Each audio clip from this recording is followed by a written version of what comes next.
the Central AR Radio Emergency Net W5DI repeater in West Little Rock.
N5CG.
W5DI repeater. 5:32 p.m.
C5DGR W0NWA. Yes, sir. You may proceed. That's a question for you. Today is question day. Let me get the ICOM ham radio tuned up to this channel and get off this GMRS radio. But go ahead, I'll be listening on both. Your audio doesn't sound too well today. You know how when you bring up the zone list on those anytones, you know, creating a zone list or zone, it has, oh darn it, I'll have to open it up to, let me open it up here to explain what I'm talking about here. Hold on. C5DGR on the ham radio. Zero audio that time. That might be on your end. Could be the internet, who knows. I listen to myself, maybe the radio sounds pretty good.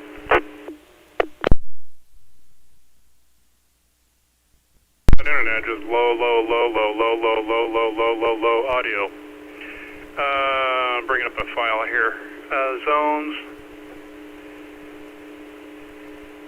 Okay, you know, you create a zone list. It has A channel, B channel, and different names. Do you know what the point of that is? A channel and B channel with different names? Yeah, you have to name them. So when you have a zone, it has default zones, startup zones. So it has A and B. So A would be, you know, DJR, and the other one would be like disconnect or TAC or something. Yeah, that's what that's for. The zone name, and then you go to, like here, it says AZ GMRS Valley. The right side A says GMRS Shaw 25, B channel says GMRS Portable. Now where it came up with those, I don't know.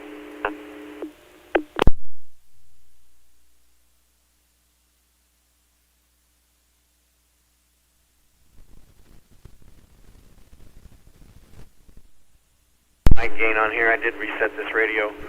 Yeah, it's normal. It's supposed to be that way. It forces you to. You have no choice but to have A and B named on that. You don't have to have them in that the zone. It just wants A and B. So if you have it dual screen, you have one on the top and one on the bottom. They have to be named, and you have to select something as the default. So I usually just put channel 1 in both.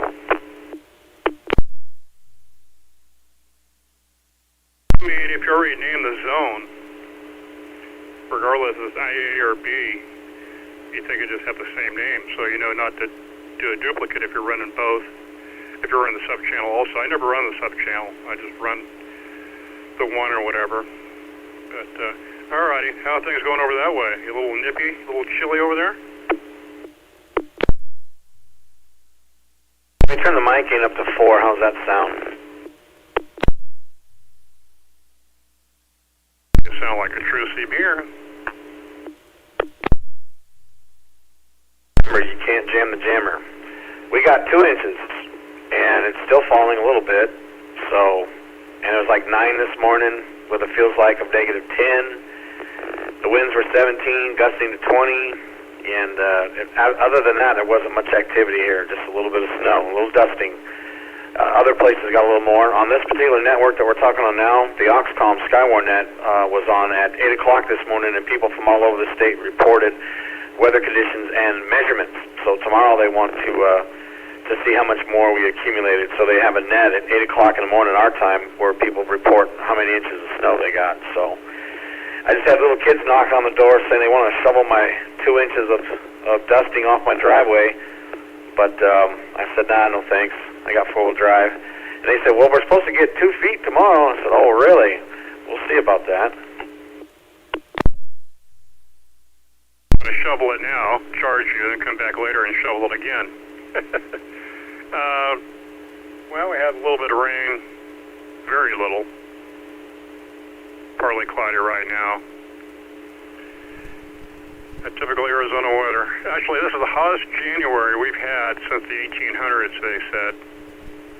'Cause we're up like pushing 80 for quite a while this month.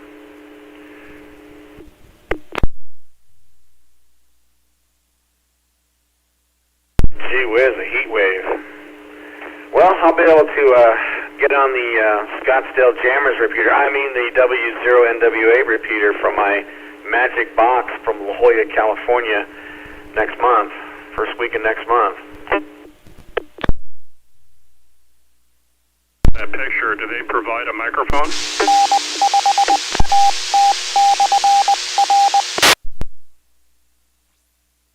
An additional $68.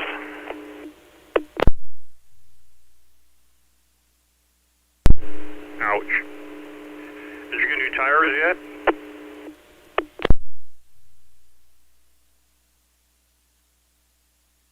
I got one, and next month I'm getting the other one, and then get the alignment done at Big O, so that'll take care of the front, then the back I'll do.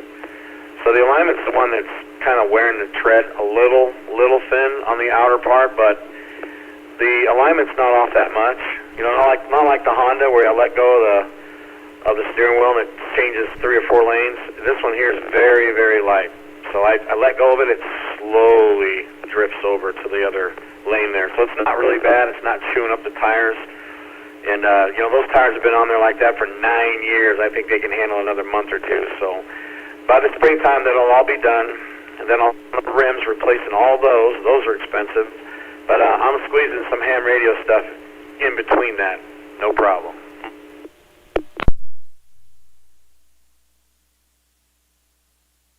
Trying to connect or something because I keep getting remote already in this node. Remote already in this node. I don't know what the point of that is.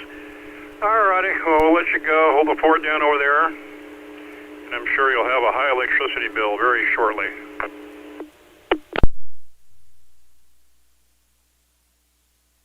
All-Star talking, telling them that they're trying to connect or disconnect. I think connect. It says it's already in that mode, so someone's trying to connect up. That's what that is, GTMF. Yeah, no, everything's good. We'll be in good shape and staying on the warm side of the door here. And the electric bill for this month went down. It went down a couple bucks, $136. So not too bad for the coldest it's been. So the heater's running like a top. Feels good in here. See you later. Catch up with you on Tex-Mex and Facebook. KC5DJR. Back to making this winterized code plug for somebody in Texas.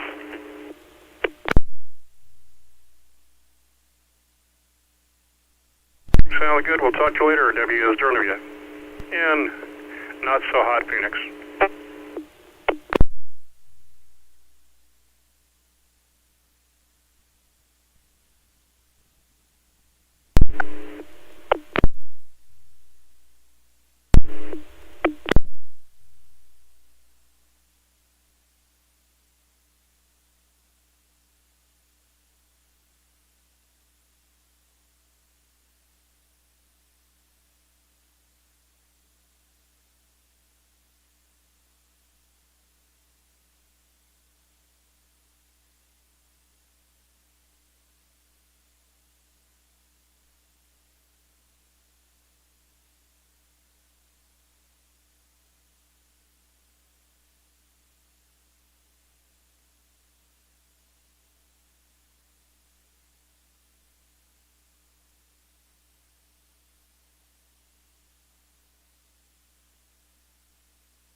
N5CG.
N5CG.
A5FM and N5CG.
This is the Central A.R. Radio Emergency Net W5DI repeater in West Little Rock.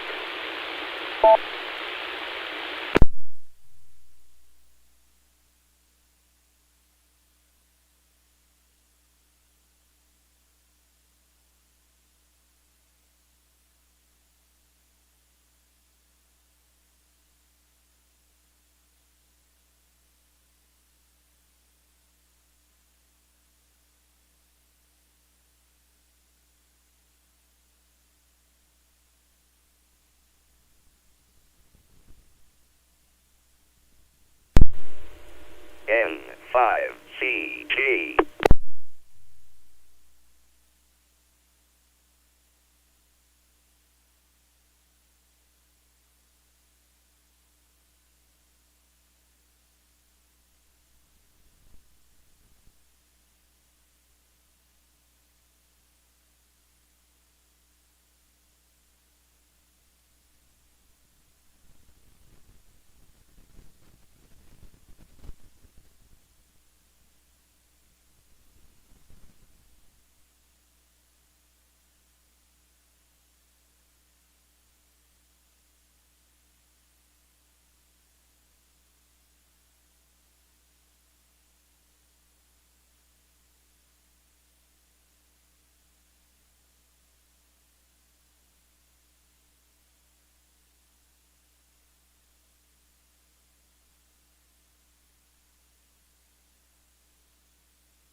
KC5DJR.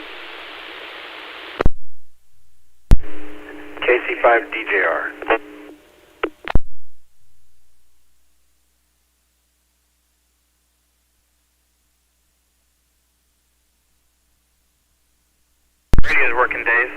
K5DPK. I have the audio mic gain set to 1 and somebody was complaining it was really, really low. I put it on 5. Is it too hot? Kind of low, or what do you think?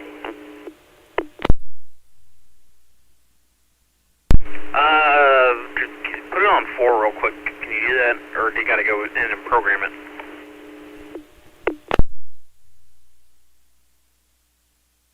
Yeah, you got. I just have to push a few buttons. But right now it's on 4. And this is the normal tone and the normal distance I speak into it. I can't remember what I had it set to last time. I just don't want it to be too hot and have audio clipping. Well, your audio is certainly not clipping, and I guess I know you got a 2730. I guess that's the one you're talking about. I've got many radios, Dave. Oh, brother, I don't know. Right now I'm on a Motorola CDM 1550. So if you were clipping, I'd hear you. Right now I'm on the Rainbow Curve repeater, but you know, it's probably got the best audio out of the 3 that are linked up here. Do you guys mind if I jump in for a moment? This is KA5KUU.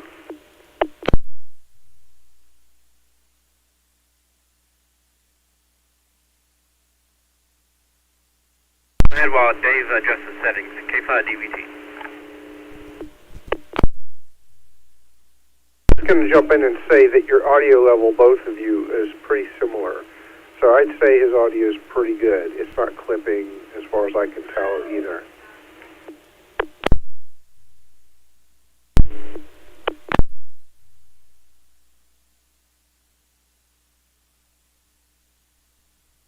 Yeah, Thank I you. agree. Appreciate He's that. not clipping or anything. Just He's a did a little bit reset on louder. this and I mean, tinkered just with a it. hair louder than what he So I normally want is. to check.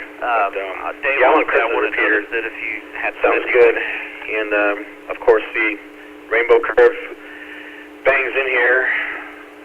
S30 plus, right? Yeah, we're just listening to the planes and scanning the bands here. Not much activity on the repeaters today, but this morning was pretty interesting with the Oxcom net. I don't know if you caught any of that or not this morning at 8. And everybody's reporting their snow depth.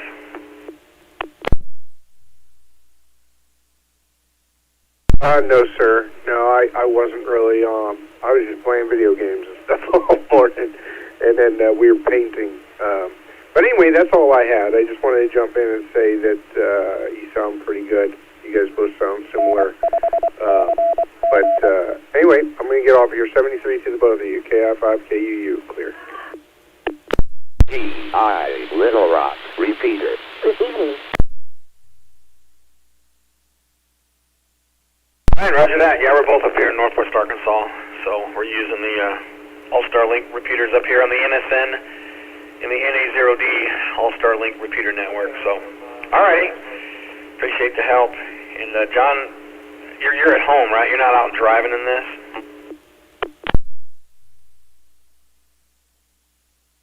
No, but I thought about my favorite restaurants. Twin Peaks up there in Rogers, they're open tonight. And I thought, I don't know who's coming in, but man, if they're that dedicated to go in, I ought to go up there and give them some of my money. No, I'm probably not. I'm just going to stay here because tonight's when the big one's coming. I got plenty of food and all that stuff. We're trying to keep busy with a whole bunch of different projects, working on the Skywarn website at the moment, and different various things, solve some issues with some radios that I had going around the house, and I'm working on some commercial radio stuff, and I gotta write an invoice, but yeah, we're keeping busy.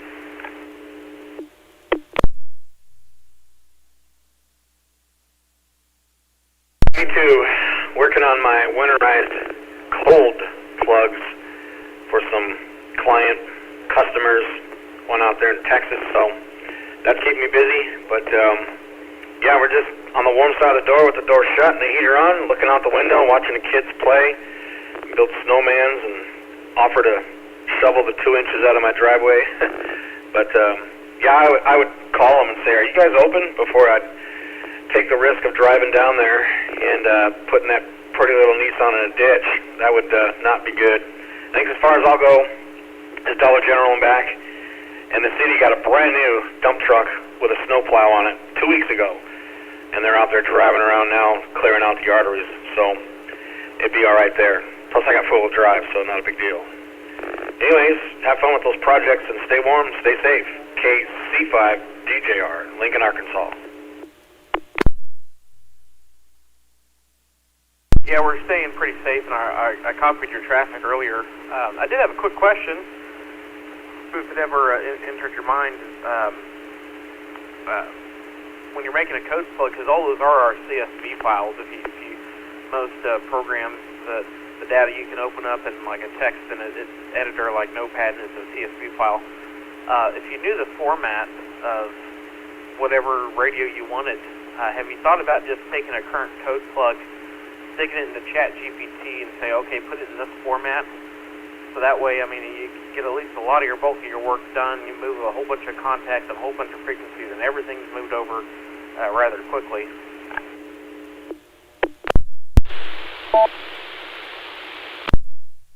Well, you discovered my secret. That's exactly what I do. And I just use a spreadsheet software. There's several out there. I can even use Google Sheets. And I have master files with everything. And basically all I need to do is change the frequency for the person's hotspot and their credentials, obviously. But I have master files that I swing back and forth. And it's several different radios, different types of software. Some of them you can do that, where the CSV files are, interchangeable, and I can just start sliding stuff over. Unfortunately, there are some out there that are not, that had to be hand-keyed.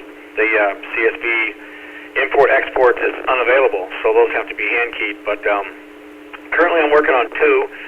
One is for the Anytone 878578, and the other one is for the radios running the modified firmware OpenGD77, which is really easy, but it's very picky, so you have to make sure everything lines up, the numbers line up, and if you so much as have a dot or a dash in the wrong place, it'll be totally useless, so you have to be careful. But yeah, I have master files where I keep all those goodies, and that sure makes it a lot easier, but some of them unfortunately have to be hand-keyed.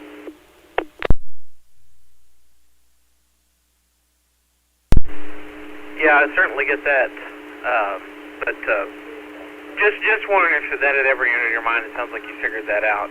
I was thinking about that earlier today. I was programming some 878s myself, and I've got, let's see here, programmed 15 this morning, each with a unique ID and everything.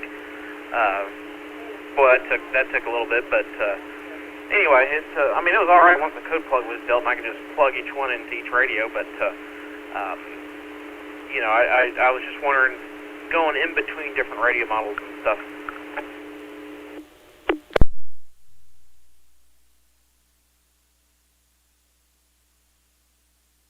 Absolutely. Between the Anytones, the Alincos, and a couple other brands, obviously the OpenGD77, they have that feature that works well. So it's a lot of copy and paste, but like I said, I got master files. I have talk groups for Brandmeister.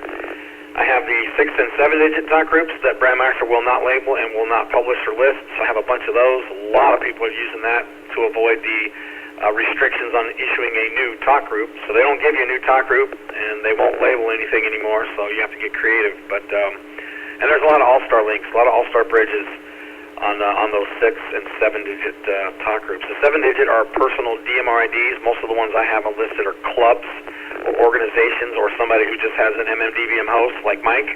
EEK, he uses his personal DMR ID for the bridge over to NSN. And on the 6-digit, they're repeater IDs. So a lot of the repeaters, like Little Rock Metro 31051, that's the repeater ID for that repeater that was there a couple of years ago. It's been gone, decommissioned, but the talk group remains, and everybody uses that for Little Rock Metro. So there's a bunch of those that I have too. So, and I think the biggest customer base I have is dissatisfied customers of Bridgecom. They buy the super code plug. It's too big. There's too many zones. It's hard to navigate. The talk groups aren't named, so they know where they're at. The zones are named kind of funky, so I do a lot of debloating, reorganizing, and that's the base of my work right there. That's why I keep these master files, so I'm not sitting there for 4 hours. But there are some that have, they want analog and digital and hotspot, so that's like a 2,000 channel code plug, and that one there takes a while. KC5DJR.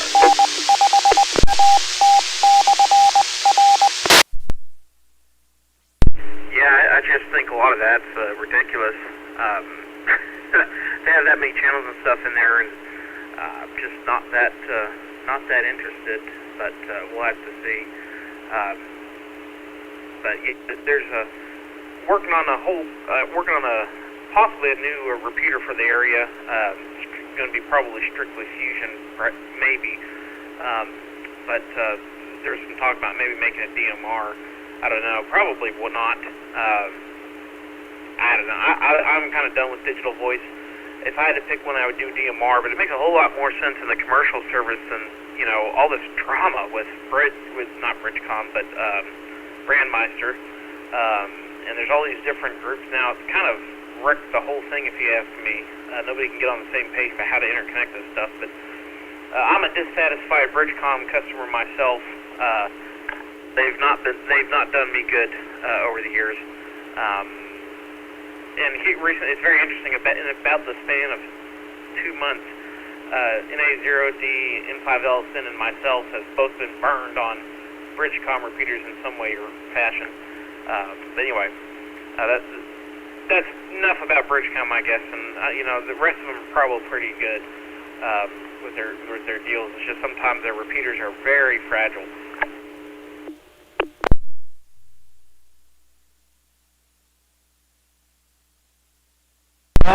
They're keeping me employed, or you know, busy, I should say. They have a pretty big base, and there's a lot of customers, and they appeal to the baby boomer with the $1,300 plug-and-play package. Their tech support is $80 an hour, so you can see why that keeps me busy. Mine's nowhere near that. But yeah, there's a couple of good repeaters around here that used to have the DMR and Fusion on them, and I don't think Fusion is used that much around here. So another Fusion repeater that had some good coverage, you know, like to add to Dodd's coverage, I guess would be okay. I don't know how much use that gets. I don't have Fusion anymore. And as far as DMR goes, there's a few people around here, but I tell everybody here, I said, you have fun with it, you know, listen and stuff and play around with it, but you're going to want to get a hotspot. And most everybody that starts off on DMR using a repeater will get a hotspot for the freedom to stay connected, to use busy talk groups like 91 without burning up the repeater and tying up a time slot. And you're right, the politics on Brandmeister, or Meisterburger as they've been called, are horrible and hideous, but there is AMCOM and TGIF that are open, and if you get a couple repeaters connected there, that would solve that problem. And you'd probably get a lot of users if you had a Meisterburger repeater removed and maybe used another one of these networks like TGIF or AMCOM, Curtis's N99K. That'd be nice to have one of his repeaters, or his systems on a repeater here locally. But yeah, good luck with the endeavors, man. I'm enjoying Dodd, and everything's working pretty darn good.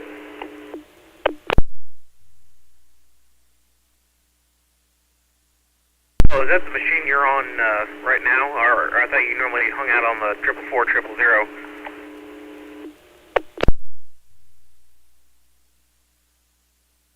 444-000, and stand by one, and I'll switch over to the other one real quick. This is my favorite Dodd Mountain repeater, KC5DJR, test 1, 2. Well, your audio actually did bump up just a hair. That may be the Dodd repeater, but I just a little bit fragile about that thing, that repeater, because it's when I had it on the workbench downstairs, I had a speed issue. It's using a TK890 mobile, beautiful radio, really industrial. I think you'd like it, which is probably second generation. It's probably the last strictly analog radio. great radio. It does 100 watts, but I have it wound back, and we're doing a proper 50 watts into the base of the feed line, where a lot of the other repeaters up there are doing about 25, 30. And you can tell it kind of makes a difference. There's not so many pops and cracks in some of the places where you usually might expect it. But so I'm very, very proud of that. But I'm also worried that I'm going to burn up the final. The Rainbow Curve repeater, which has blown me away, is a full 100 watt repeater, and the exciter on that is a Motorola CDM 1550. So there's some pretty big smoke blowers, you know, but anyway, that's either there. Well, Dave, I'm going to get to writing this invoice and get back to working on this website.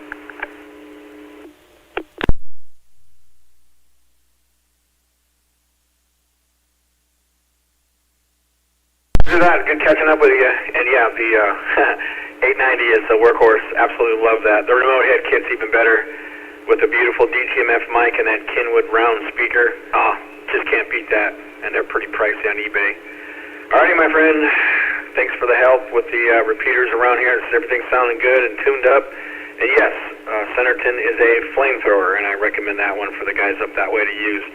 See you later, KC5DPK. Going back to hunting and pecking on this keyboard.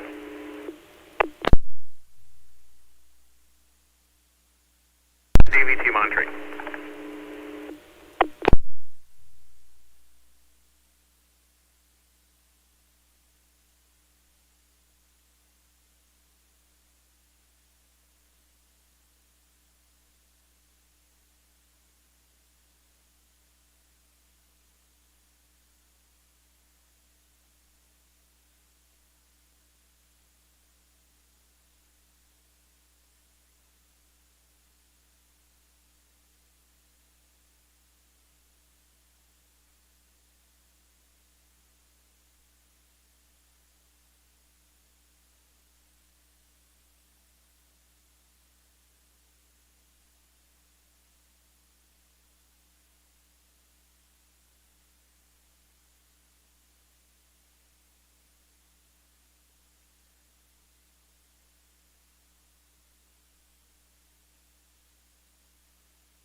Weather watch net.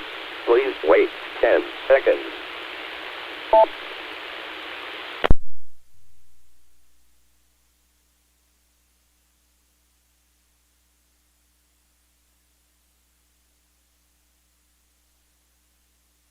System ready.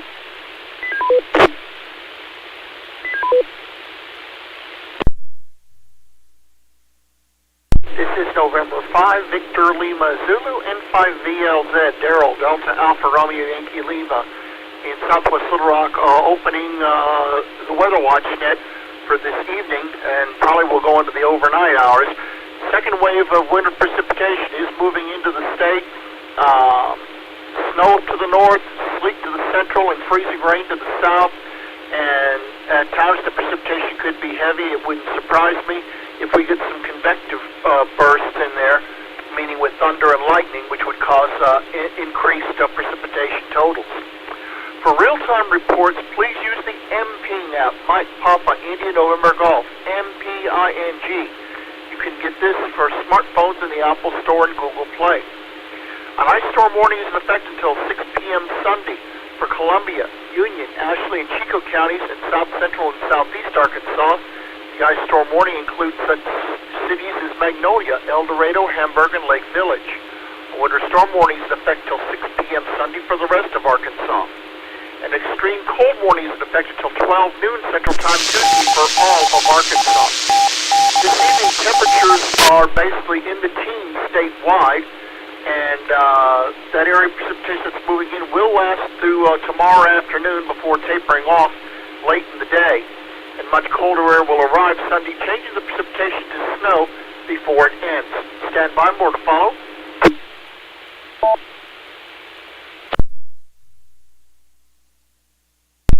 All roads across Arkansas are snow and ice covered, and even with snow plows that have been out and about. What melts will quickly refreeze after dark, which it is now. Travel is strongly discouraged except in a life and death emergency situation if you must travel. Your vehicle should have been winterized by now, and that you are wearing plenty of warm clothes and you have a winter weather survival kit on hand if you become stranded. If you're on the interstates where there have been numerous wrecks, and right now from Interstate 30 in Little Rock all the way down to Texarkana, and then I-49 from Texarkana to the state line, there's at least 10 different wrecks right now. And a lot of them have been on I-40 there today with jackknife tractor trailer rigs. So if you go into the ditch while you're driving, if there's no injuries, dial star 277, star ASP, Alpha Sierra Papa on your smartphone for Arkansas State Police. It will connect you to the nearest troop dispatch center. Of course, if there are injuries, call 911. Stand by, more to follow.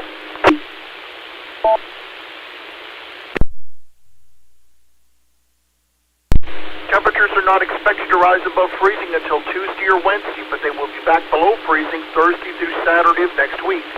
Some models are hinting at another winter storm toward next weekend or in early February, but it's too early to know for sure.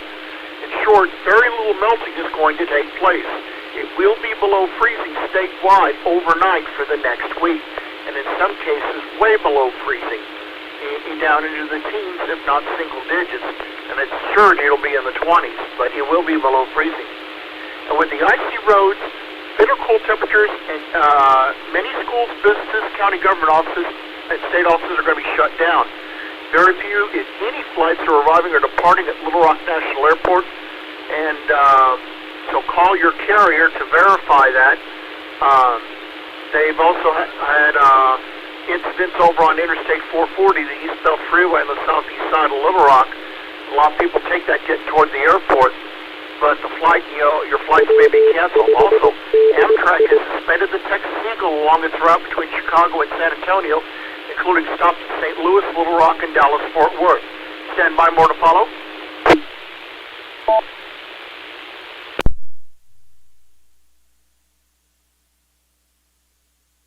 There are currently 3,700 customers without power in Arkansas, with the majority of them in southwest Arkansas. Be sure to have additional ways to stay warm if power goes out. Do not run generators or grills inside. That will lead to fatal carbon monoxide poisoning. Also, have plenty of non-perishable food that doesn't require cooking or refrigeration. And if power goes out, open the freezer and refrigerator as little as possible. And it might be cold enough in your garage to store some food items on the hood of your car, but keep the garage closed so animals or others can't get inside. But it's recommended that if you have stuff in there, the temperature is below 40 degrees. But the thing is, though, if temperatures rise above that in the garage, you're probably going to have to throw food out, especially if it's meat. That gets funny. Let me mention some of the current conditions across the region as of 6 p.m. Stand by for more. Weather watch.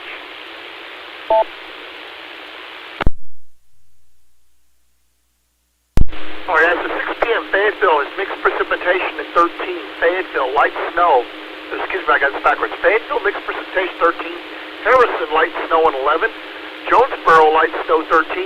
Fort Smith, mixed precipitation at 20. Mount Ida, light snow at 15. Hot Springs, light snow at 16. Little Rock, light snow at 14. North Little Rock cloudy at 12, Memphis cloudy at 17, El Dorado cloudy at 18, Pine Bluff light snow at 16, and Monticello cloudy at 17. Also, with the winter weather thing, leave faucets dripping overnight are just a slow stream to keep your pipes from freezing and bursting. And open the cabinet doors. I won't take time to go over all the winter weather safety rules, but if you go to weather.gov, click on safety, and then look for the links on winter weather and cold, you'll get the information there. Anyway, what I'm going to be looking at on the net, we're not doing check-ins like for beans for the count. I want reports, measured snow, sleet, freezing rain totals. Also, is there any damages? Excuse me, down trees, power lines, power outages. If you have those, I will take them. But if you have current condition reports, you can use the MPing app as noted earlier.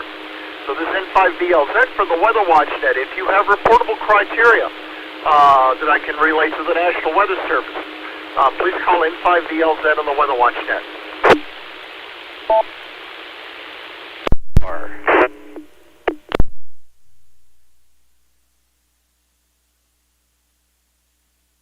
I don't know where everybody is. How you doing today?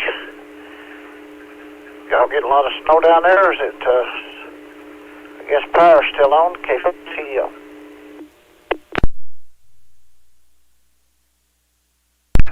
It's still on, and I've got, my bass. Hold on, let me mute this music where I can concentrate my brain on talking. And it's on a UPS, and the scanners, let's see, are these scanners? No, they're plugged in. I'd have to switch them over to DC or an inverter somehow or something, which I can do.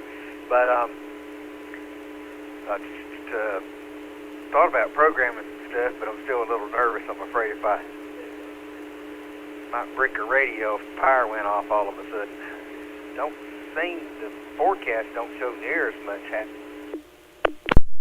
Well, I hadn't looked outside in the last few minutes. I need to look and see if it got any worse, but it was about 2 to 3 inches was all.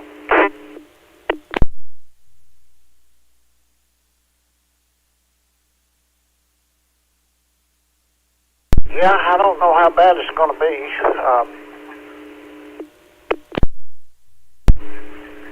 Everybody that I've talked to said the second round is going to be a lot worse than the first round, so they're concerned with the sleet and freezing rain. They don't know how far up it's going to go, so. But I'm not sure when that's going to come in. And if they've changed any of that. We listened to the Razorback game. They played in Fayetteville today, so they won. So that was good on basketball. And yeah, I've been listening to Scanner. It's been quiet up here. Not a lot going on. I'm listening to these broadcasts if I feed. It's Troop A right now, and they're a little busy. Got the National Guard that has been helping out. You can hear them on the A law, or for you it would be K law. I don't know, because you're in Troop K. I don't know how many is helping out down there, but I know Troop K's got several accidents. But other than that, we'll just got through eating a couple burgers for supper and stay in, and I hope the power stays on. We'll be good.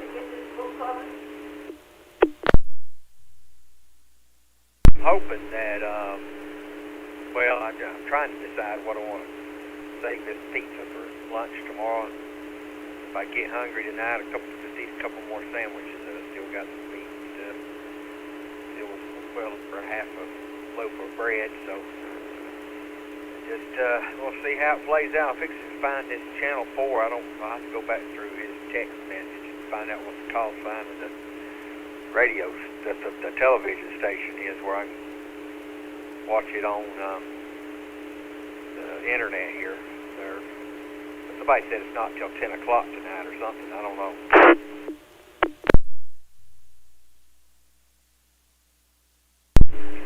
Yeah, KARK is the call sign for that.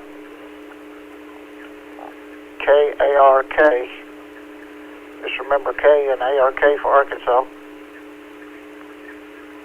And if you got a phone, you can download the Arkansas Storm Team app. Works out real good. They give live updates. The Arkansas Storm Team app is what you need. Take care of all that. But yeah, we've been watching all that.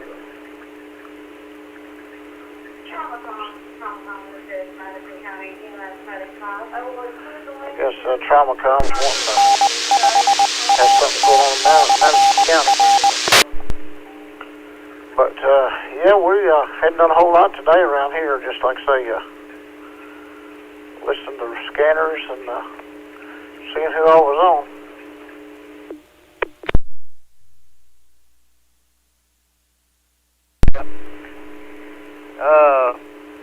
I'm glad I brought my one scanner out of the car. It's real handy now because the Whistler, it's on just whatever the zip code range is. The Whistler, and I'm listening to 147, 120 Arkansas net on one side of the ham, and on the left side I'm listening to 154025 Grant analog, and then on the 536 I'm locked into Grant 27 talk groups, which is, you know, incident 1234, rescue channels, sheriff, law dispatch, all that good stuff for Grant, anything Grant County.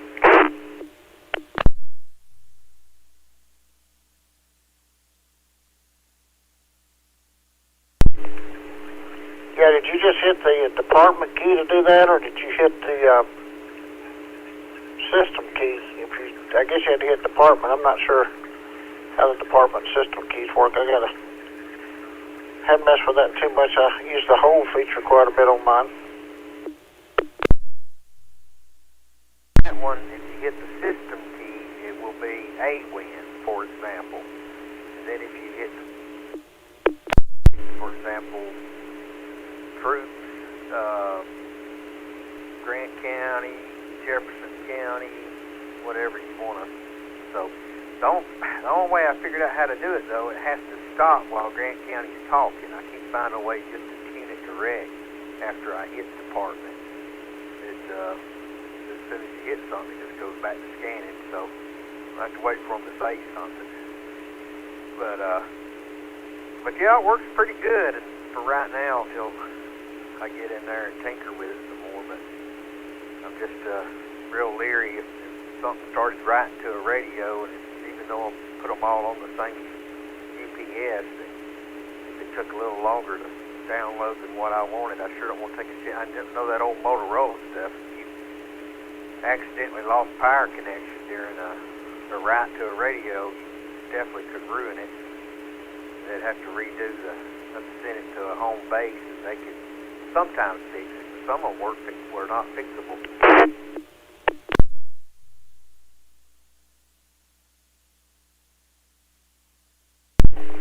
Yeah, leave just a little pause. Everybody wants to jump in there. Yeah, well, I'll remember that. I'll try that system key when A.W.I.N talks again up here. That's the middle key on this 436. But, because I've got my 436 scanning in zip code, and my 536 is scanning everything over here, you know, that I've got in favorites list. Trying to see if I missed anything, and I am missing some things, like the Russellville Road Department 48828 or something. I wrote the ID down. I had the IRA read it to me. So I got to figure out how to add that in there. And so I'm trying to scan with the zip code and all to see what I've missed. If I've missed anything, I can put in there. This N5DLZ for the Weather Watch Net. Noted earlier just numerous wrecks and all that. Just about an hour ago, saw a post on Facebook said that I-30 westbound completely shut down between State Line Avenue and Summerhill Road due to a multiple vehicle crash. Traffic stopped for the initial wreck caused a secondary crash in the backup. To make matters worse, 18-wheelers attempting to divert at the exits are getting stuck on the ice, creating a gridlock scenario. They are expecting I-30 westbound to be closed for a while, and a multi-vehicle rollover crash as I-49 shut down in Miller County at the 13-mile marker. And the biggest cause of the wrecks has been, with the jackknife tractor-trailer rigs. So again, if you do not need to be out there, you need to stay home. And if you're driving, you need to reduce your speed.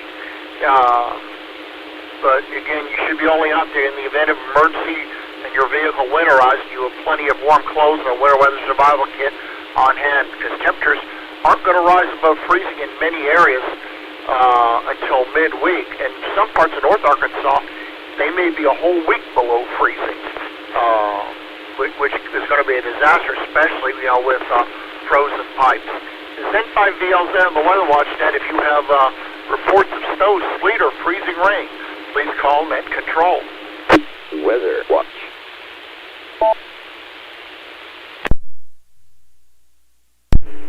Okay, so the key on this 436, the one on the left of the bottom is department, or is that system? In the middle of this system. So, the nice thing about that 436 is you can get regular batteries put in the thing if your power goes out. And that's what makes it nice. So I want to keep 436 just for that. And that's what I'm doing with mine right now, and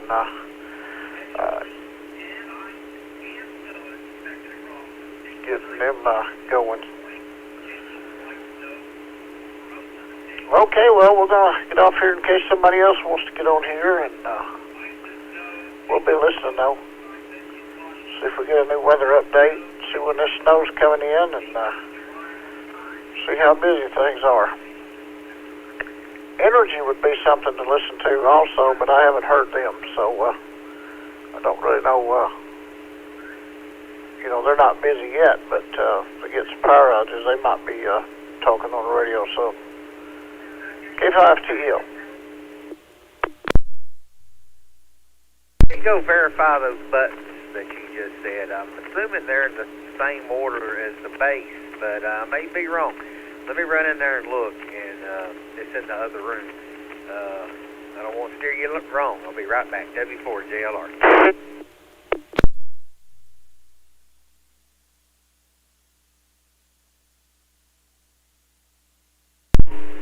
Good evening, gentlemen. Just wanted to jump in there and say hi. Good evening, Tim. JLR, how are things going? Just sitting here looking out the window watching it snow. KC5DJR. 200.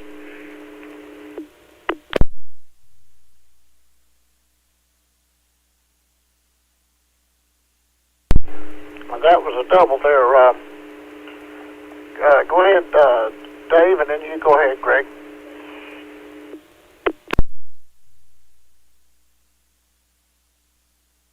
Oh, I just wanted to say good evening to you guys. We'll back out of here. Let Greg say his piece. Just wanted to say good evening. We're out here monitoring KC5DJR.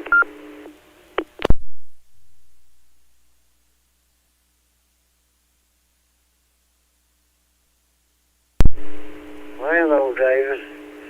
If you're talking about the SDS-200, Tim, the buttons across the bottom, the one on the far left is system, the one in the middle is department, and the one on the right is channel. Sound like you were talking about this scanner.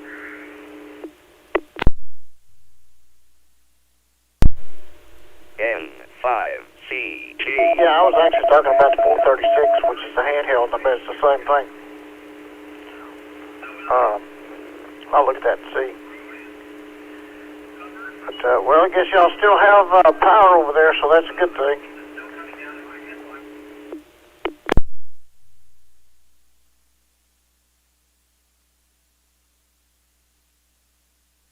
Yeah, we're all electric home, so it's about 15 degrees here right now, and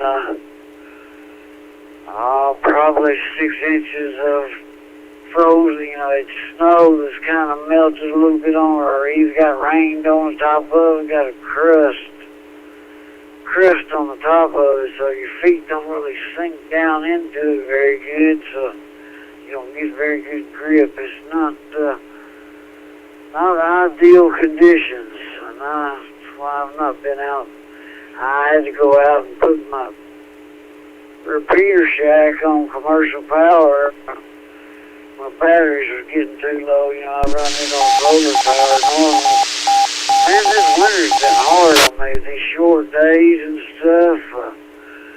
I finally just turned that MTR 2000 off. I'm the only user.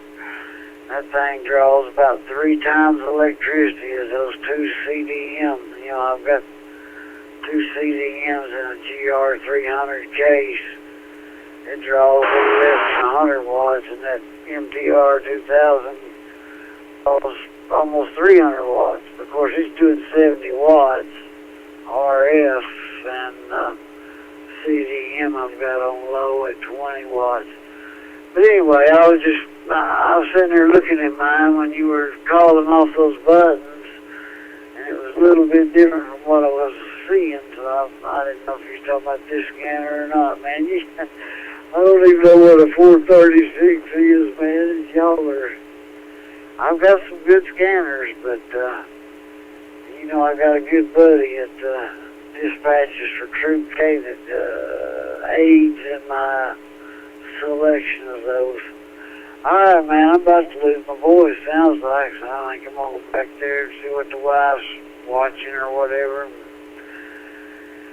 Get ready for bed in the morning. Anyway, we'll catch up with you when we can. K5TEL from KG5DPK. Stay on the warm side of the door. That's what we're doing. We have not been out at all today and don't intend to. Hopefully we don't lose power. I hadn't heard the latest, but they say more's coming, so. Anyway, Jason, did you make it back? And then we'll turn it over to Dave. Dave, no reason. You shouldn't have been out, by the way. Everybody went to the ball game up in Fayetteville, so y'all must have nice weather up there. Go ahead, Jason. Sir, so, yes, exactly the way the other gentleman said. It's system, department, and channel, left or right. System, department, channel on the 436. So if you're on the 536, the base, you need to skip the first 2 on the left, because there's 5 total on it. Skip the first 2, and then it's system, department, 5 total across the bottom there, under the LCD display, whatever kind of display that is. Sound like that gentleman's got a nice selection of scanners. I wish I could afford an SDS 200 or 100. Maybe some of these days. And now that I got this 536, I sure would like to have another one to replace the Whistler. But the Whistler, it's got DMR from the factory, so that means a lot, I still got to buy a key to go in this 536 here. Enough of me yakking and the cat's wanting me for something, so I'll clear out. So go ahead, Dave, W4JLR.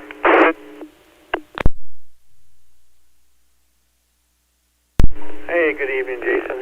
And I'm still downloading drivers and trying, but I think that cable might be the problem. So go ahead and grab you one of those RT system ones. At least they can give you some tech support, and you can take it back to them if it doesn't work right. But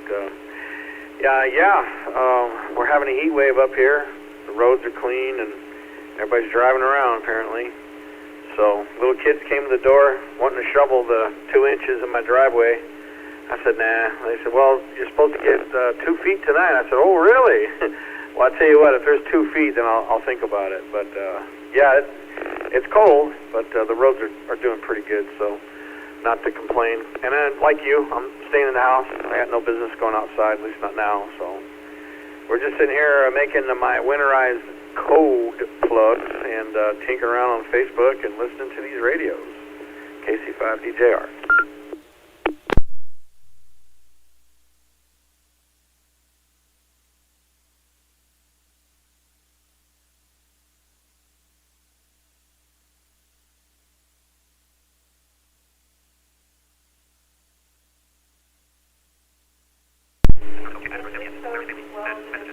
Yeah, that's real good. Yeah, they had quite a few at the game up there in Fayetteville, and it was really nice.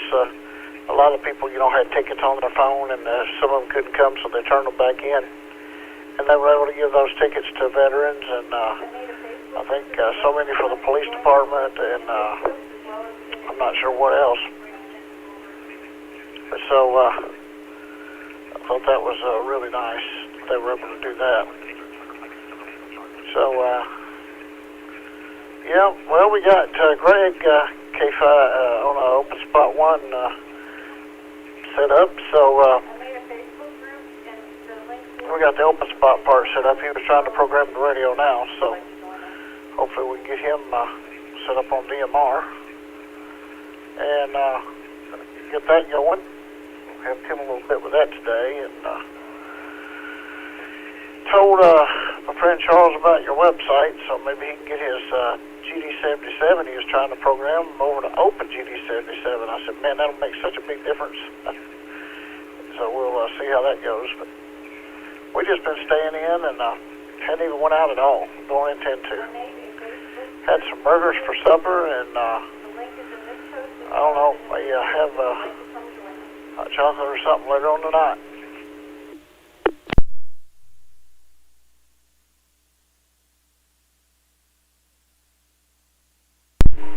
No hot chocolate for me, that's for Luke.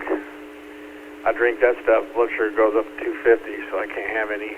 But drinking, just finished some, and I think I'll keep drinking until my hand shakes so I can stay up and work on these plugs. But yeah, I'll be over on the Lincoln repeater here in about 15 minutes. I just got a text message saying to meet somebody over there, so we'll be over there on that radio. I got this radio going in scan mode, and it was a challenge to figure out how to get these Kenwoods to stay, or at least when I key the mic to go back to the last one used when it's scanning. Before, it would scan and then someone would talk, and hey, I want to talk to them. I'd have to look down at the radio and finagle it, tinker with it, and swerve all over the road trying to find out who was talking last and get to that channel. They don't say, what repeater they're on. Nobody does that anymore. But I figured it out. So the last called. So basically, I have it in scan mode, and if you call me and it comes up on the Brentwood machine, all I got to do is grab the mic and start talking, and it'll stay there. So I figured that out. Just been playing around with these and messing around with these code plugs and these Kenwood radios too today.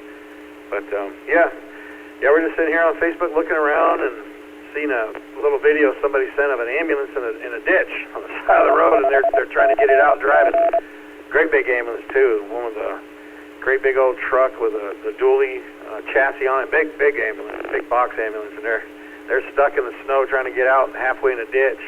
That thing's leaning at about a 30-degree angle there. You see those guys in there just operating the clutch and throwing gears, trying to get out of there.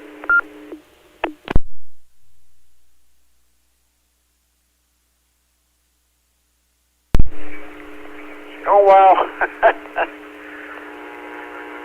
That's not good. That happens sometimes, happened up there in Pennsylvania. Some, the ambulance is in the ditch and all. So, state police had a video. They had one, I don't know if it was the last one or not, but they had a stabbing, and then they had the ambulance. Somebody stole the ambulance. And I think they finally caught it, but 7 p.m. That was pretty interesting. They hated about the stabbing and stolen the ambulances. So. But anyway, all right. Well, we'll let you go ahead and get over there on the Lincoln machine and make your contact there. We'll be listening around, and so probably catch you somewhere a little later. K5TL. Across that rest of that area that I noted, The precipitation is moving in from Oklahoma and eventually from Texas. It will increase in coverage and intensity during the night.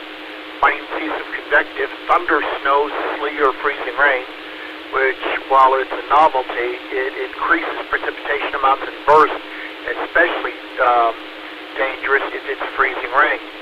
Numerous wrecks along Arkansas Highway, especially the interstates.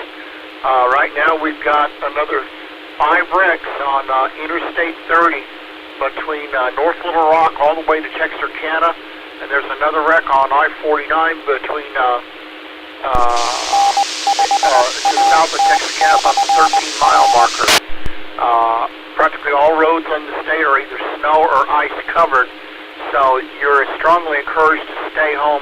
Do not get out unless it's an emergency. A winter storm warning remains in effect until 6 p.m.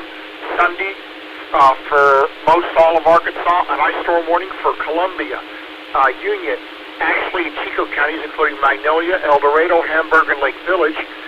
An extreme cold warning is expect statewide until 6 p.m. Tuesday. So it's going to be bitterly cold in a lot of areas, especially in northern Arkansas, may not get above freezing again until next month, as radical as that sounds. I am looking for reports of snow, sleet, freezing rain, preferably measured reports and not estimated, but also reports like downed trees, power lines, power outages. I do have the power outages map up right now. There's a little over 3,000 folks in Arkansas who are in the dark, and that may increase during the night. But if you have a reportable criteria, winter weather for the Weather Watch Net, please call N5VLZ. Weather Watch. People from all over, even from Scotland, coming in saying hi on this particular network we're on right now. KC5DJR.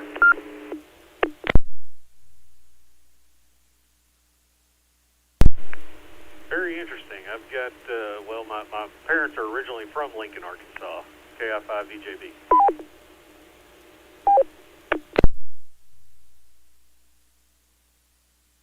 Well, if you're ever up this way visiting family or coming back to visit, there's the Lincoln repeater, 443150 AB5U. And we have a Lincoln GMRS repeater here, and it's on top of the Firehouse Tower, and a couple other repeaters in the area. So there's some pretty good pickings around here for repeater-wise, GMRS and ham radio. So, but yeah, your audio is super low, so I have to really crank the volume up to hear you. Just an FYI.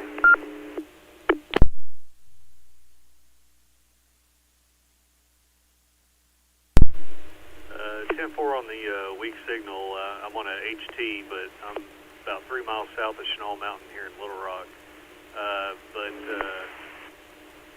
Nice talking to you guys, and hope the weather pans out well for y'all. It's pretty crappy down here. So, KI5VJB, I'll be clear after yours.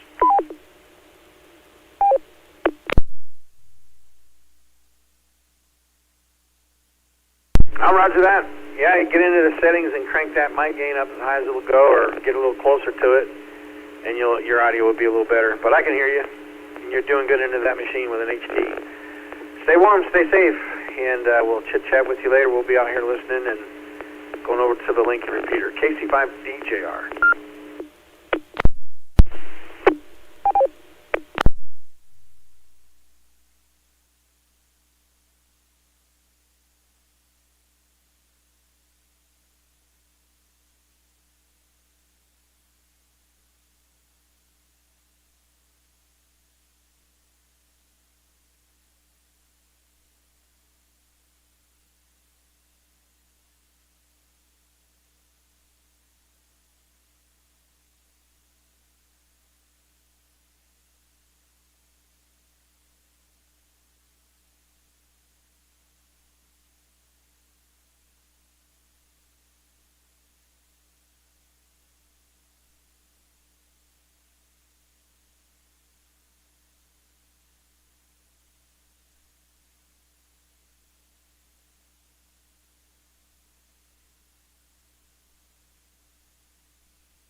Ground PLD.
N5CG.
N5VLZ for the Weather Watch Net updated weather roundup for around the state as of 7 p.m.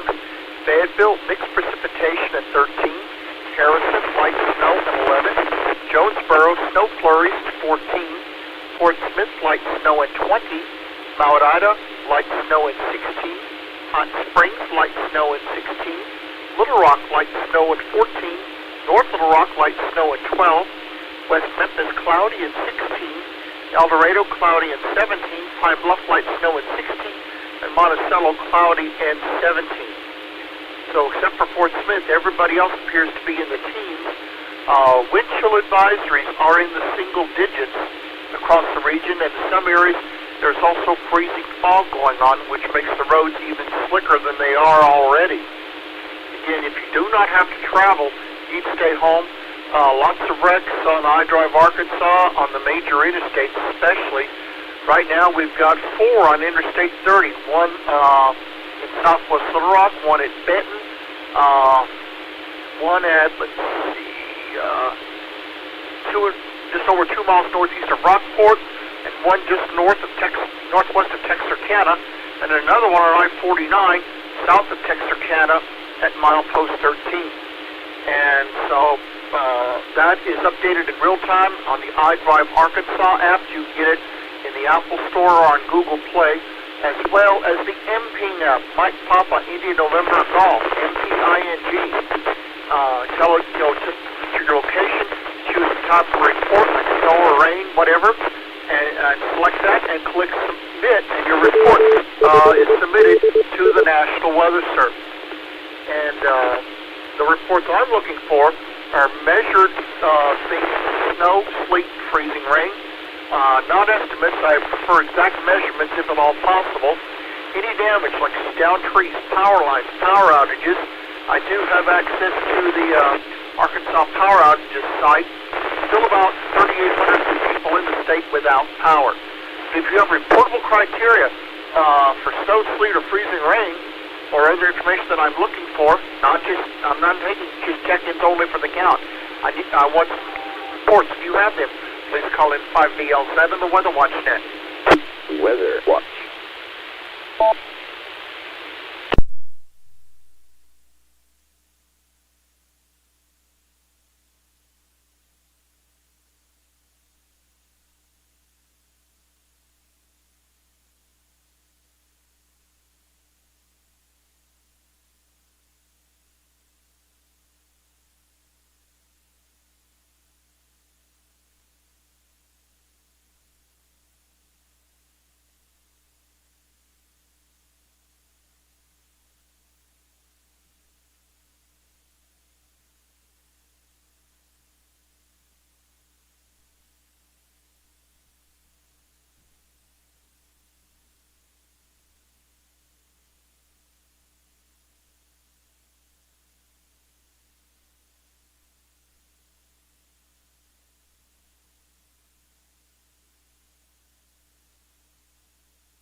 N5CG.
Once again, this is Daryl, N5VLZ for the Weather Watch Net. Again, the area of precipitation expanding in the state. Looks like it's a snow line from just northwest of Fort Smith to Mount Home, southeast of that line to around DeQueen to Hot Springs, to Mayflower, to just east of Heber Springs to Batesville Ash Flat. This area of sleet, might be some freezing rain mixed in, and there could be a little bit of snow in that too. Right now, the majority of southern Arkansas looks dry, but that's not going to last as more precipitation moves up during the evening and overnight hours. Looks like the heaviest precipitation will occur between midnight and 8 a.m. And the roads that are already slick and hazardous out there, several wrecks along the interstates, especially with tractor-trailer rigs jackknifing, those are only going to increase. So if you don't have to be out, please stay home. Since all the state is now below freezing, now in the teens, a lot of areas won't get above freezing again until maybe Tuesday or Wednesday, but some portions of northern Arkansas likely aren't going to get above freezing again until next month. And, a week from today is the last day of January, so be prepared for an extended period of cold weather. The check-ins I'm looking for are not just ones for beans for the count, but if you have reports like exact measurements of snow, sleet, freezing rain, any damages like downed trees, power lines, power outages, I will take that and I will submit that report to the National Weather Service. If you have those reports, please call N5VLZ in the Weather Watch Net. Weather Watch.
LZ for the Weather Watch Net with a mesoscale discussion from the Storm Prediction Center. Mix of freezing rain and sleet will continue through the evening, mainly across the northwest third of the state. Surface temperatures have reported surface observations have reported periods of sleet and freezing rain across north central Texas to southeast Oklahoma and into western Arkansas. Freezing rain accumulations have generally been around 1/100 of an inch an hour or less. Sleet accumulations near the Dallas metro area around 1/10 to half an inch an hour. 00Z soundings from Fort Worth and Little Rock show a warm nose across between 850 and 700 millibars atop sub-freezing surface temperatures. As the upper level forcing horizon increases with the ejecting low, a mix of freezing rain and sleet can be expected to continue across this region during the next several hours. The primary precipitation type is expected to be sleet with areas of freezing rain and mist. Freezing rain amounts should generally be less than 1/100 of an inch an hour, with sleet accumulations around 1/10 to half an inch per hour. But it still is going to add to the slippery roads already in effect. The mesoscale area in Arkansas is to just south of Fayetteville to Marshall, back to just northwest of Hot Springs to DeQueen, in the mesoscale discussion area. This is N5VLZ for the Weather Watch Net. N5CG.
N5VLZ for the Weather Watch Net. Right now, about 2,800 customers without power in Arkansas as of about 6 minutes ago. That's down considerably. It was around 6,500 earlier today. In Pulaski County, 112 are without power, but the greater total of those are without power down in southwest Arkansas. 1,164 in Polk, P-O-L-K County with Mena, 605 in Miller County with Texarkana, 336 in Spear County, and then in Little River County, 230, and Lafayette County, 133. The other one shows Bradley County at 97 and Faulkner County, Conway, at 52. So while power is, outages are much lower than it was earlier today, it might increase as precipitation increases during the night. Be advised that if you do lose power, it may take a while for the electricity to be restored. The N5VLZ for the Weather Watch Net, an extreme cold warning and a winter storm warning and an ice storm warning remain in effect for much of the region. Weather Watch.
N5CG.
N5VLZ from the Weather Watch Net.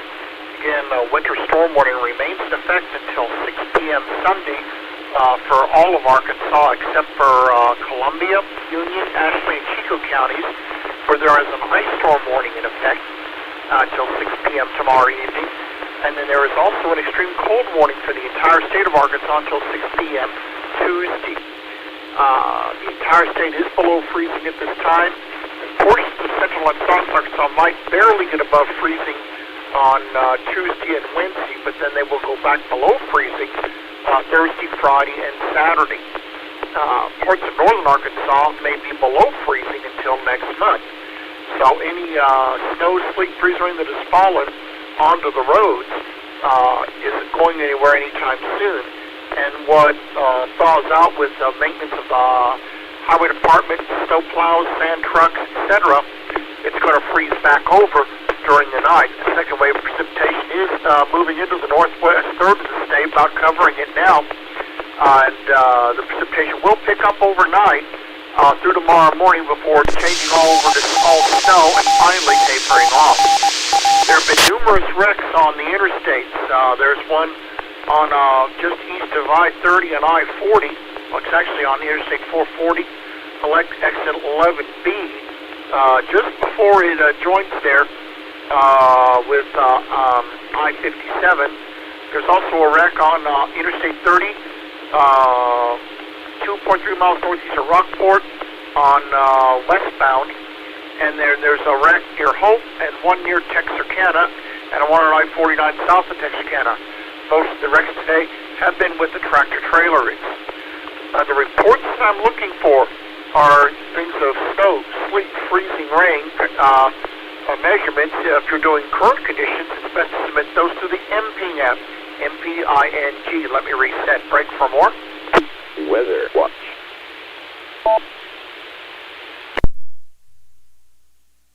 You can obtain the MPing app through the Apple Store or through Google Play, and also download the iDrive Arkansas app, where you can get a look at the road conditions and the traffic flow and where the incidents are. All of the roads in the state, especially across north and central Arkansas, are snow-covered, and then across south Arkansas, a lot of them have either ice patches or they are ice-covered. So it is not a good time to be traveling. If you are traveling, you need to have a winter weather survival kit in your vehicle in case you become stranded. Your car needs to have been already winterized, a little late to do it now, and you have warm clothes. If you do run off into a ditch on the interstates, but there's no injuries, dial star 277, star ASP on your smartphone to be connected to the nearest Arkansas State Police troop, and they will dispatch a trooper to assist you, but it may take some time to get there because of the icy roads and the backups in traffic. Obviously, if there are injuries, you call 911. But the reports I'm looking for, snow, sleet, freezing rain, preferably measured, not estimates, but I'll take those if absolutely necessary, but would prefer measured ones. And also, if there's downed trees, power lines, and power outages, I will take those reports as well. So, if you have reportable criteria of winter weather or those other items that I noted, please call N5VLZ on the Weather Watch Net.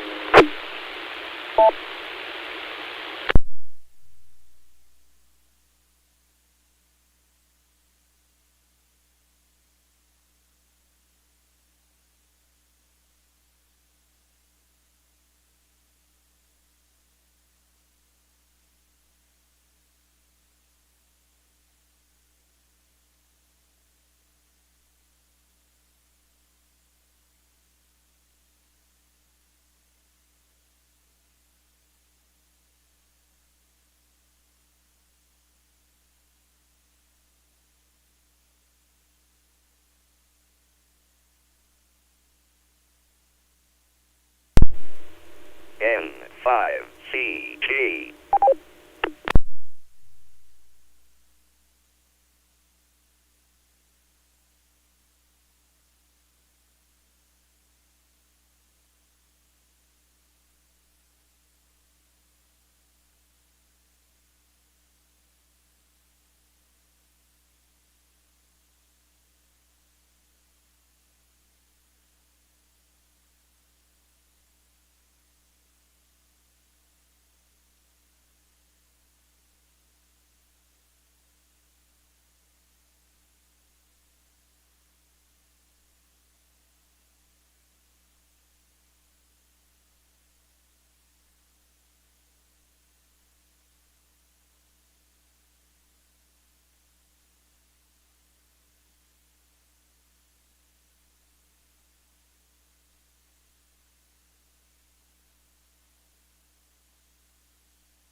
LZ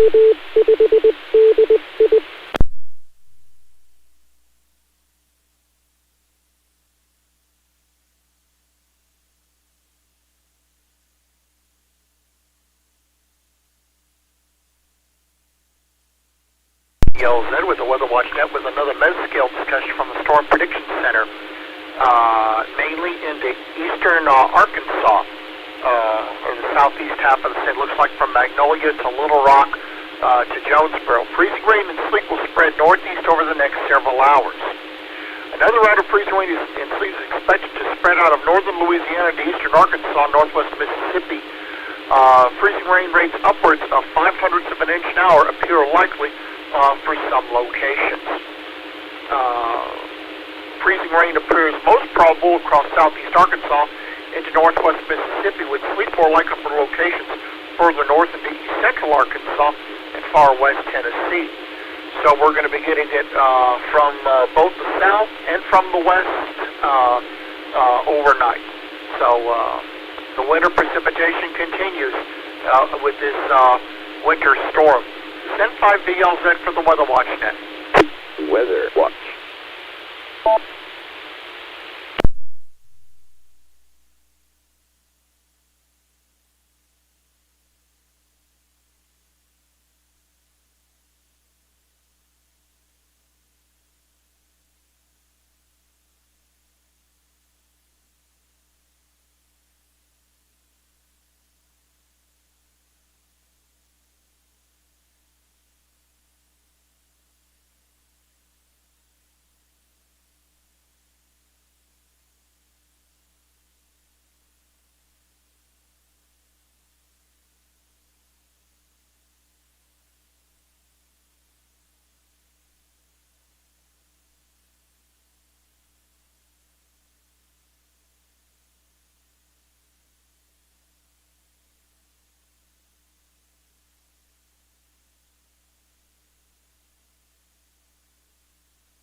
N5VLZ for the Weather Watch Net. Again, just a quick recap of what's going on.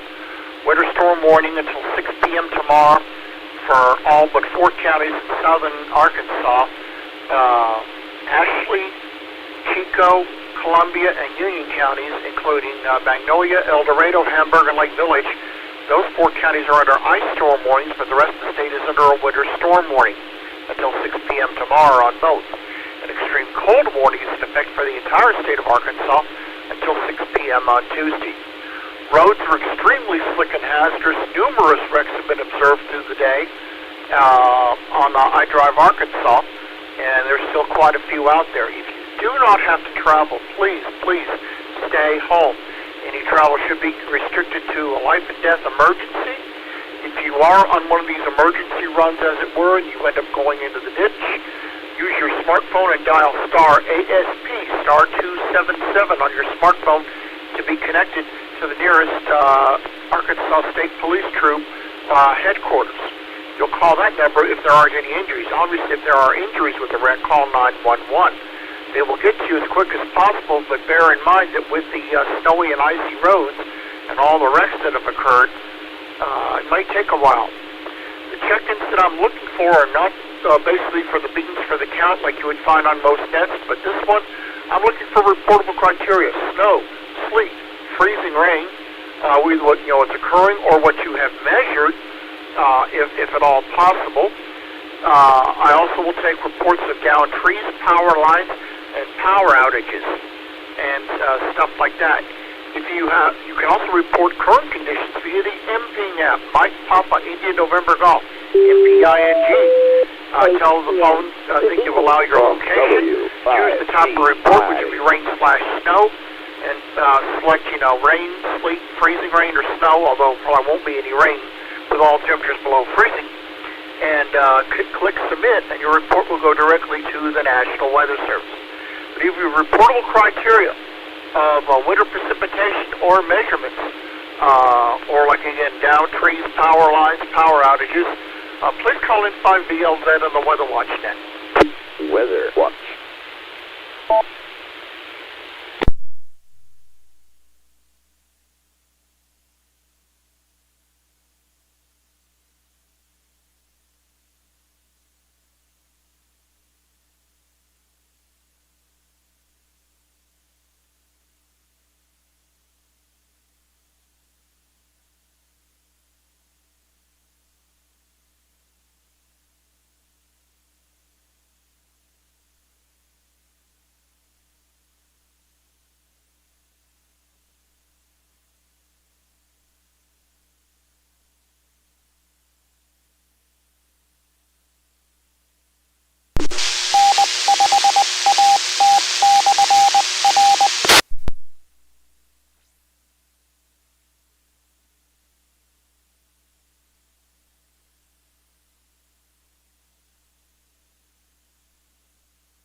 N5VLZ for the Weather Watch Net. Hourly weather roundup as of 8 p.m. Central Time. Fayetteville, mixed precipitation 13.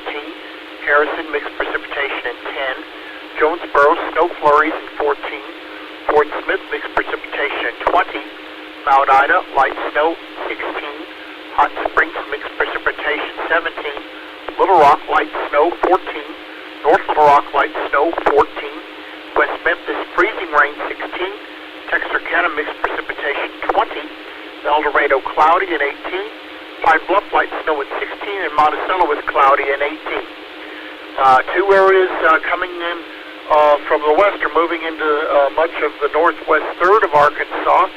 And then another area coming into the southeast half of Arkansas with freezing rain, sleet, and snow. Mostly snow in the north, sleet in the central, and freezing rain in the south. There's also possibility for convective precipitation, meaning thunderstorms, where the thunder and lightning occurs that could enhance the precipitation amounts over a given area.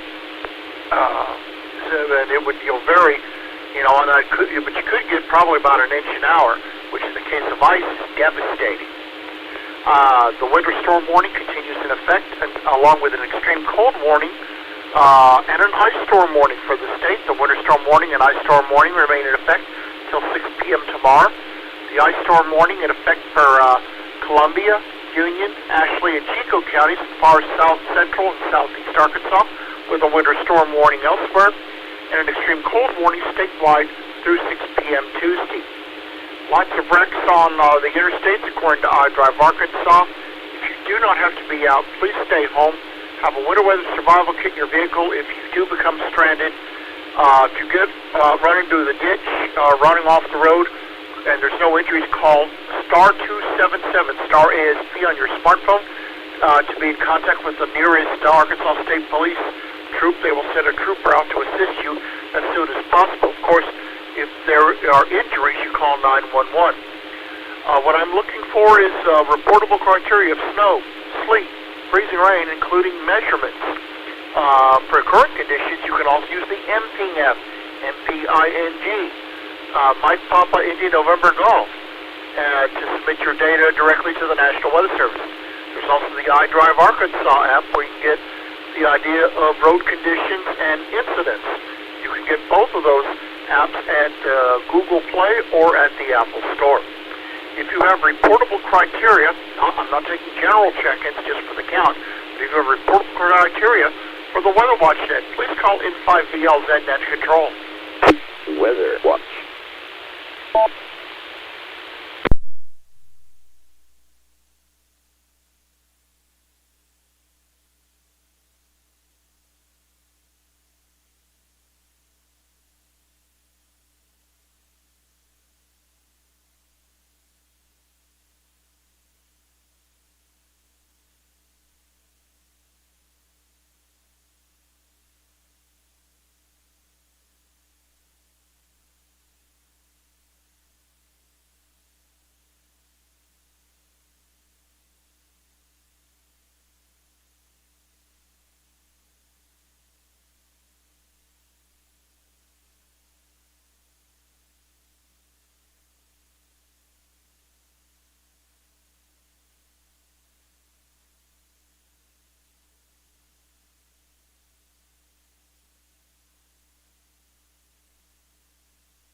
N5CG.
Weather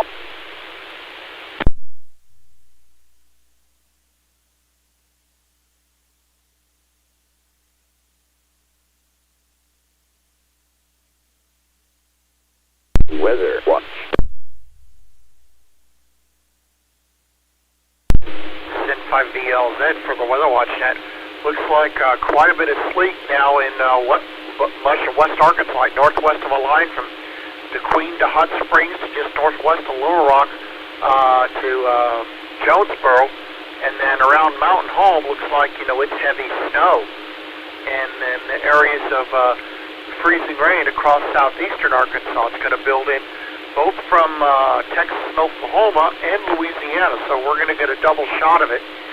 The strange thing is, on the Mesgill discussions, the eastern end of the first one is between Russellville and Conway, if you're going in an east-southeast direction, and then the other one, Little Rock, is just to the northwest of the other one. So there's not much difference between the two. But again, if you do have to be out traveling, don't. The plows are out there, and but if you are traveling, go slow, because if you're going too fast and if you hit a slick spot, there's no way you're going to be able to recover. Again, a winter storm warning and an ice storm warning continue till 6 p.m. tomorrow for all of Arkansas. The ice storm warning in Columbia, Union, Ashley, and Chico counties. Extreme cold warning till 6 p.m. Tuesday. Lots of wrecks around. Every road in the state is snow and ice covered. If you do not have to get out, you need to stay home. Now I'm looking for reportable criteria for current conditions of snow, sleet, freezing rain, although you can also use the MPing app, MPING, to report that. And there's also the app for iDrive Arkansas.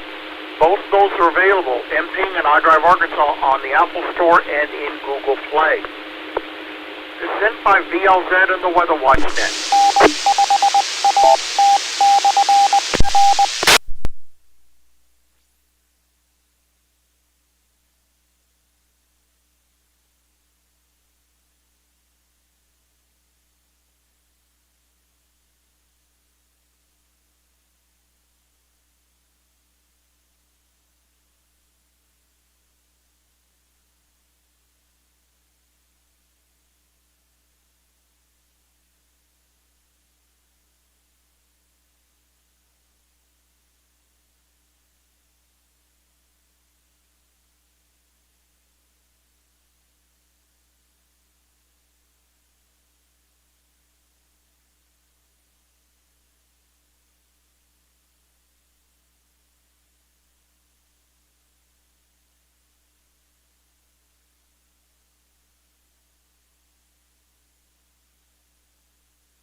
N5CG.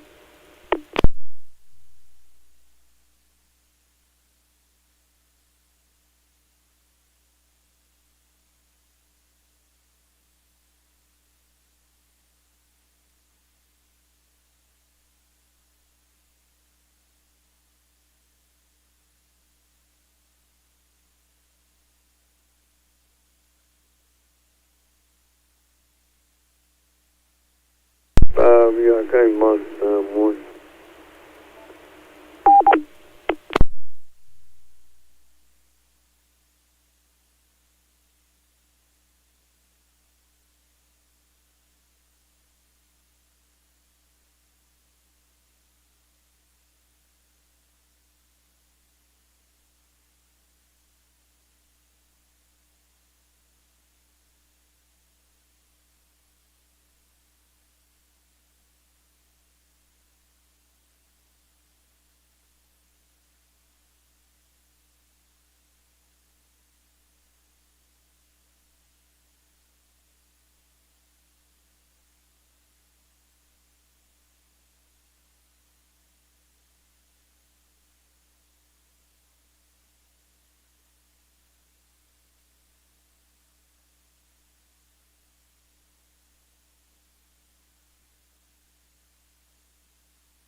PM.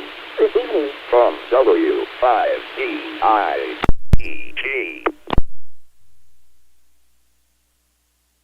This is N5VLZ, the weather watch net continuing. A large area of precipitation across almost the northwest half of Arkansas and the southeast half, with the potential of freezing rain, sleet, and snow. Right now, it looks like on the radar that most of the snow is in far northwest Arkansas, but with a large area of sleet from it looks like Waldron to just to northwest of Little Rock, and then to Jonesboro, and then southeast of that, a little bit of some areas of freezing rain. All types of precipitation are expected overnight through tomorrow, when the cold air will rush in and convert all the precipitation to snow before precipitation finally ends tomorrow evening. A winter storm warning remains in effect until 6 p.m. Central Time tomorrow for much of the state, with an ice storm warning for Columbia, Union, Ashley, and Chico counties in far south central and southeast Arkansas. And extreme cold warnings in effect for the entire state of Arkansas until 6 p.m. Tuesday. Many places in North Arkansas and most places in Central Arkansas likely are not going to get above freezing again until next week, because another surge of cold air is coming in later in the week. Looks like there will be another winter storm, but it looks like most of the effects of that will be to our south, like Louisiana, Mississippi, and Alabama along the Gulf Coast. A piece of irony, so to speak, the Mobile, Alabama area is under an extreme cold watch for tomorrow night, but tomorrow afternoon they may be under a tornado watch. So they're going to get a little bit of everything with the storm system. All the roads in Arkansas are snow and ice covered and extremely slick and hazardous. If you do not have to be out, please stay home. Keep the roads clear for the emergency vehicles, snow plows, and the chemical treatment trucks. Trying to at least get a couple of lanes passing on each side of the road. But otherwise, stay home. Have a way to keep warm. If your power goes out, you can go to weather.gov/LZK, weather.gov/Lima Zulu Kilo for the latest updates, and there's also a link there for cold weather safety. You can also get the iDrive Arkansas app in the Apple Store or on Google Play, and that way, and also the MPing app, MPING, to report your current conditions to the National Weather Service. Again, this winter storm will continue to affect much of the region through at least Monday, but the cold will remain through much of the week. The reports I'm taking are for measuring reports of snow, sleet, freezing rain, down trees, power lines, power outages. If you have those, please call N5VLZ and the Weather Watch Net. Weather Watch.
N5CG.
N5VLZ for the Weather Watch Net. An hourly weather update is at 9 p.m. Fayetteville, mixed precipitation at 13.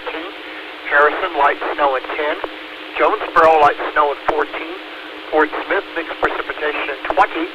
Mount Ida, light snow 16. Hot Springs, light snow 17. Little Rock, light snow 15.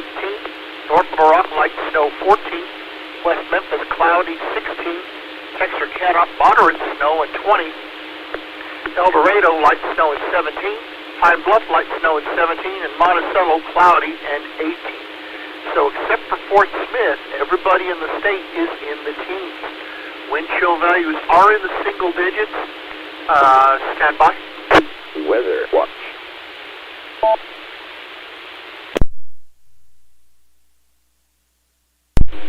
Sorry about that. I'm not allergic to doing this, but when them sneezes sneak up, anyway, wind chills are in the single digits. In some areas, there is freezing fog going on, which will lay down an additional layer of ice on the roads, bridges, and overpasses.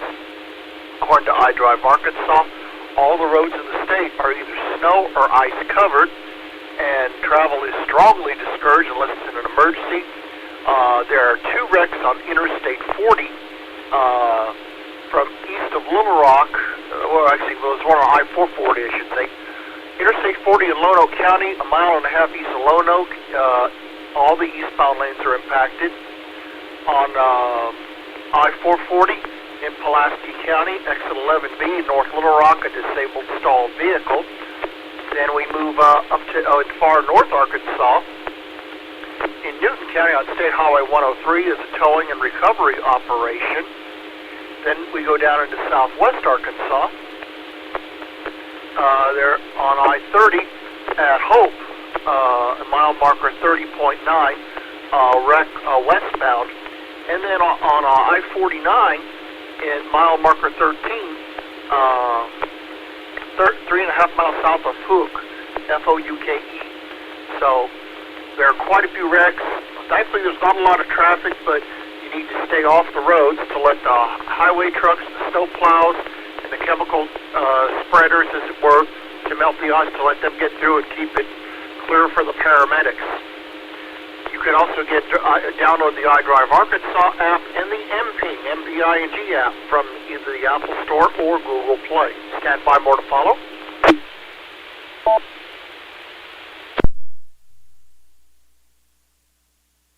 Once again, a winter storm warning is in effect until 6 p.m. tomorrow for a large part of Arkansas.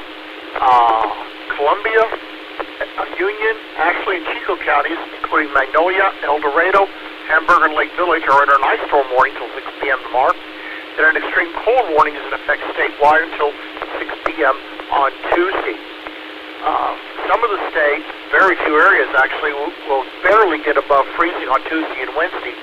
but many parts of the state are likely going to stay below freezing into February. Looks like another Arctic intrusion at the end of next week. It doesn't look to be as strong as this one, and looks like a storm system will be in the region, but it looks like the worst of it will be along the Gulf Coast, Texas, Louisiana, Mississippi, and Alabama. But it's too early to know the specific details.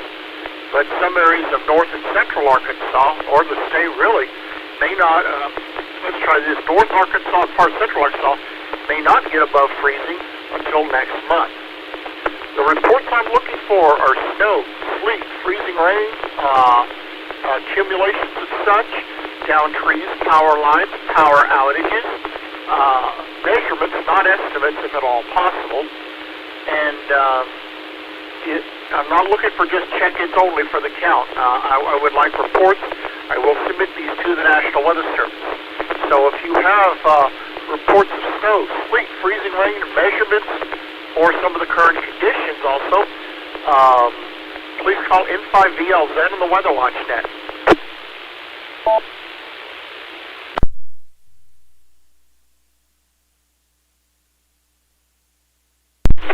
Net Control, K5DIV out of Greersbury.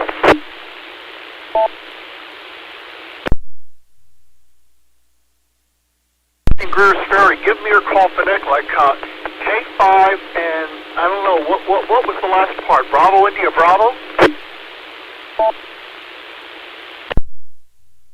I apologize. Kilo 5 Delta India Victor. I'll copy. David, I got it. K5DIV. What report do you have for me? I don't know if this is valid or not, but we got sleet falling here at Greersbury, and I think it's been doing it about, 30 minutes, 40 minutes. I can report that in. I know not everybody has access to the MPing app, but yeah, I'll go ahead and take that. Do you know about how much you have?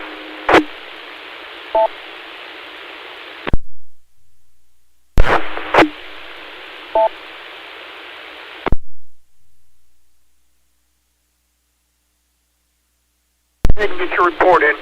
It's reporting sleet up there. There apparently is quite a bit of it across the northwest third of the state, and some of it is heavy. So be aware of that. Thanks for the report, K5DIV from N5VLZ on the Weather Watch Net. Weather Watch.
For the Weather Watch Net, I just got a report that's been sent into the Weather Service by another ham that they are reporting thunder sleet in Stevens in the community of in Washita County. So we are getting some convection with the precipitation now with thunder and lightning.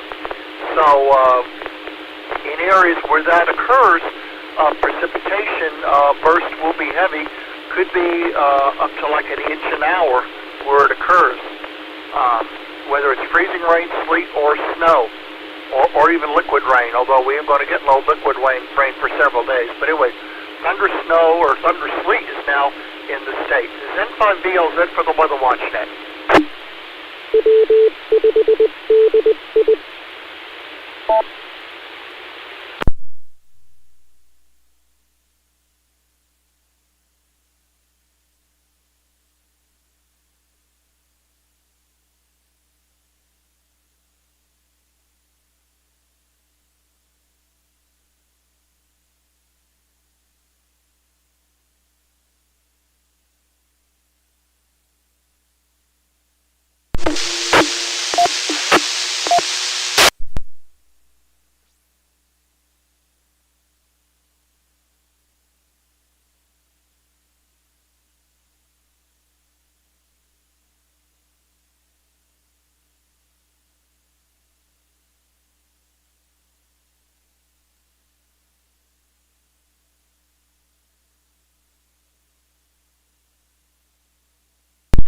N5VLZ for the weather watch. I just looked at the lightning app. It looks like several strikes a little bit east of Magnolia and west-southwest of Smackover. So it's down southwest Arkansas. Right now it's to the southwest of Camden, but there is lightning strikes down there as well in far southwest Arkansas. N5VLZ for the weather watch net.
K5SWT bar.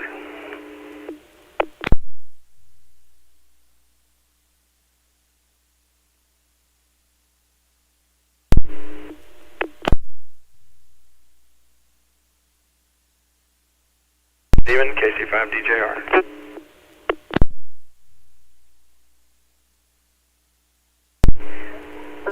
Good evening, Dave. How you doing up that way? Staying warm? K5SWT.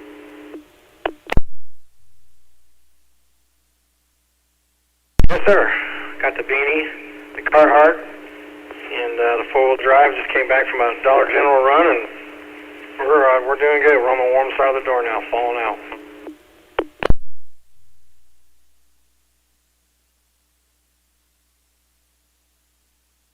Well, it ain't nothing wrong with that. I got out a little bit today and went out in the yard with my daughter for a little while. Went out and heated the motorhome up and started the generator for a little bit. Made sure it run. I know it would run because I started it the other day, but I always start it when it gets real cold like this, because the N5CG generators are known for they don't like the cold very well. Kind of like us, you know, especially when it gets this cold. But it started up, didn't have no problems. But it's something to do, you know. And other than that,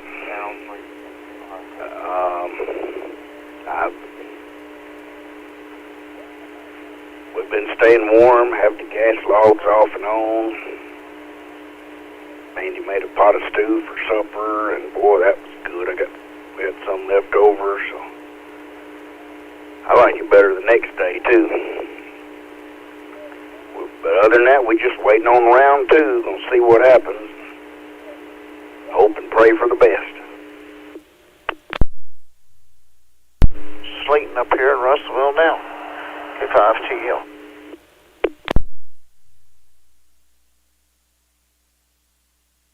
Good evening, Tim. That's what we got to. A little bit of sleep. Roads been plowed and they're back, you know, full of snow, but it's drivable. Not a big deal. And that's good, Stephen, that you got the generator ready and things are working for you. Hopefully we won't need it. Hopefully the power stays on. We're all electric here, so if we lose power, we're in trouble. KC5DJR.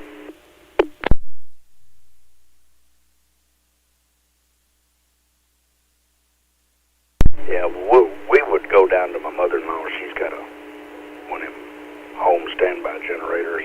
That's on my list to get here sooner than later, I hope. But if it's just something short-term, you know, I'd go out to the motorhome or whatever if I wanted to, needed to, whatever the case may be. But anyway, I'm hoping that it's just sleet and not freezing rain. They're concerned, especially with near Pine Bluff south, of freezing rain instead of sleet, because of the way the system's setting up and warm air loft and all that stuff. So they're concerned with that. So we'll just have to see what happens. Anyway, Tim, I guess y'all making it all right up that way, ain't you? Oh yeah, we're doing good. But the sleet's really heavy and wet, so that's the problem that they're running in here. My sister was outside looking at it a while ago, and a lot of water in the trees and so forth. So, but yeah, we have burgers for supper, and Bate will get a snack or something here in a minute. But I think we're probably looking at a generator for see what we get. And because Dana's been worried about it, and you know, no, it's so don't want to leave all our kitties and all. We could go to Cindy's though, but don't really want to have to do that. Especially if I get on my ham station set up like I want, you know, everything. I'd like to be able to get on some of the distant repeaters and help out when we could. So anyway, we'll see what happens with that.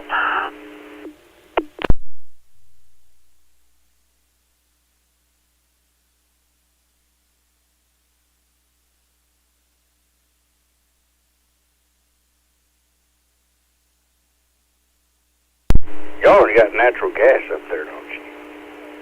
That'd be the way to go. I mean, yeah, your gas bill would go up, you know, be a little higher than normal probably, but y'all do have natural gas up there? Or am I thinking of something else?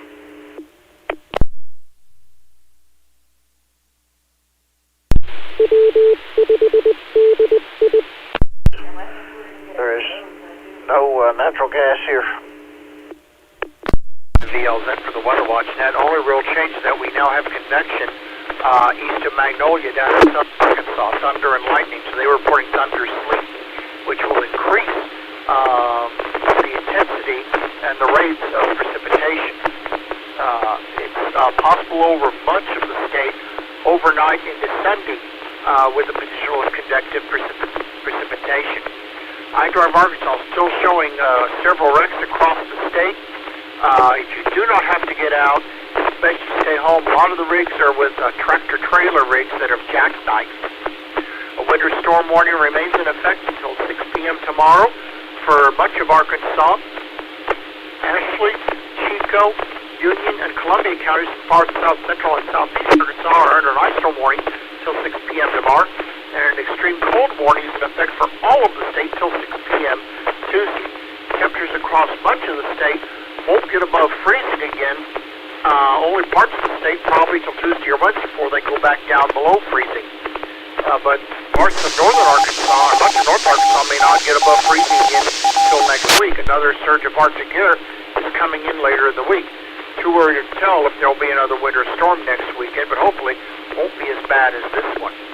The reports that I'm looking for are conditions. If you don't have access to the MPing app, you can contact me with your report, and I'll give me your call sign and location, and I'll note that. And if you have a measurement, I'll take that as well of the snow, sleet, and freezing rain. Also, if you report some down trees, power lines, or power outages, I'll take those reports as well. I'm not taking check-ins just to get in for the bean for the count.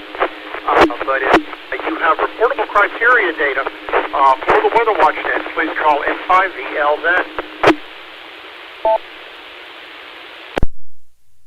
Yeah, it is. How did it go this morning? I didn't turn on the radio. I had a fire alarm go off. About that time, wasn't nothing to it. It was canceled for one of our guys that happened to be the neighbor of the house that it went off before he even got there. But I guess I could go back and listen to it on the archives.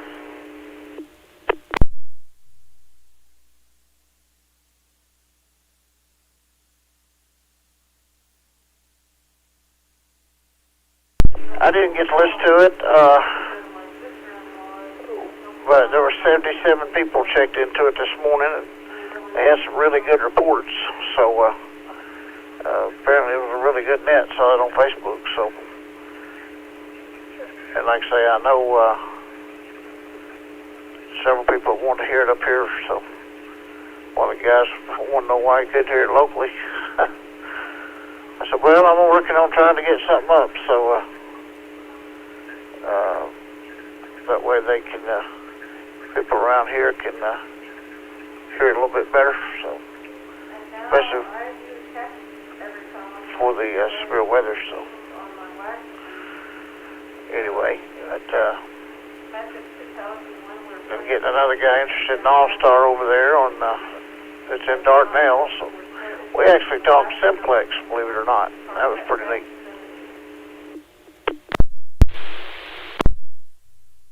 One DX from N5VL said, okay, Jesse, fine business. Practically all the roads in the state are snow and ice covered, and a lot of the wrecks today on the interstates have been with jackknife tractor-trailer rigs.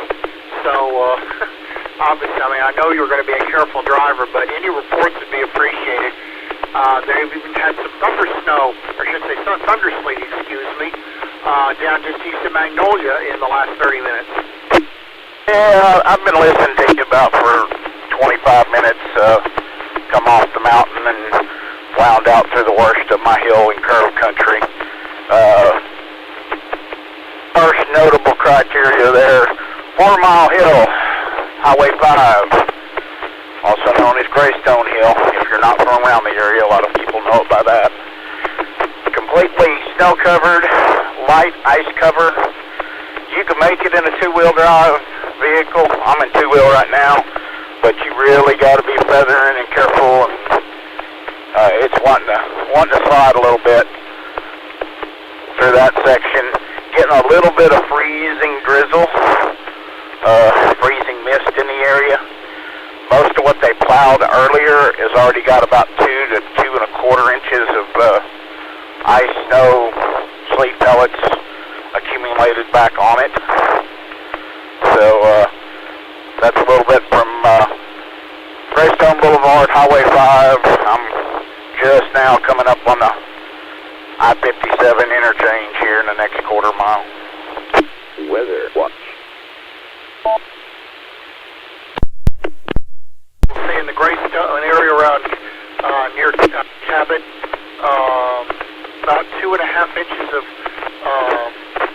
snow and ice on the roads, even though it has already been plowed. Yeah, that's in addition to the about 5 inches that we already had. Visibility is about 3/4 of a mile.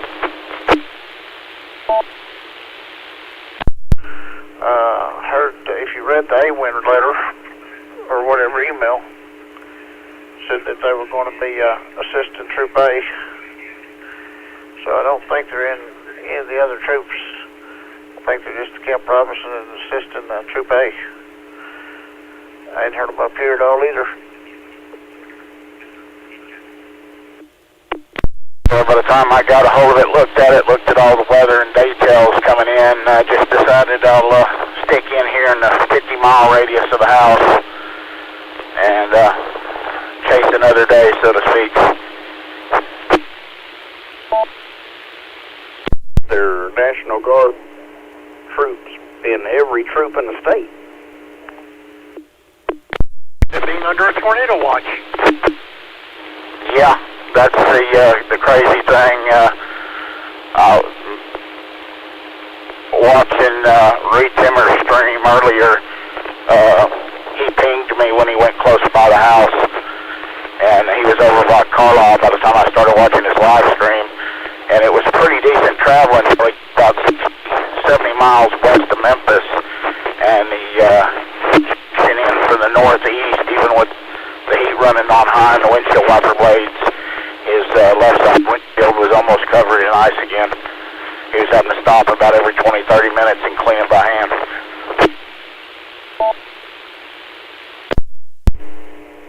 All right. Well, I'll be around somewhere. Obviously, over the next few days, I ain't going too far.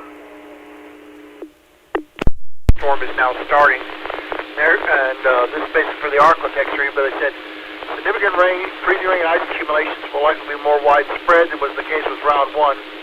Some sleet will mix in at times, particularly in far southeast Oklahoma and northwest portions of the architects where some snow could mix in. Somebody said thunderstorms are possible at times, particularly from midnight through 6 a.m. when precipitation will be more intense across the area. And like I said, saw the report of the lightning just east of Magnolia, so they were having thunderous sleet. All I could think of is was that viral video of Jim Cantori when he had, I think, those 7 lightning strikes of thunderstorm around Chicago. I mean, he was like a little kid on Christmas morning.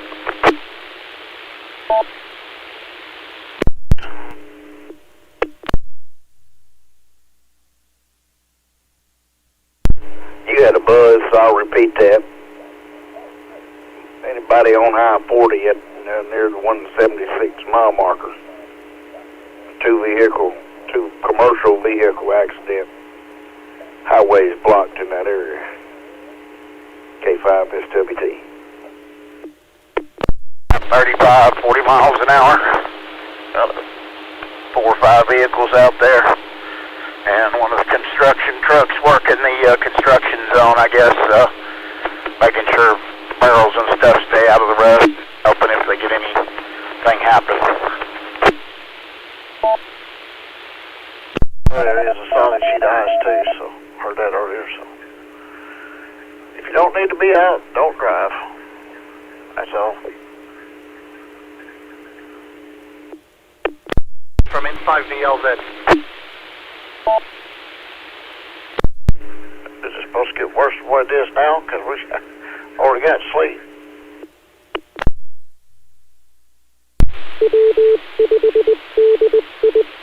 Heavy sleet.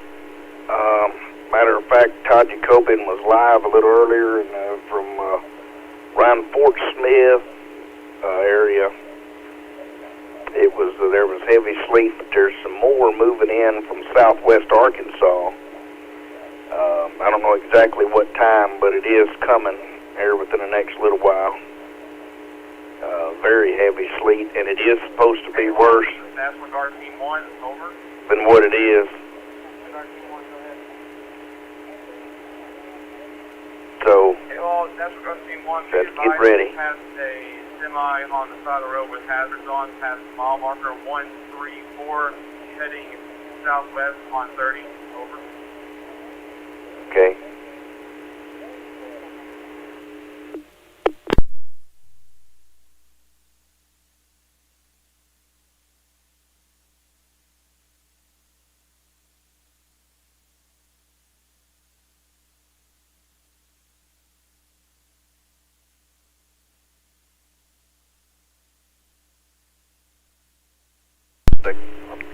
Kelly Speed and Troop A, I'm not sure where that, I guess was come through him, but I just heard that same call just didn't come through, so, and that was pretty cool.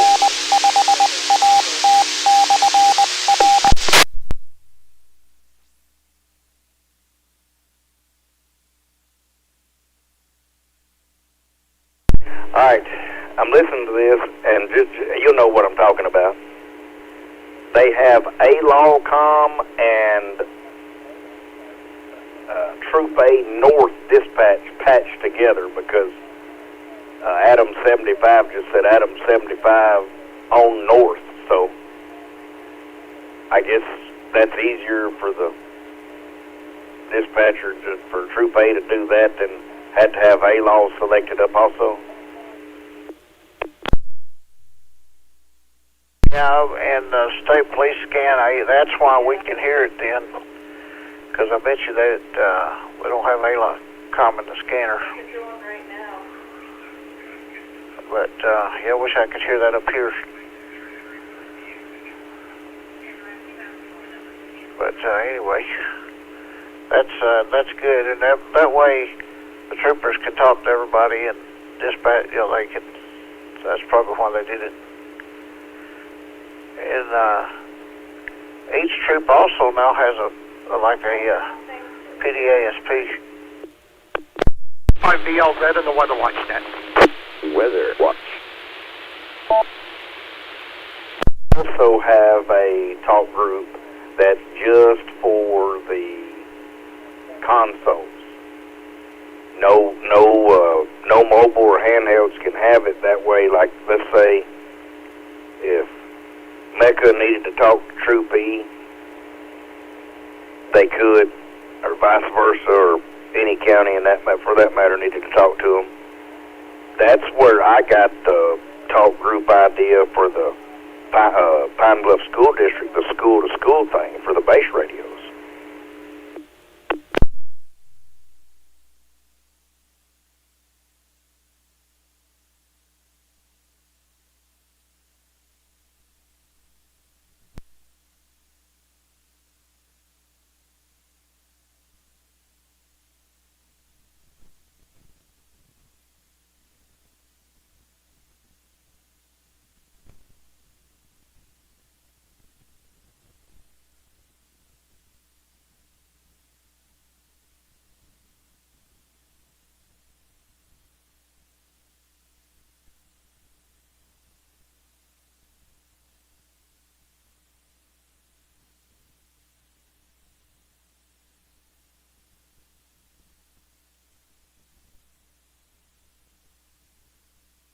I did have this one scanner in zip code scanning, and it did pick up the Russellville Road Department on A-Win, and I called IRA and got their talk group number, so I got to figure out if I can put it in a favorites list.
I'll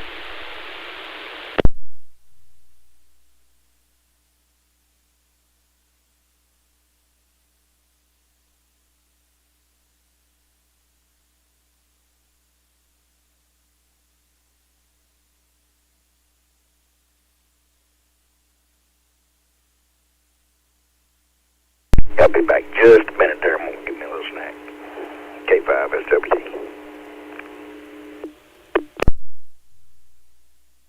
5TL.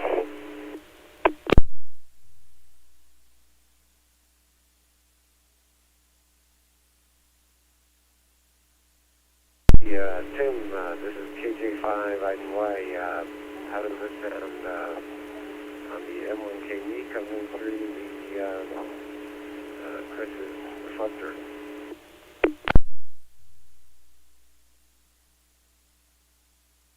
Hey, sounds pretty good. The audio's a little low, lower than normal. I don't know if you're as close to the mic there or what your mic gain's set on, but it sounds good. You coming in on DMR or YSF?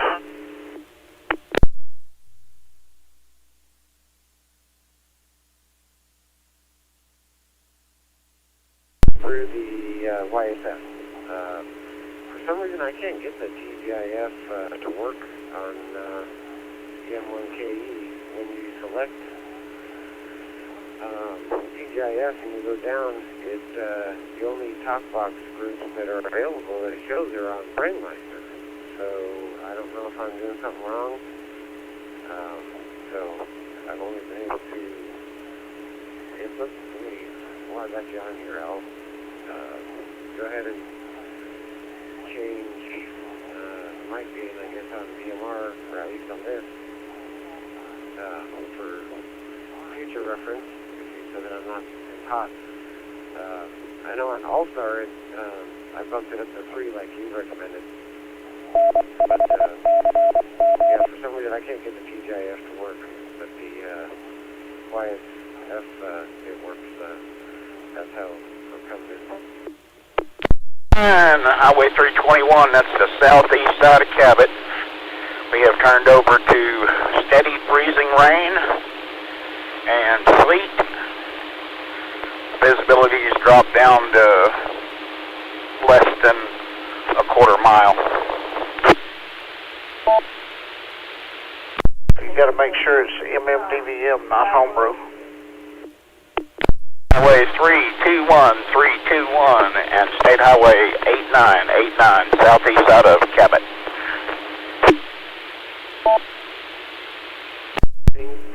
Yeah, I think I went there and tried to change it from homebrew, and TGIF wasn't in that list. And P25 and all the other ones were in there. I guess I can fool around with it here and use the HD to come in, but let's see, my mic gain on, let's see, for doing this, should I change it on which option? It says mic gain for DMR, D-STAR, C4, FM, C4, FM, DW, XDN, P25, IAX2, which I know that's the one that's for All-Star Echo Link. Oh, mic gain, DB, yeah, I have that on 0. Otherwise, on DMR network, it looks like I have it as -12. What do you recommend I should change it and try for next time I come in here? Yeah, I set mine up to 5, but I mean, just like I did the All-Star. And then just back away from it a little bit. It seems to work good. Well, you should have, it's homebrew and then MMDVM, and you need to make sure it's set to MMDVM. And then you should see TGIF in the list. And, so, that's, like I say, that's, I have not set mine up on TGIF, but I know a lot of people that have, so it should work.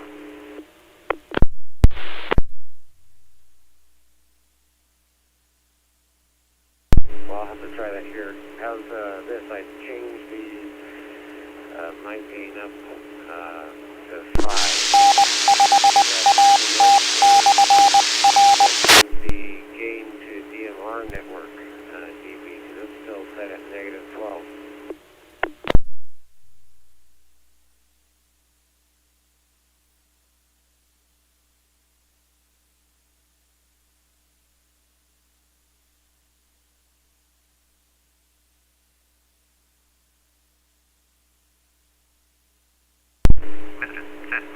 Yeah, that sounds a little bit better there.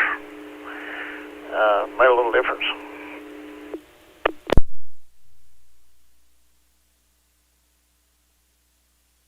Okay, so I should leave it there, or should I adjust the one that says gain to DMR?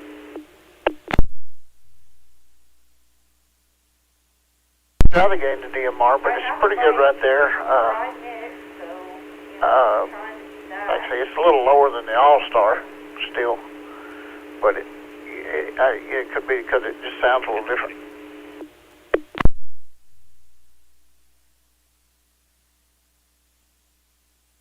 Well, I guess I'll leave it there and not more with that for the time being. And I guess I'll go in here and try to play with the kind of the change from homebrew to the other there and see if I can get that to work. But I already have my 10 slots filled up. I'm going to have to run. I was able, Tim, if you haven't done it yet, I think it's the local broadcast, the first option, laptop, the first option. I did it today with my dad. As long as you put both of them in the same channel, my M1KE was talking to my dad's M1KE, even though we were not on the same, well, I guess it's my brother's internet same service here in my grandpa's house, and his house, same company or connection, I guess. But he was had hooked up to a different router and whatnot at his house. Down the driveway, and I was here in my grandpa's house, and we were talking M1KE to M1KE. That was pretty cool. And I guess if you were going to set up like you with another M1KE somewhere else, you'd have to get the same port numbers and whatnot, and you'd be able to talk one radio to the other. I know the president of our club, we're going to try that next meeting. We're going to do a demonstration of the M1KE at the meeting, and that way we're going to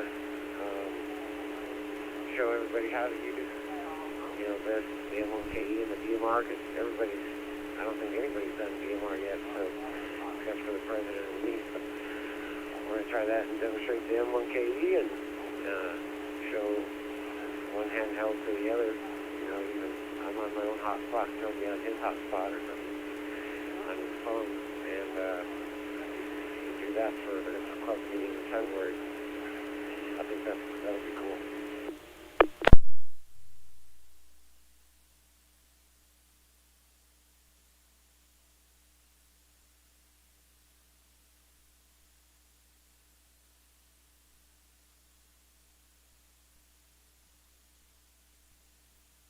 Oh yeah, it'll work nationwide.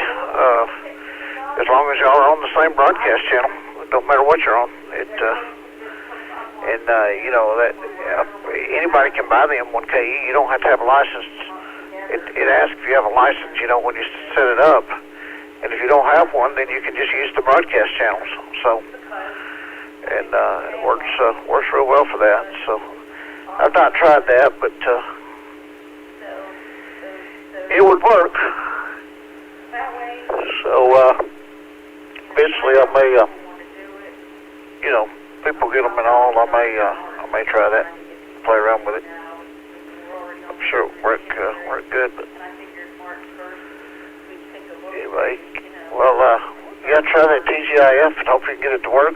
Several talk groups over there too, so we're glad you got all 10 profiles filled up. I've got all of mine basically done. I've got one or two that I can switch around to whatever I want. But it seems to work really well. So anyway, I'm gonna do a couple of things here, and I'll be back on here in just a little bit if you're around. K5TEL.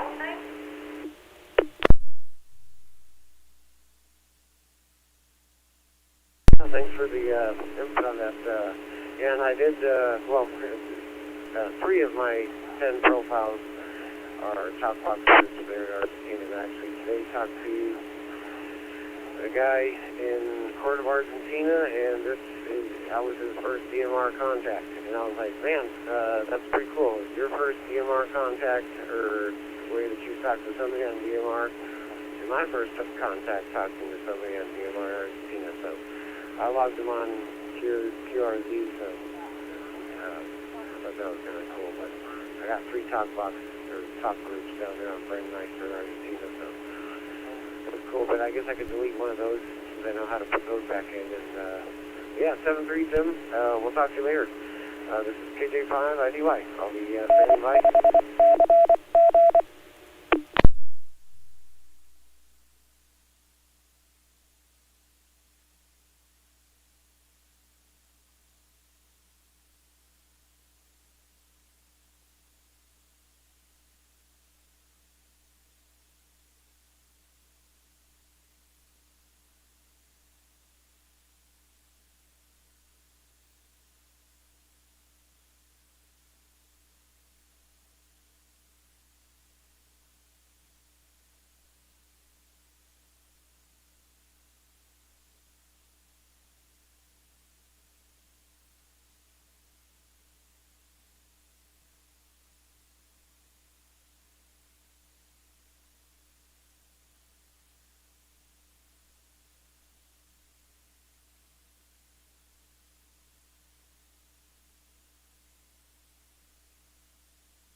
PM.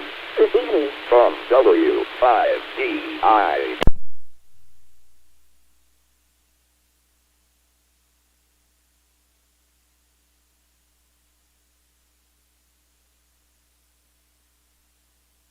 N5VLZ, the Weather Watch Net is continuing. Mixed bag of winter precipitation across the state, snow across the north, sleet across western and central, and sleet and freezing rain across the south. There has been reports of convective precipitation with thunder and lightning down near Magnolia earlier. Let's see, I haven't seen any other new lightning strikes just yet, but there's potential to occur overnight. Intensities will pick overnight and through the morning tomorrow before changing all the snow with the intrusion of cold air at all levels, and before precipitation ends tomorrow evening. A winter storm warning and an ice storm warning continue until 6 p.m. Central Time tomorrow. Ice storm warning for Columbia, Union, Ashley, and Chico counties as far as south central, southeast Arkansas with a winter storm warning elsewhere. and an extreme cold warning in effect statewide through 6 p.m. Tuesday. A lot of areas, especially across North Arkansas, are not going to go above freezing the rest of the year. Or not rest of the year, excuse me, rest of the month. They seem like the rest of the year, you know, but it'll be rest of the month because more active air is coming in later in the week. Still too early to tell if we'll have a winter storm with that. It may be further to our south. Roads are extremely slick and hazardous. Do not go out unless it's a life and death emergency situation. Your vehicle should have already been winterized. You should have a winter weather survival kit in your vehicle in case you become stranded. If you end up getting stuck in the ditch and there's no injuries, dial star 277, star ASP on your smartphone. That will connect you to the nearest troop headquarters of the Arkansas State Police. Obviously, if there are injuries, then dial 911. You can get information on apps with the MPing app, Mike Papa India November Golf, where you can submit your current conditions direct to the National Weather Service. And also the iDrive Arkansas app will show you road conditions, snow and ice cover, and where the wrecks are, so which is useful if you're out driving. I'm looking for reports from stations with snow, sleet, freezing rain, power outages, down trees, power lines. Not looking for just check-ins and speeds for the count. I would like reportable criteria to submit to the National Weather Service. So if you have such, please call N5VLZ on the Weather Watch net.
N5CG.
You gotta take most one thing.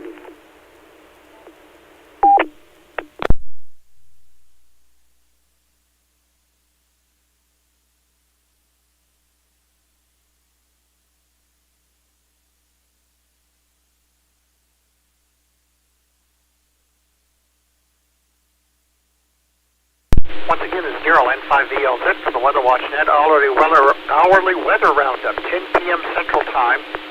Fayetteville, mixed precipitation in 12. Harrison, mixed precipitation 9. Jonesboro, light snow 14. Fort Smith, light snow 20. Mount Ida, mixed precipitation 16. Hot Springs, mixed precipitation 17. Little Rock, light snow 15. North Little Rock, light snow 14.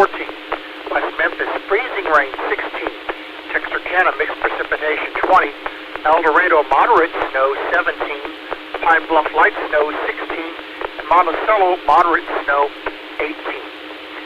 As noted earlier, and we're going to continue mentioning this, I don't know how folks cannot be aware, but a winter storm warning and an ice storm warning continues for all of Arkansas. The ice storm warning for Columbia, Union, Ashley, and Chico counties in far south central and southeast Arkansas, with a winter storm warning elsewhere. Both of those expire at 6 p.m. Central Time tomorrow afternoon, or tomorrow evening if you prefer.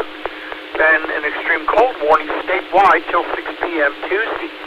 Many areas, especially across north and much of central Arkansas, will not get back above freezing for the rest of the month. Maybe sometime in early February. But it looks like more cold air is coming in, so they may be in the deep freeze for a while, as it were. Power outage-wise, across Arkansas, just under 3,000 customers out. Most of them are down in Deshae County in southeast Arkansas, as well as Little River and Sevier County and Miller County in southwest Arkansas. In the Little Rock area, Pulaski County, 89 customers are without power. Again, if you don't have to get out, please stay home. Possibility of convective precipitation with thunder and lightning, which will cause intense bursts of the freezing rain, sleet, or snow. If you have reports of weather criteria, freezing rain, sleet, or snow, or down trees, power lines, power outages, I would appreciate those. This is N5VLZ for the Weather Watch Net. Weather Watch.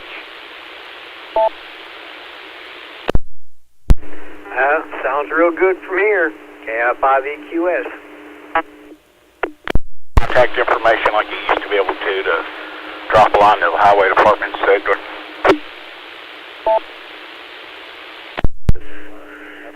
N5CG, and finally now, after Tim's advice, I got GIS to work now. So before I was doing the YSF Yates Fusion reflector going in through there, but I do have the All-Star. Like this morning, I checked in on the net through the All-Star. But I guess at least it's working now. I know it probably sounds a little bit different because of TGIF or DMR.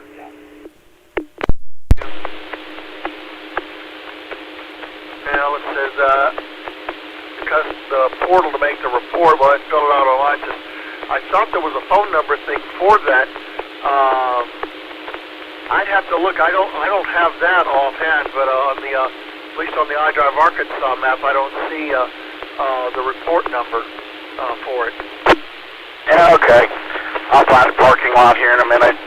Dig through my contacts. I've got the district in the state's direct number, and I'll get a hold of my district up here. They need to do a little something about 4 Mile Hill.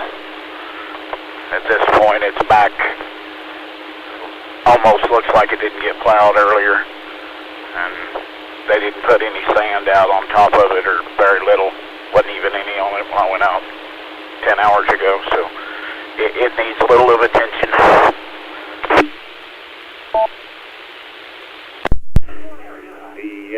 When you talk, it's 467-675, and the CTSS for receive and transmit is 141.3. But the one, but that's, in Gassville. You from Midway, yeah, I think you probably would be able to hear it, but yeah, I don't really talk on, or we don't talk on as much on that one, and I'm up here at my grandpa's, so I can't hear from here. But the other one is Baxter, the 575, so it'd be the 462-575, and the CTSS on that is 127.3, if I'm not mistaken. So you may want to check that. And I was talking to somebody on the 575 earlier. If you want to get that programmed in, and once you have it ready and working, I can key up on that and talk to somebody, and then you can double check and see that it works.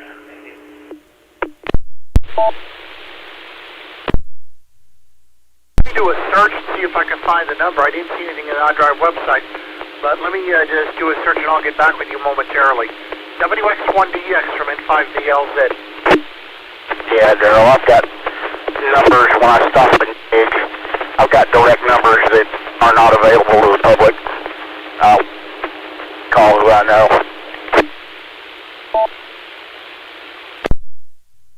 Roger. Okay. Well, if you have any other reports, let me know. What's the precipitation like where you are right now? First 10 years went up, and then he just 3 years ago renewed it the second time. Renewed it for the first time after his 10 years. I know he's GMRS, and I'm sure Dennis has, I know he has his, and I have mine, and there's several hams that have the GMRS license. So, and I know John, the other John here local, he just got his GMRS license too. So, yeah, it's just $35. You already have your FRN number, which that's normally the hardest thing for a person that's not ham orientated to get. And after the FRN number, you know, then it's get the GMRS license. But you already have an FRN, so you just gotta pay the $35 and wait a couple days, and you'll get it. But yeah, Randy, 7-3, we'll be listening in the morning and hopefully give a report on the weather, and then be on the cuckoo. KG5DI.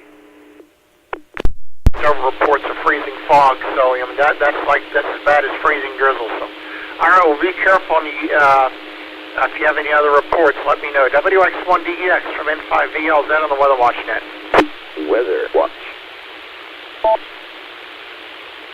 And yeah, because I'd still want to get a different radio, because that old Kenwood I've listened on, it's on its last leg. But yeah, I'd like to do that, and then of course, you know, they got the family license, and that way my son in Mountain Home down by the hospital, I can get him a radio, and we can talk back and forth, and we can just do the family license, and it's all good. So yeah, but we got sleet here. It's just coming down all kind of crazy, but luckily not much accumulation. So I will check into, well, yeah, if I'm up in time, we'll see. But and if I remember, I'll check into the net at 8 o'clock in the morning. But otherwise, I'll be on the cuckoo net. So you have a good evening, and you guys stay safe. KI5EQS. 200 yards in any direction of that intersection, that even though you're literally looking at 5 cell towers within a mile of it that handle most of Cabot, you don't have a signal right there. And for the 9-4, even for the Stars Club machine up here that's less than 6 miles away, it's a patchy, if not dead area, even with 85 watts and a high gain antenna. So one of them just interesting little phenomenons, kind of a, I guess, Bermuda Triangle in the middle of town. Hi. Get up, move around, my friend, and appreciate what you do with the Weather Watch. WX1DX monitoring. Coming in through the TGIF DMR. This is KJ5IDY. This is solid. I couldn't believe it. Yeah, with mag mount inside the QTH here near the front door, but on a metal skillet for ground plane for good measure. And I was sitting there solid. I couldn't believe it. So at least I know I can get into the Stars Club repeater if I want to at times to chat or whatever. WX1DX from N5VLZ. I'm going to grab a quick snack. I'll be back in a minute.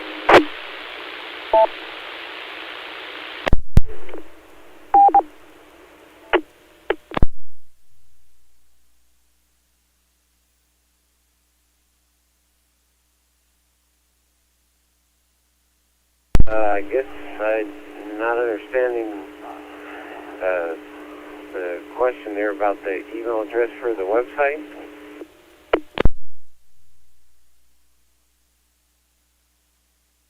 Like I'm, you know, get on the DMR. I got a DMR walkie talkie, but it ain't the DMR got 2 channels. I got a DMR between Little Rock, between Conway and Damascus on 65. It's off east of somewhere, east of Conway. And I can, you know, the IDs lights up on my radio. Somebody said you go and you have to have ID. I'm on my website. And I didn't about a license.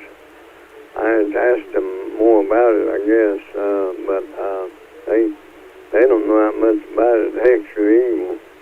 But I'm wondering, so I got a I got an email address. I guess I could use that as well, on my own website. N5VLZ back at the console. Yeah, no, I understand your question. Now, you have to go to radioid.net, I think is the website, and there you have to enter your valid GMR or ham license, and then they assign you a DMR ID. And to be able to talk on DMR, you have to have a DMR ID that is linked to your ham call sign.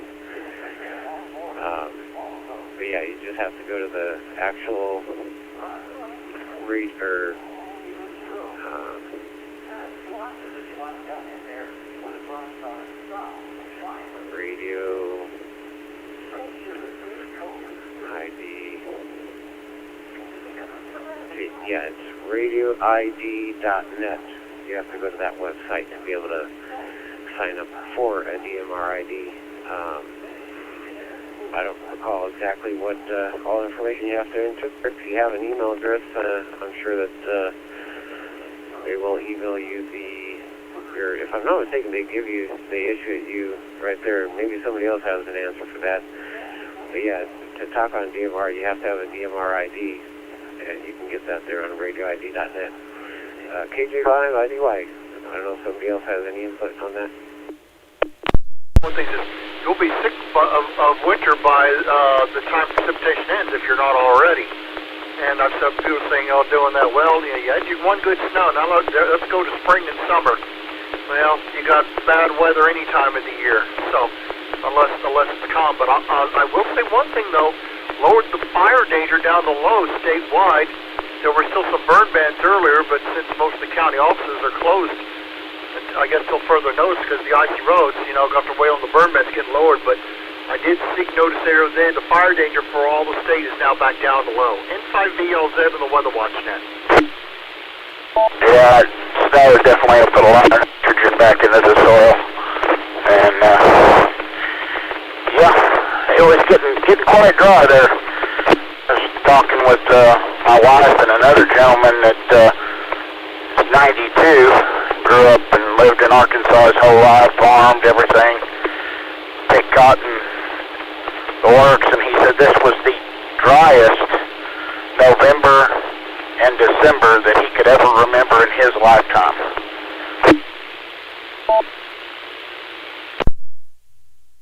I think Little Rock had only gotten 6 inches of an inch of rain in December, and before this came, we hadn't even gotten,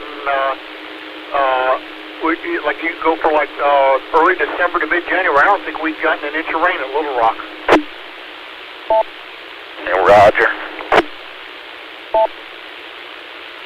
Email password, and then you have to, that you're selecting that you are verifying that you are this actual person and this information is correct, and that's how you can get a DMR ID. KG5DI. I'll be standing by and clearing your final. Highway's in about as good a shape there as the north part of Bob was.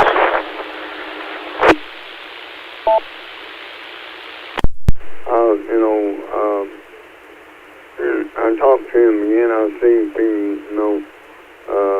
saying what I do and everything, and see what he says. Anyway, appreciate your help, and I'll let you know if I need more contact, more information and everything. So you have a good one, stay warm, and hope you don't have to go out very far. Anyway, it's KC5, 7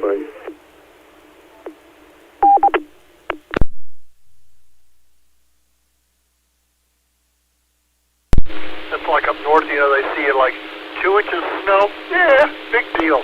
Down here, you get 2 inches of snow, it shuts everything down. I remember that superstorm 1993, Birmingham, Atlanta, got over a foot. And also then down in Florida, they had tornadoes. And so it's just crazy. I mean, our tornado season's starting in 6 weeks. So, but anyway, let's get back to your driving, and I'm going to look at some more data here while I'm waiting on additional reports. WX1DX from N5VLZ.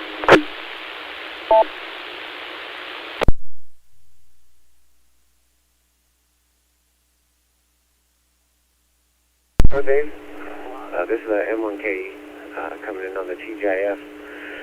Do you think I should bump up the mic gain or anything on the DMR portion of it? I know on All-Star I had to bump it up to 3.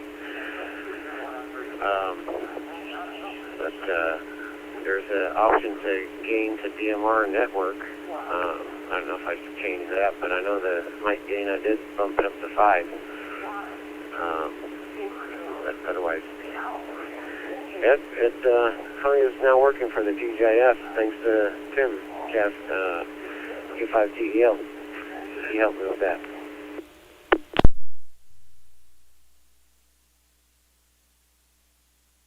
Yeah, you can afford to bump it up probably 2 more notches. It's a little low, but I'll just turn the volume knob up. But yeah, you can take it up a couple notches, and yeah, Tim, he is the wizard, especially with the M1KE. He loves that thing, so he's good at that, and the Open Spot 4 Pro, and a host of other ham radio toys. He knows his stuff. But yeah, you sound great on that thing. I'm impressed with the audio quality, especially coming through TGIF. So, congrats, my friend, KC5DJR.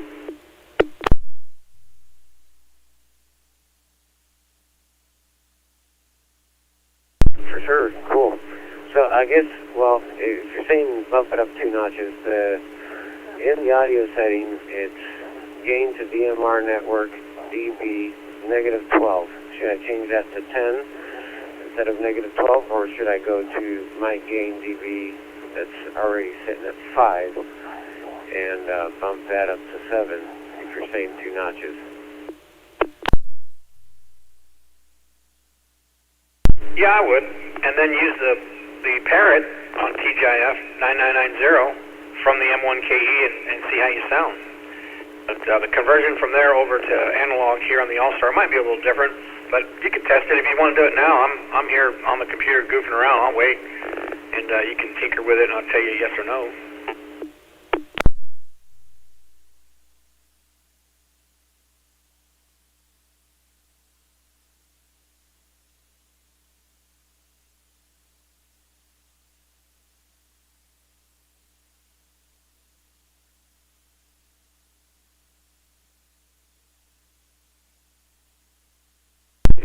I guess I changed the mic gain on the DMR from -12 to -10 now.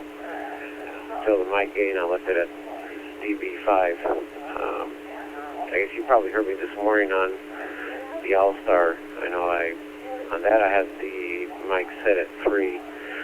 I guess after this, if you say this is better or worse than the previous, I can change the other mic gain from 5 to 7 and let me know which way is better, and then also I can jump over to C.A.R.E.N and see if I need to bump it from 3 to 5 or something else.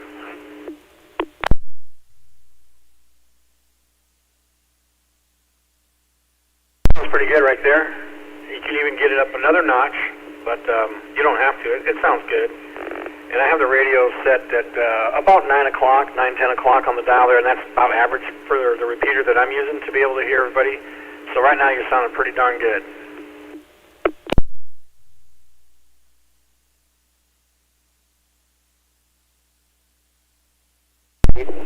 Now I changed the mic gain to 7 instead of 5.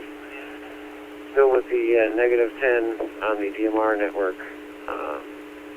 So I guess if that's better, then I'll leave that there, and I guess I can jump over to the All-Star and see if any of that changed all the other configurations with All-Star. 5 CWR. The parrot 55553, it'll tell you your audio quality, and it'll say it's just about high, and then you can hear yourself after they're done announcing that. And then 9990 on the TGIF for the DMR side of it. So, but yeah, right now it sounded pretty good, like you're in the room with me. I'm very impressed with the audio quality of that device.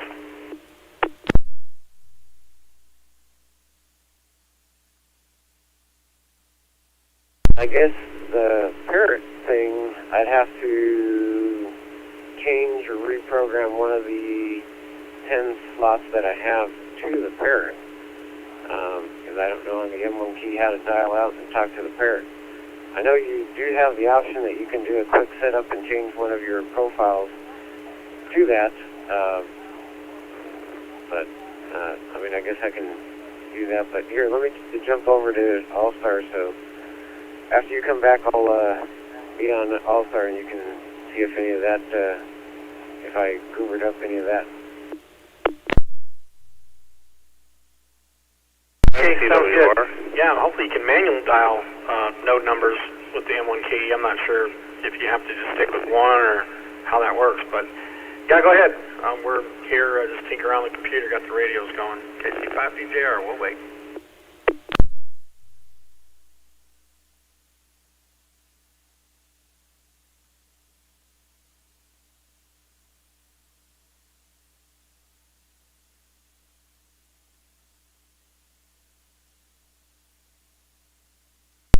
Okay, yeah, this is on All-Star now. I know that I heard another station doubling with you, Dave. Other station, if you want to come back after Dave's there. If this is everything sounding okay on All-Star still with the mic gain set at that, or do I need to bump it up to KG5DI?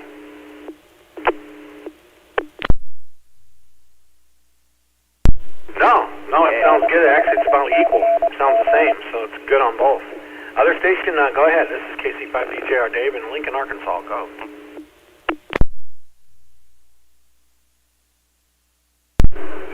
Hello, everybody. This is KJ5CWR, Brad in Fayetteville here.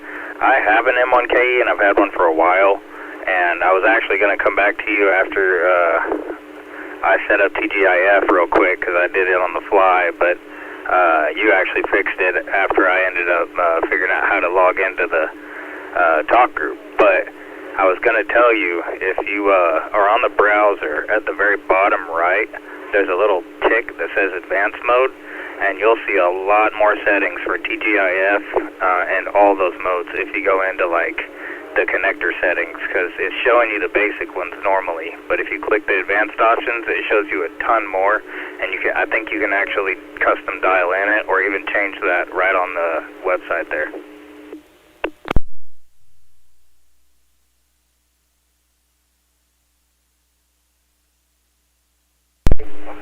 Yeah, I know, yeah, I do have the advanced mode selected there at the bottom, but yeah, or I guess maybe if you find where I have to, or what I have to do to try to dial out to the parrot, because, I mean, I know, what is it, I have, well, see, now I'm on All-Star, I guess I need to jump back over to TGIF on this, on the M1KE, how to dial out, because I do not know what buttons or what I'd need to do. I'd probably have to delete a profile and create a profile with the parrot, right?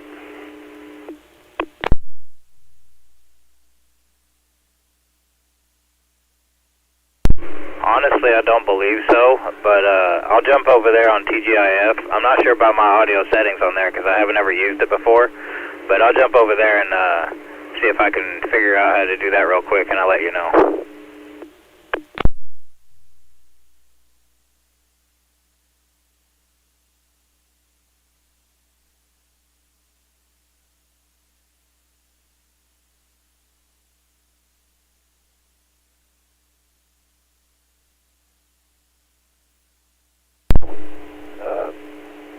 Yeah, I'm back on TGIF here, so I'll see what buttons and options I can do. So you actually did get the TGIF, because I know it's what Tim was saying, that I guess I had the from the homebrew to the MMDV. I guess that was the thing that I had wrong in the connectors tab to be able to get the TGIF to work.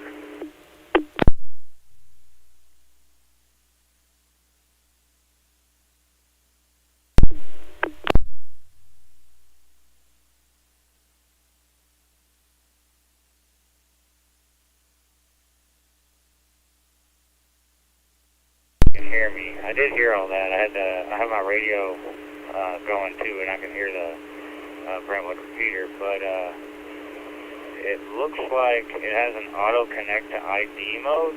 I'm not sure if that'll kick the other one out or not, and I don't see a way to change it either, but I figured I thought there was, but that looks like port numbers, which won't do a dang thing. But yeah, I hope you can hear me all right. But there is an auto connect to ID. I'm just not sure exactly how.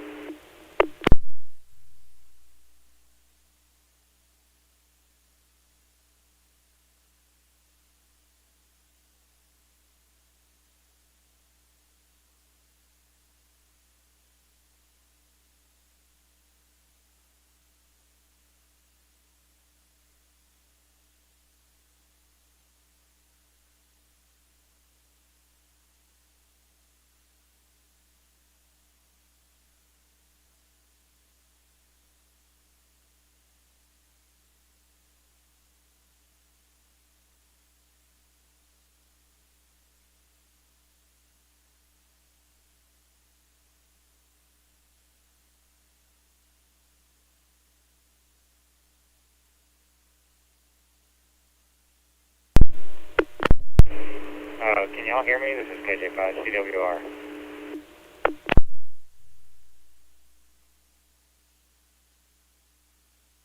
Alright, this is DJR. I hear you really good.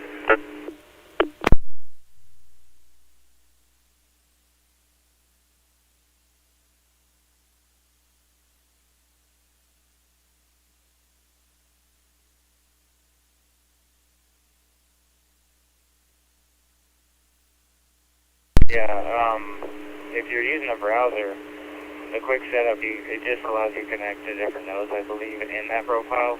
So you can just go back to the quick setup and do the same thing and just connect to the parent node there, and it should just work. And then when you're done with that, just go through the quick setup again and connect it to the N80D.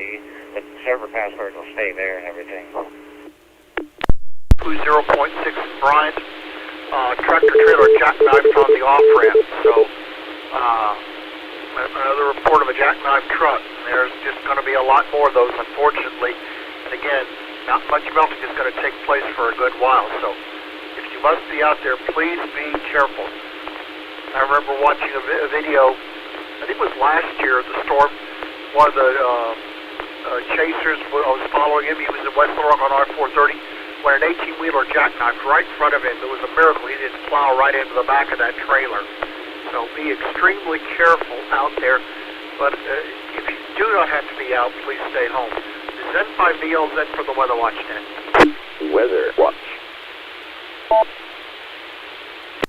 And see that, but yeah, CWR, thanks for the info. This is KJ5DI. You're sounding good too.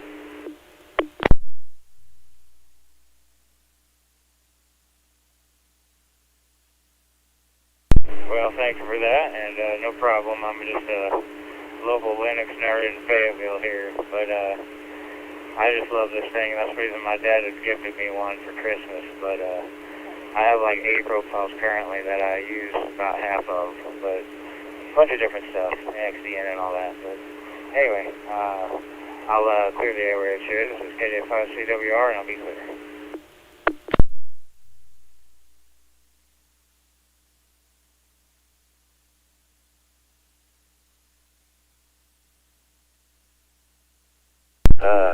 Appreciate it, this is Bradley. You may want to up the mic gain a little bit. Play with the parrot. I'm going to play with the parrot here for a little bit. Yeah, you may need to get that from the negative on the DMR mic gain, or from the actual total mic gain on the bottom. Yeah, 7-3. KG5DPK.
N5CG.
WX1DX 64 from El Paso all the way into VB is in excellent shape.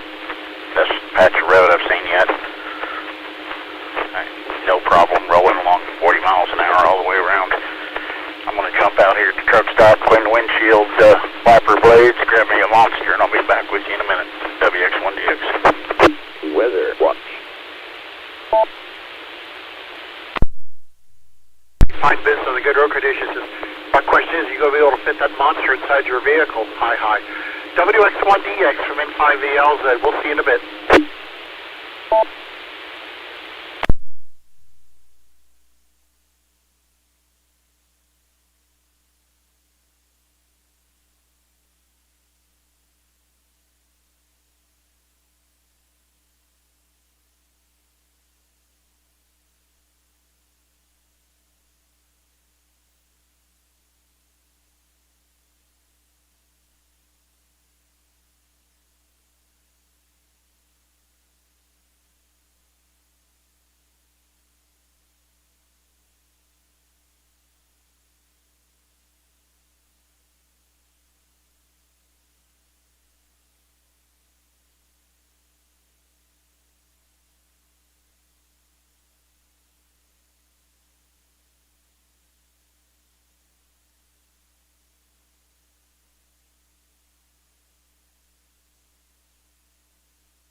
N5DLZ for the Weather Watch Net.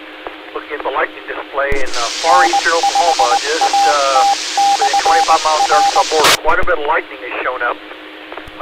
If the precipitation is moving to the northeast, probably areas around Russellville probably will be experiencing thunder snow or thunder sleet within a few hours if that stuff holds together. Don't see any other lightning in our, well, there is one strike just hard on the Arkansas-Oklahoma line. Oh, I'll have to zoom in here and see where it actually is. Let's see here. Now it's northwest of Mena, and it's south-southwest of Greenwood. I'm trying to get in a little bit closer here. West-southwest of Waldron, where the strike was. But that's the only one in the state right now.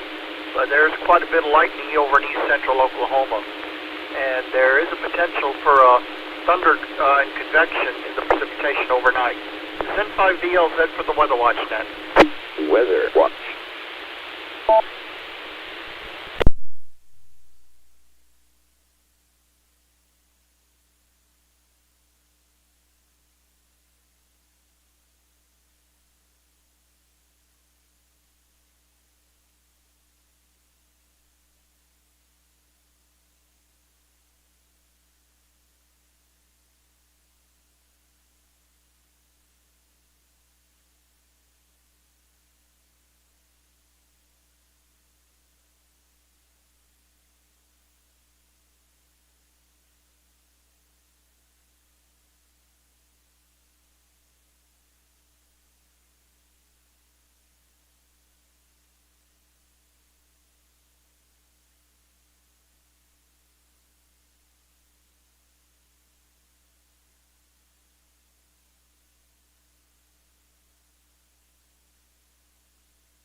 X1DX from N5VLZ, were you able to fit that monster into your vehicle? Hi.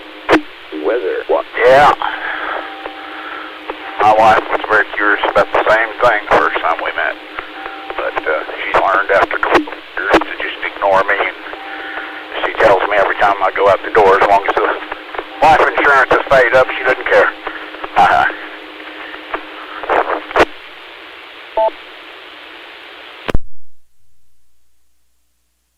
There you go. Now, so yeah, the Pac-Man monster or something. I've seen a lot of things either they're jackknifing on the trucks, jackknifing on the off ramps, or they're jackknifing there on the interstate. And if you don't know, but there was some convection, some lightning over in East Oklahoma, but it's been a while now since that occurred. So, but there is potential for convection to develop with this stuff tonight. Roger.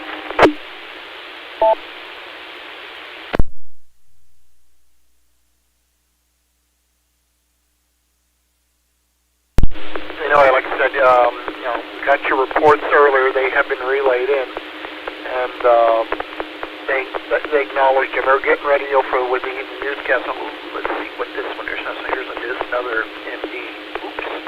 Well, it hasn't been posted yet. It said it has, but it hasn't. Tried to see. It looks like it's closer to the Gulf Coast. Well, I don't know. Maybe just East Texas, Northwest Louisiana. So I'll have to see when that comes up. That's going to be part of the reason because it's concerning freezing rain. So, but that stuff is moving northeast. It's going to head into southwest Arkansas overnight.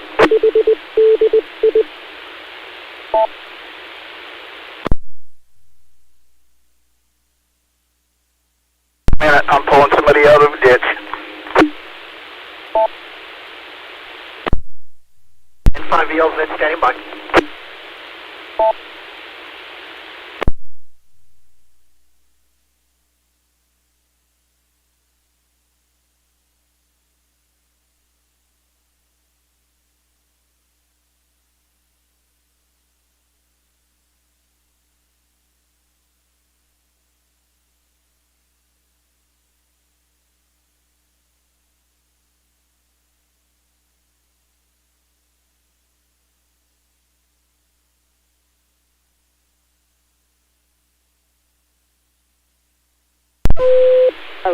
p.m. Good evening. From W5DI.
got them out.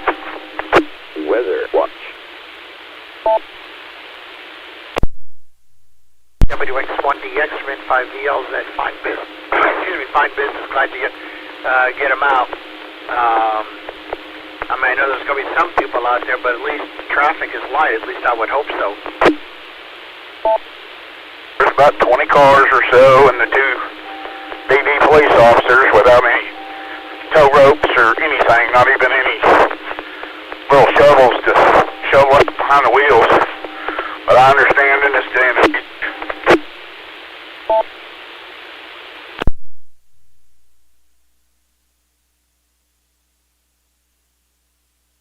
Well, it's a good thing you were able to help that individual out. I'm just scrolling down, looking at some other stuff. Y'all baked for this weather last summer. Now look at you in the ditch.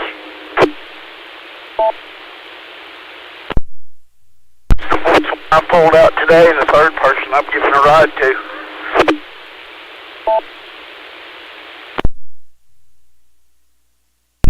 Well, I'm sure they appreciated, what you did on that.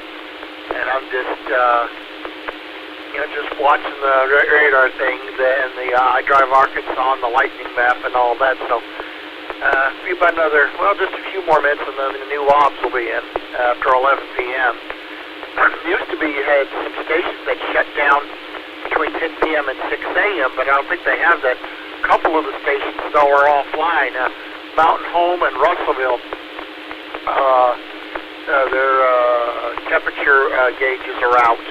Well, Mountain Home is out altogether, so hopefully they'll get those fixed. But I'd say all the states got some kind of winter precipitation right now.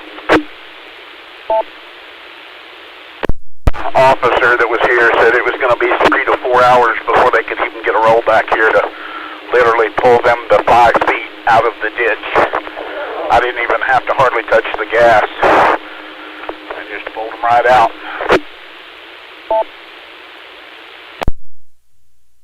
Well, that's good. And it's just, you just hope that, doggone it, 5 miles up the road, they did it again.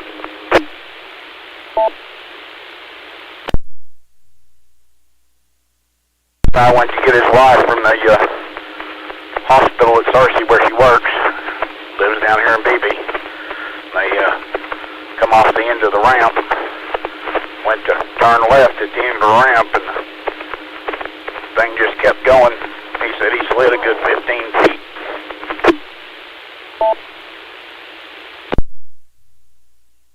There wasn't anybody hurt, was there?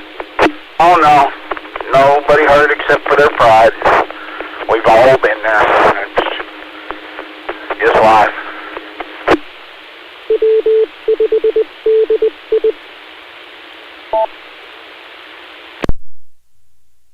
Like doing well. Travis and Tim and myself were going down to either Mena or to Shreveport. I can't remember which one it was.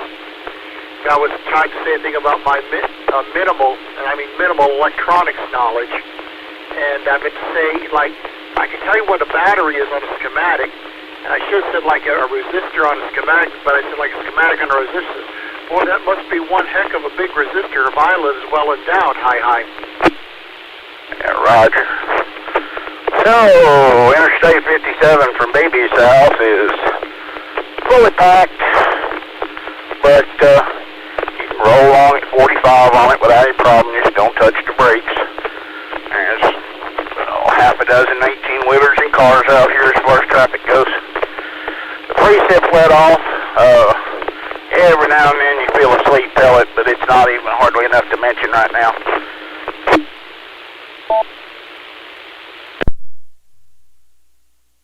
N5VLZ in the weather watch net. Well, it'll be back. And when I made that remark and all that, I started laughing and kind of tempted to. I could feel myself blushing. Like you said, we've all been there.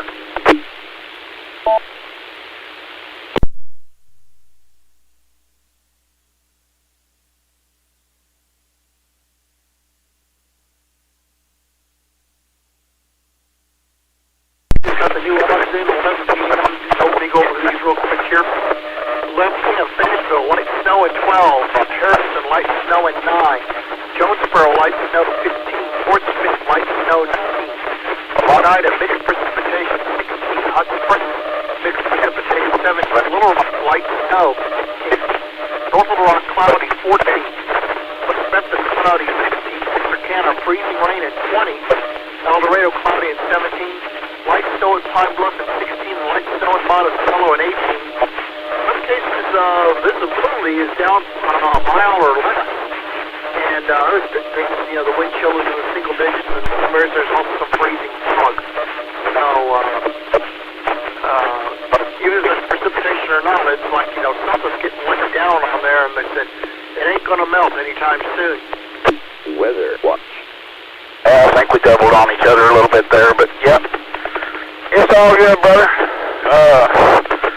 At the White County, Lano County line, and everything's pretty decent sailing.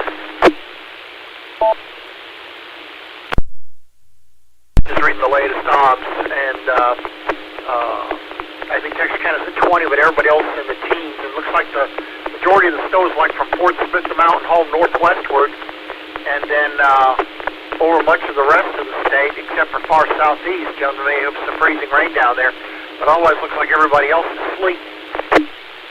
Now, Roger, I've been sitting consistently between 16 and 17 degrees the whole time.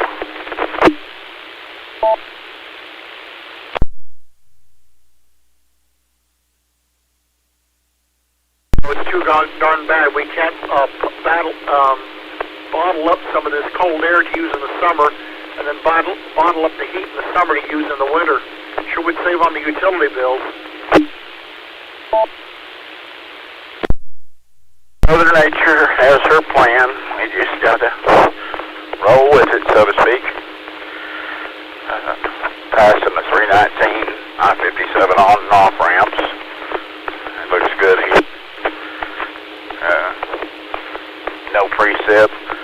The fog layer is lifted up just a little bit. I'm back to about a half to maybe just over a half mile visibility.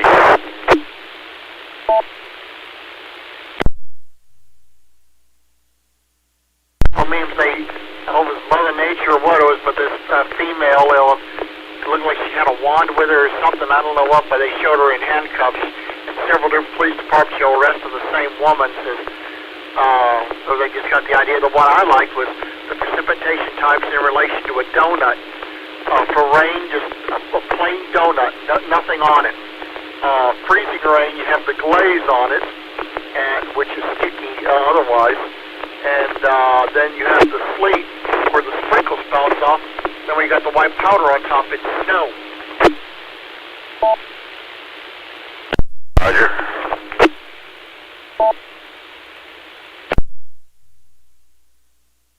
I'm going to want some donuts now. Hi. There's a ham over in the UK.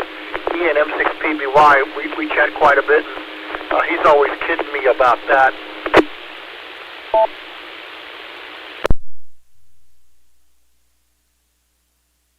Roger. Are we just running through the 9-4? Did you bring the official link up for all this?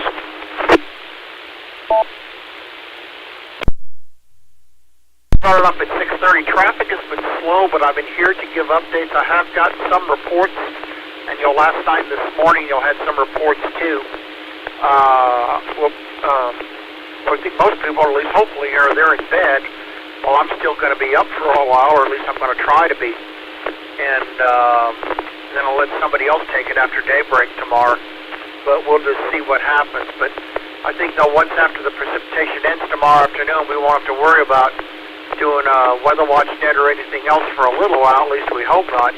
Besides, we know tornado season is going to be here soon enough. I mean, I looked at that down on the Gulf Coast, in Mobile, Alabama. They're under potentially a tornado watch tomorrow. But they're all afternoon, but then under extreme cold watch for tomorrow evening. They're going to go from one extreme to the other down along the Gulf Coast. Yeah, I looked earlier this morning. I want to say it was 82 degrees in Brownsville, Texas, right there at the very tip of the border. And you went literally 30, 35 miles north of that, and it dropped back down to 28.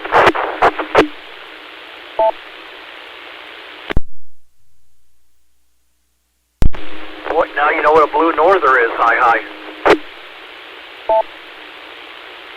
The reason I asked about the link, I do the classic ham thing, you know, listen 5 times as much as you hear. And tell you what, the systems do not have near the traffic they used to 10 years ago on them. I say it took several trips across the country, several back and forth to North Carolina, where my youngest boy's at, there at Goose Creek Nuclear Naval Station, and then took a trip out to Waukeeta, and I took that trip out Devil's Tower, Wyoming, and out to Greasy Grass, and I had half a dozen contacts the whole trip going out west, and only 3 contacts in 2 different trips going all the way to Charleston in the spring and back in the fall. Not near as many people as there used to be. You know, I hear a couple here and there on repeaters, but I ran 5.2 and was pushing 85 watts the whole time. Weather watch.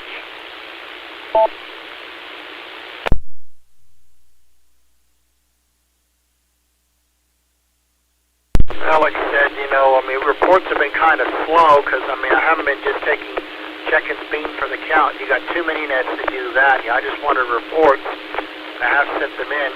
You know, I've got a storm chaser up in northwest Arkansas from Bentonville. Jason Koppenheim, I think he was in the Little Rock area earlier today. See, this is James Higler is up now around Bentonville, and so he's probably heading south on 49. They were having a lot of ice up there, and that big tunnel they have, and I can't remember the name of that thing, Bobby Brown or something. I don't remember what the thing is, but like I said, it's going to be going on for a while. But I said I hope most folks will be in bed, but I'm sure there's going to be a lot of churches tomorrow that are canceling services if they haven't already.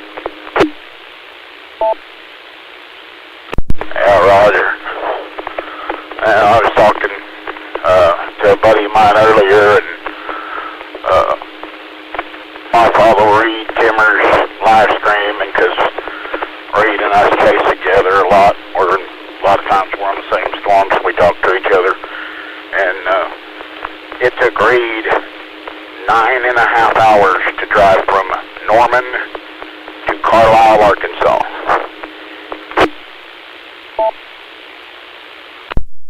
In his brand new Dominator 4, which is a F-250 4-wheel drive.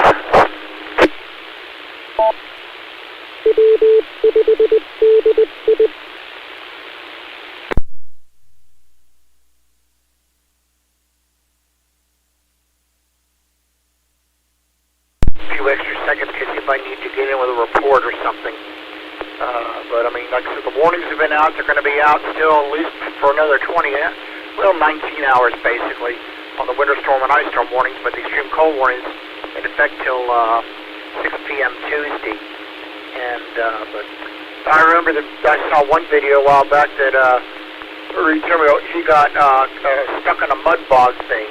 Had a heck of a time getting him out, and then the one where the kids basically swapped out the vehicle and set up a thing while the guy went in the store, and they swapped out the Dominator for a look-alike, but it was like a cardboard thing.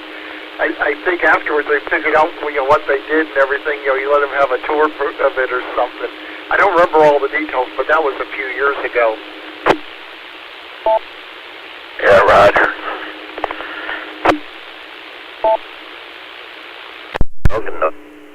And see this big second round of moisture coming in across the Gulf of Baja.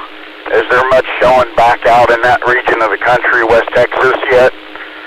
Or is it all made it, the moisture column made it into Louisiana and Texas pretty much? They just keep chunking it. So either too cheap to spend the $35 to get the license, or too stupid to pass the test. And they're aggravated, so they're just going to use the bofing and kerchunk the daylights out of the repeaters all hours of the night.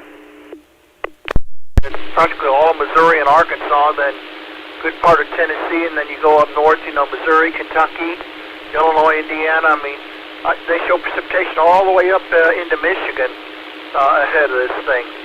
So, it's the best of looking at the south down in Florida. I mean, it's 74 down in Miami, and yet here it's only 15. I mean, 60 degrees, just about 60 degrees colder here.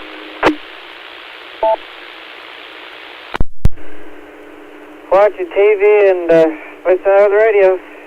See what else is going on. On the Walmart Highway 89 exit here at Cabot, in that little construction zone, as soon as you enter it, there is a lot of really, really rough ice and snow, like the grater blade was hopscotching, almost like washboard in a curve, so kind of be careful in that area. And then the off-ramp is in pretty bad shape.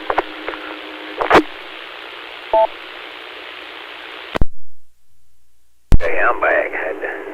You get started to get a little warm here. I get the coffee quit and I cool it down. I hear you.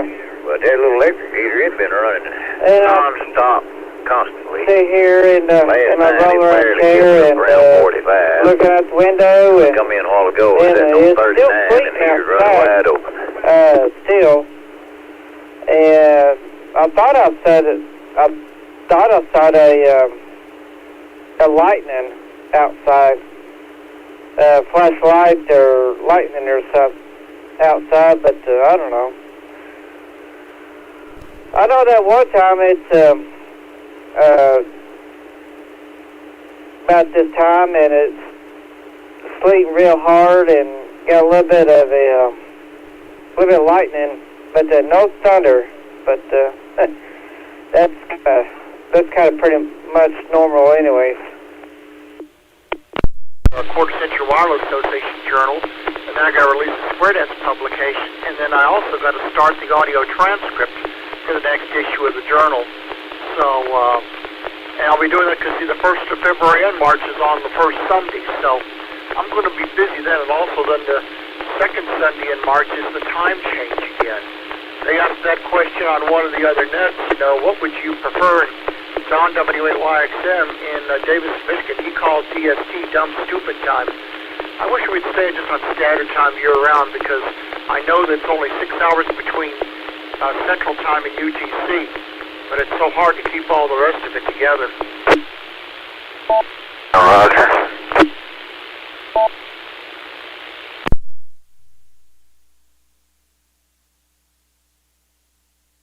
Making the repeater okay?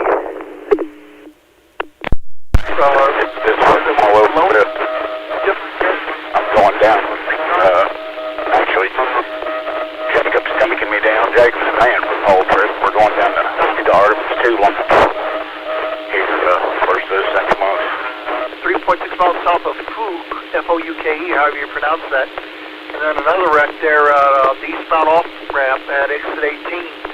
On eastbound Interstate 30. So that's been the big cause of things. The tractor-trailer is just jackknifing, but it hasn't always been on the off-ramps.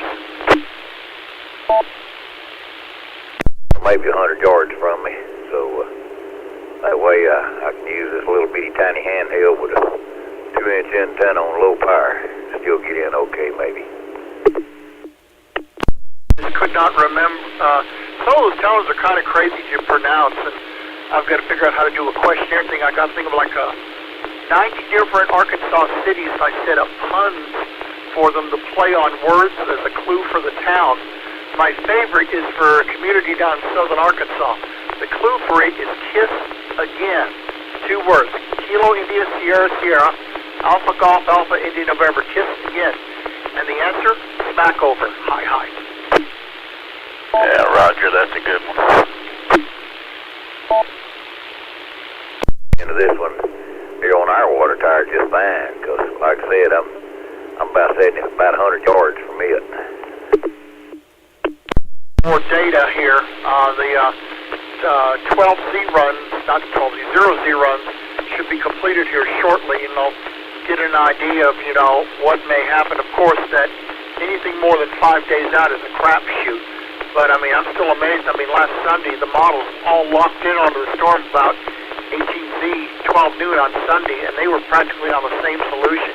I have rarely seen, we got some lightning now in western Arkansas. Let me see where that might be. Just south of Waldron. got some lightning, so we've got some convection again. WX1DX from N5VLZ. On this Echo Link node, I can get on that way too also. But I like the RF, you know, better.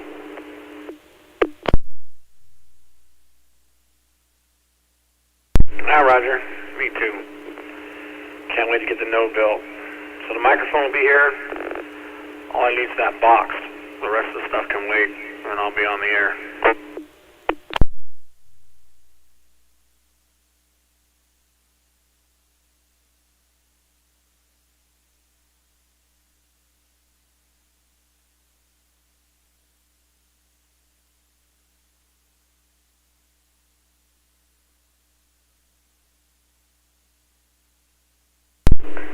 Roger on that, yep. I hope everything that, I hope it works out and get the audio quality pretty good and everything.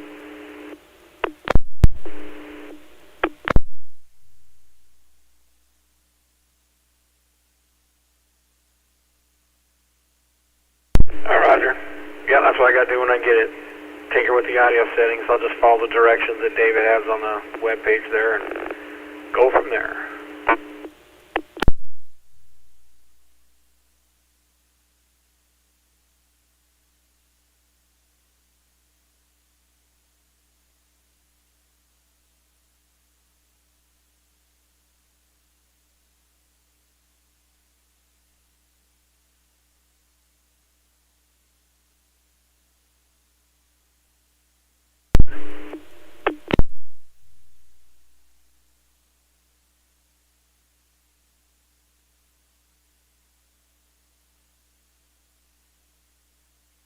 Well, Alex, I'll let you get to bed, and Roger, you're sounding good.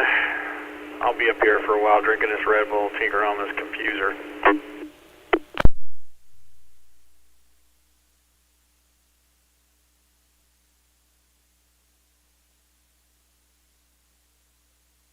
Wind in a little bit, and I'm fixing to lay down. It's kind of cool. It's about 5 in the camper here with the heater running wide open, so I'm fixing to get me and Lulu down inside this sleeping bag and see if we can generate a little warmth.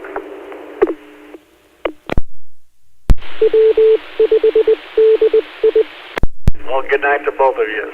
KC5DJR73.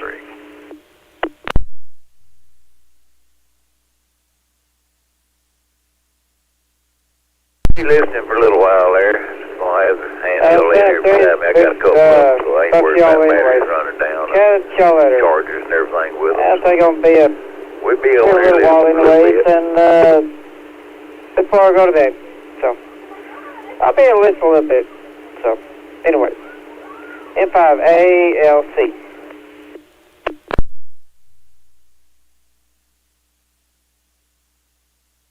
Right then, and Roger, I heard you fine. Heard both of you. 7-3, we'll be listening as well. KC5DJR.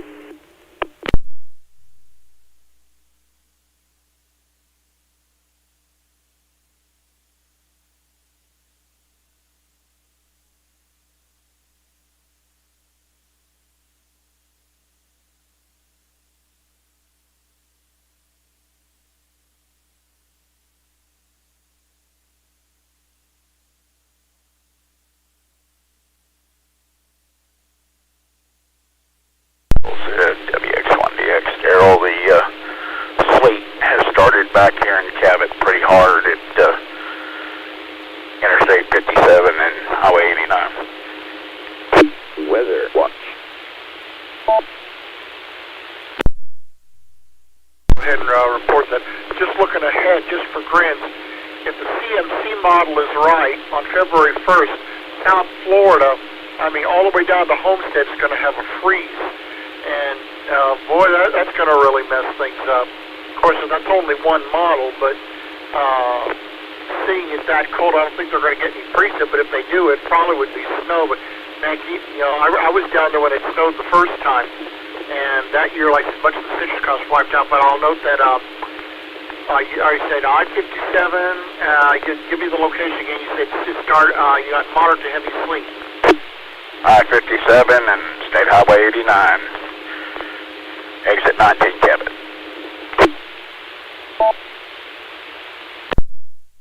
We'll relay it. N5VLZ.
AC5XV from KA5ASP.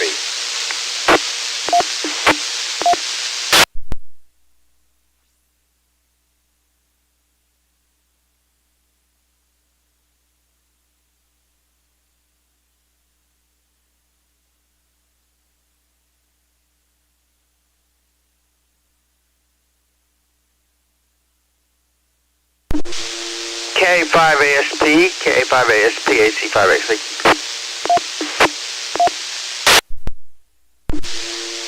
Hey, what are you up to?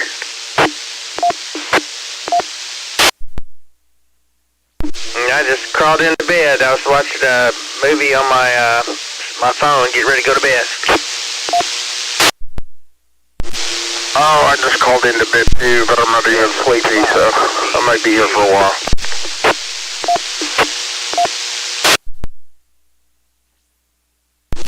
Yeah, I'm not sleepy either, and I just finished a Mountain Dew, so I might be up a little while too, I don't know.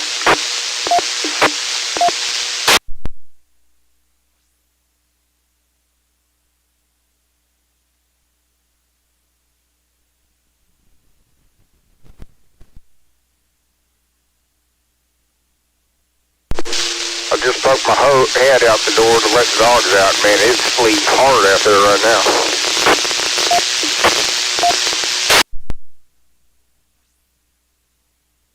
It was sleep here a minute ago when I went down to make sure everything was turned off in the kitchen and turn my faucet on down there. And but it's not sleeping here right now.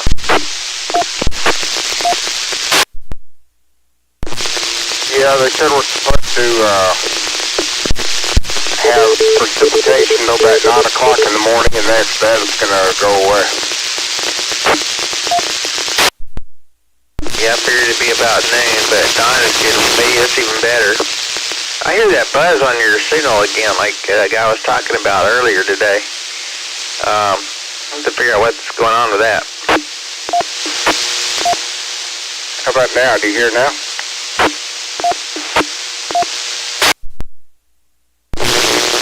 I think I did. It wasn't long enough, but I think I did.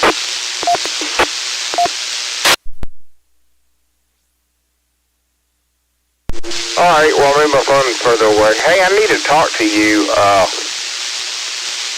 over the phone. Let me give you a call real quick. KA5ASP.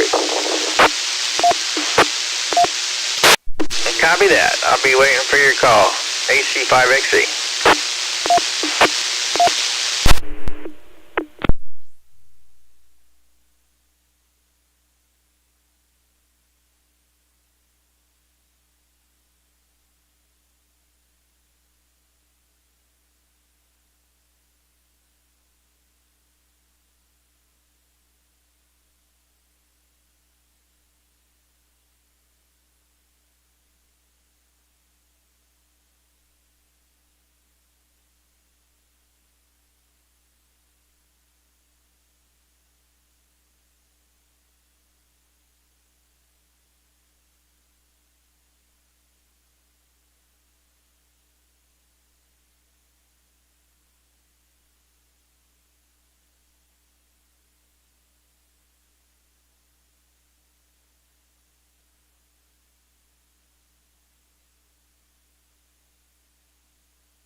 4 Mile Hill, Greystone Boulevard area.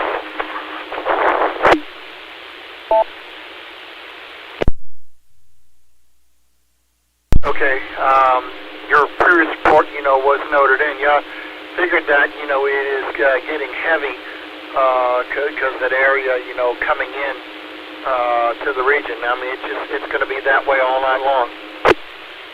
Yeah, this is more freezing rain, precip though, than sleet.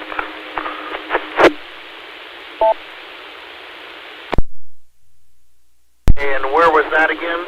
Highway 89 and 4 Mile Hill? Yeah, 4 Mile Hill, Greystone Boulevard, Highway 5 area.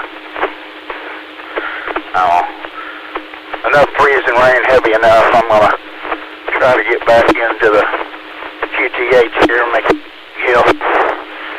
I'll be back with you in a minute from the house radio.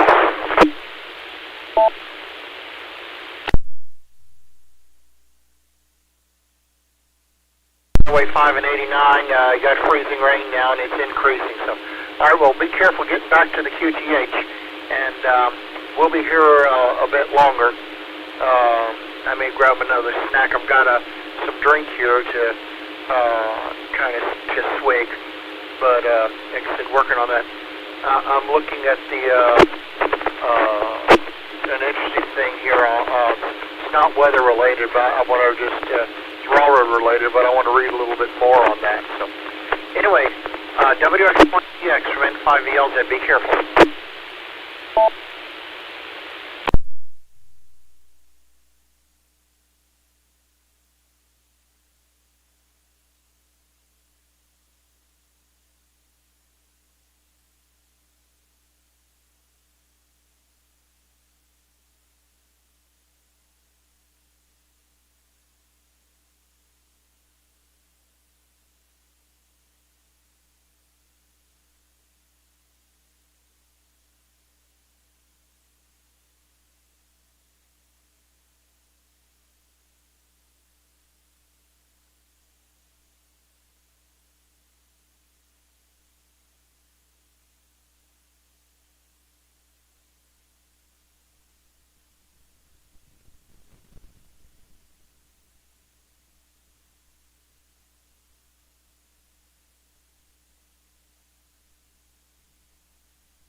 Nice little video here in just a second, Daryl. WX1DX, back at the house. Be back with you in a minute on the base station.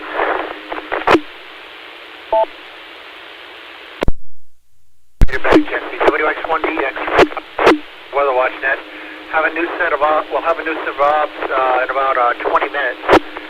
Still watching the radar. No changes in the warning for the region. That's going to continue going for another 18 hours at least. And winter storm, high storm warning, but then 2 2 days and 18 hours, you know, for the extreme cold warning. So it ain't going anywhere for anytime soon. This N5VLZ for the Weather Watch, and again, if you have to be out, please be extremely careful. Reports of tractor trailers jackknifing not only on the roads but on the off ramps. This is N5VLZ.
12 a.m. Good morning. From W5DI.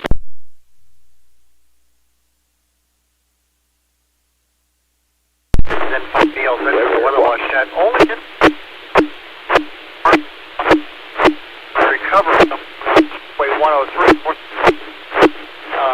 But otherwise, it looks like all the other incidents have been cleared according to iDrive. But most of the roads in northern and central Arkansas are still snow covered, and much of the roads in southern Arkansas are ice covered. So driving is not recommended. Travel is not recommended for that matter. Everyone needs to stay home. No change in the watches, warnings, and advisories at this point that I mentioned earlier. Winter storm warning and ice storm warning continues now until 6 p.m. tonight, since it is now Sunday. Another 18 hours. And the extreme cold warning continues for another 2 days and 18 hours till 6 p.m. on Tuesday. If you have to travel, your vehicle should have been winterized. Have a winter weather survival kit in your vehicle in case you become stranded, and have plenty of warm clothes. If you run off into a ditch on the interstate highway and the plows have been out there, and there's no injury, you can dial star 277 star ASP on your smartphone and be put in touch with the nearest troop office of the Arkansas State Police. Of course, if there are injuries, then you call 911. There are two apps that you can download from either the Apple Store or Google Play. One is iDrive Arkansas. iDrive Arkansas, you can get a map of the road conditions, snow and ice cover, incidents, traffic flow, and where the traffic cameras are, among other things. And the construction zones as well. Although I seriously doubt they're going to be doing any construction work in this weather. There's also the MPing app. Let's see, Mike Papa India, November Golf. Had a dormant moment there. MPing. You can report what it is doing where you are right then, and when you click submit on it, it will send your report directly to the National Weather Service. The reports that I'm looking for is like, current conditions if you don't have access to the MPing app or you can't get it, or you have things like reports of downed trees, power lines, or power outages. I'll take that. Not just taking check-ins for the count only, not doing that. But if you have reportable criteria, please call N5VLZ and the Weather Watch Net.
BLZ, WX1DX.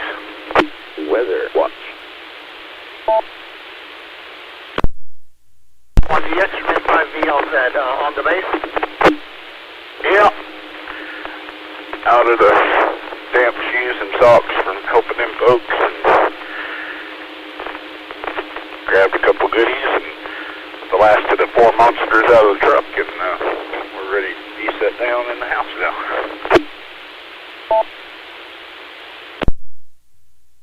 Good deal. Yeah, it's going to be all right. I told Frank this is the frozen Arkansas tundra, high.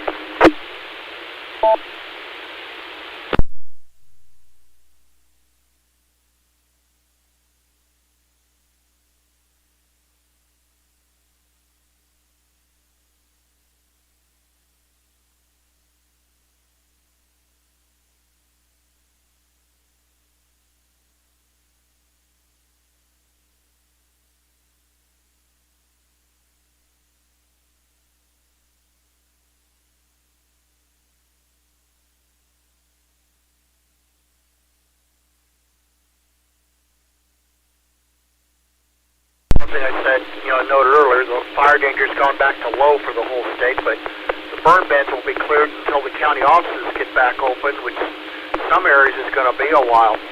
Just saw a note they mentioned for the Little Rock area that they may are going to have to delay trash pickup because of the icy roads, and I'm sure that they're not the only municipality that's going to have to do that.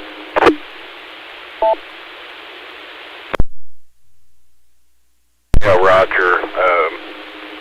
I talked to an officer while I was out, and they're not planning on opening any of the major city offices or anything till at least Tuesday, possibly Wednesday.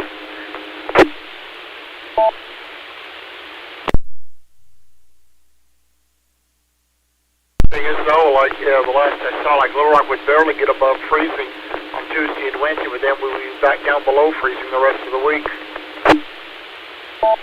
Yeah, and this will melt just enough just to settle down and then refreeze at night. And there'll actually be a harder ice layer than there was with just the sleet pellets and everything. Been through this one many times before. Me and my wife joked at the beginning of the fall when I cut open my first persimmons, and all my friends and family did across the state. Everybody had pure spoons in them, and the geese flew south a month and a half early this year that usually nest in this valley in front of my house. And I said, yeah, we're going to have a winter. It may be January or February or the first part of March, but we're going to have a good storm this year.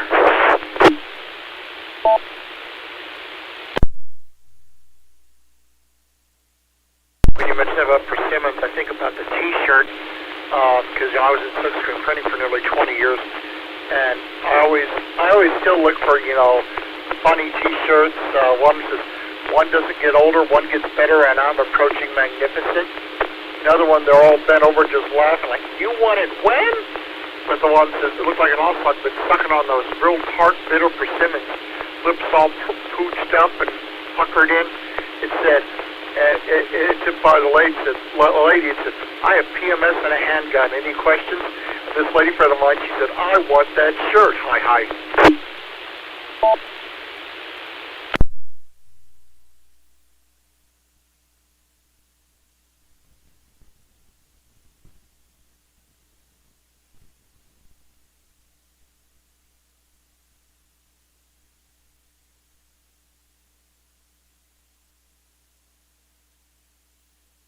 Good feed on what's going on around us, Memphis, Mississippi area. I'm looking at Reed Timmer's speed right now, and he's in the middle of the heavy true ice storm area. He's doing about 10 miles an hour.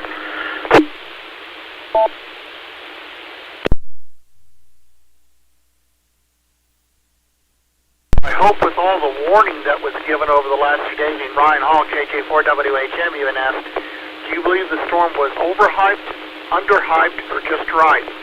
And last week when I voted on the survey during his live stream, it said, it was just right. But anybody who didn't hear about it basically had their heads in the sand or under a rock, with it.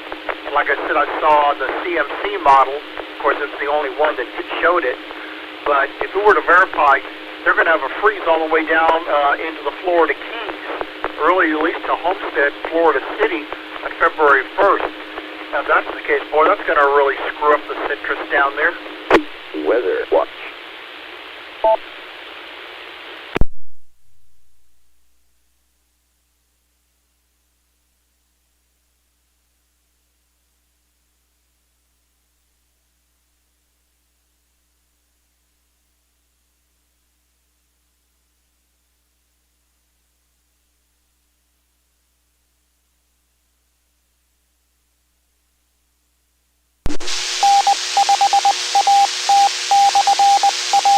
Go ahead and jump back in here real quick. Cut the new observations around the state as of 12 midnight.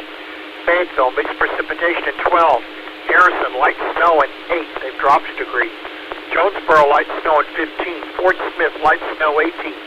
Mount Ida, mixed precipitation 16. Hot Springs, mixed precipitation 17. Little Rock, light snow 15. North Little Rock, light snow 14. West Memphis, mixed precipitation 16. Texarkana, freezing rain, 21. They've gone up a degree. El Dorado, cloudy at 17. Pine Bluff, mixed precipitation, 16. And Monticello, cloudy and 18. So, we're in the Arkansas frozen tundra, as it were. Looks like the most intense of the stuff is in the northwest third of the state. From northeast of Fort Smith, let me switch the other slide here. Northeast of Fort Smith to like about Mountain Home. That's where the heaviest of the precipitation is going on right now.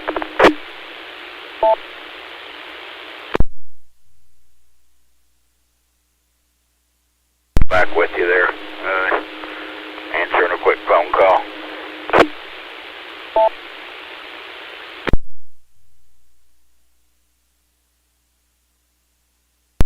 Those things just come at the worst time. It's, just like the thing, if you want somebody to come to the door, a phone call to ring, basically go into the bathroom to do your business or get ready to take a shower. It never fails.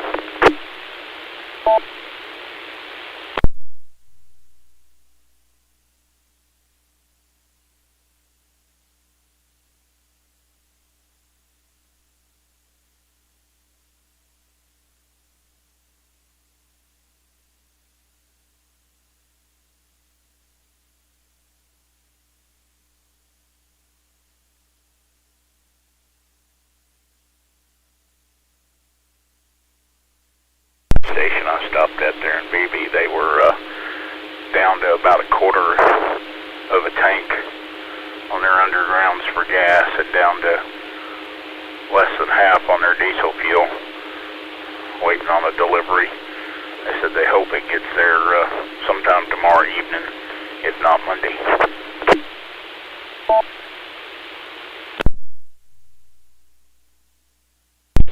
Obviously, if there's no power, they can't operate at all. But, if they run out, then I guess they'll just have to shut down until they get the next delivery. But all the roads are snow and ice covered, and it's slicker and lard on a doorknob, they're going to be out of business for a few days. Well, I mean, I don't know if they want to tell them just say no gas, but you can buy snacks and groceries.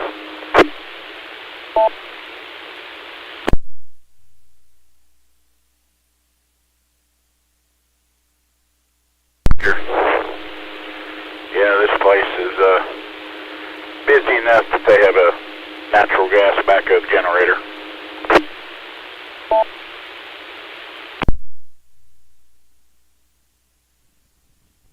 Those are the best kind. And other than that, now I'm on levelized billing for my LP gas and my electric, so I pay about the same every month, and it balances out. The water and trash bill is not levelized, but I get a utility allowance from my HMO, which helps cut it down from what it could be. But I'll make sure that I'm going to be either flushing the tank, as it were, or making a little extra water or something, during the night, to keep the pipes open and everything.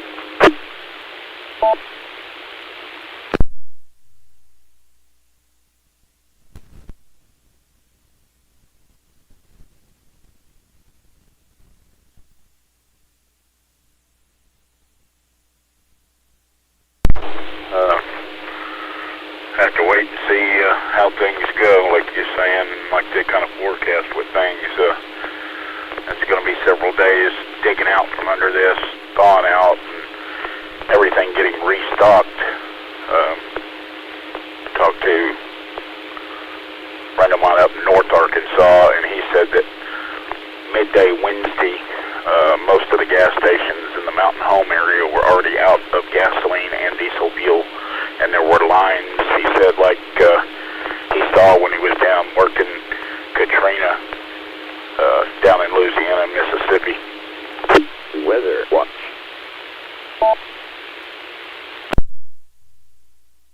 They were showing about as big as lines on that, like in Tulsa. And let me just take a look at this thing. Just go back just a little bit, see where the back edge of this precip is. Come on, I know it's further back than this. Let's see. Go back all the way here. Oh my goodness, I thought, I guess, let's see, let's go back a little further. Well, looks like the back, they've got snow and stuff all the way back into southeast New Mexico, and got snow all the way in Amarillo and I-40, heavy snow between Amarillo and C.A.R.E.N, S-A-Y-R-E, on 40. And I go back to the thing, on heavy snow in southeast Oklahoma, still snow in Oklahoma City and Tulsa, and heavy snow southeast Oklahoma up just northwest of Fort Smith. And then let's click on the Fort Smith radar, what would that show?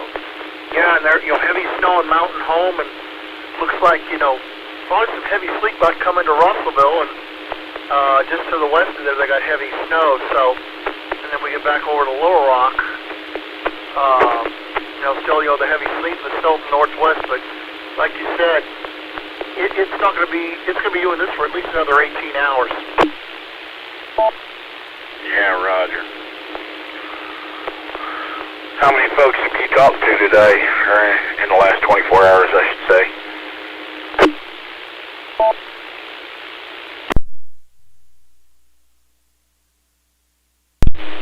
Okay, I'm just counting right now. I'm not counting repeats, obviously, but okay, there we go. I would say about, on this type of deal, 7. I was on that Arkansas Oxcom thing earlier just to see what they were doing. And I was having trouble with the M1KE. It must have been with the internet thing because it kept dropping and reconnecting. So then I went over to Broadcastify and I said, well, I wonder. And I switched over because I got the STARS repeater programmed in here, and I hit it clear as a bell. I couldn't believe it. And so I know when if I wanted to check into the STARS there, but they said that it needs Sunday night at 8. But I'm usually preparing for the Arkansas D-Star nets at that time. Like I said, too many nets, too many modes, too much confusion, too little time to check into them, too few want to be net control. When I went through that spreadsheet thing one night, I saw at least half a dozen nets in the same time slot, and my reaction was, seriously? This is N5VLZ. Roger. Now I figure with the weather watch nets and stuff, keep track of the number of contacts. I figure that would give some info for Danny or Mark to stick into the e-com stuff. I know we get credit for hours and stuff like that with some of the systems that, or some of the various programs the state and the feds run. And, always good to kind of keep an eye on the attendance and who's where and who's reliable to get a hold of in a pinch, especially when it comes to like storm weather and getting good reports.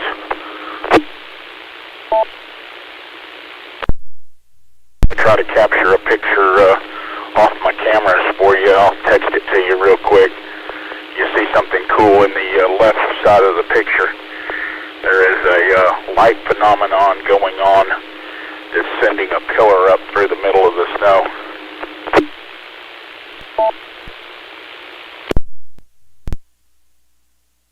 And I'll look at that. I've been sending the logs from when I've been doing these weather watch nets, restarted them basically, because I did it like from when I first licensed or shortly after that until like early 2019, and I got out of it for a while. And I'll spare you the gory details on the air, but I'll tell you next time we get an eyeball. But then got back into it late last year. And the only regret that I have, I wish I would have kept this call sign all along. It would have saved myself probably $105. But the thing is, though, I can't complain about somebody changing their call because, I've done it. The late Russell Ballinger, and I've had this on nets, too, over the years. You hear somebody's voice, and you know that's them, you put their call down. So with Russell, I thought it was going to be KG5MR. He's a Sonic Keynote. And so I said, oh, Russell, KG5MR. He came back with, this is W5DI. I went, oh, crap, scribble. Tore a hole in the piece of paper when I was doing the log. It was like, darn your hide. But now, I originally was doing a thing with Notepad, but I nearly screwed it up and nearly deleted the file, nearly lost everything. But I use the net logger now basically in standalone when I'm on WeatherWatchNet, but on my other nets, I'll use ham.live as well as netlogger. This is N5VLZ. Weather Watch.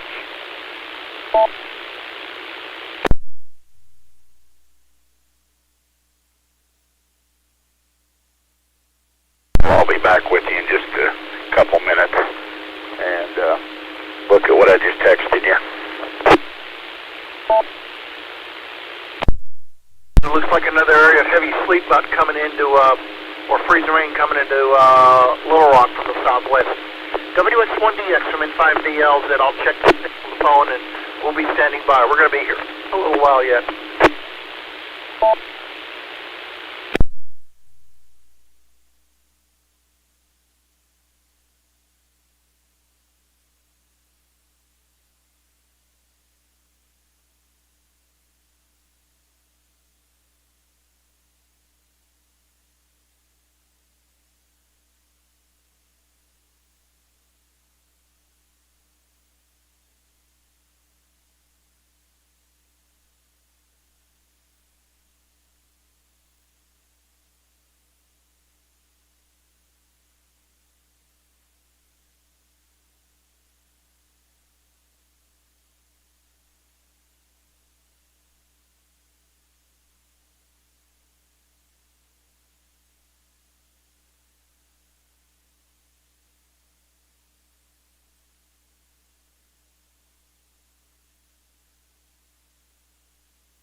This is N5.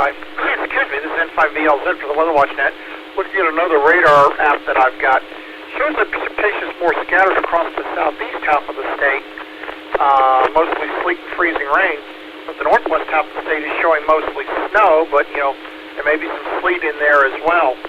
And it's like the dividing line is right up the I-30, I-57 corridor. But either way, it's not a good night to be out for man or beast. And I should mention this earlier, but obviously if it's too cold for you, it's too cold for your pets. They need to be brought inside if possible. Of course, then you see the memes about bringing the horses and the cows and the alligators inside. Well, I don't think so. But still, I mean, temperatures are in the teens for the most part. There are a couple areas down in the low 20s, but it's going to stay below freezing until at least Tuesday over much of the state, and much of northern and part of central Arkansas may not get back above freezing again until February. It looks like we're going to have another blast of cold air coming in late next week and lasting into early February, so we'll just have to see. But again, the Weather Watch Net continues, and so does the warnings for the winter storm warning, ice storm warning, and extreme cold warning. This is N5VLZ.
N5CG.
KJ5NXC monitoring.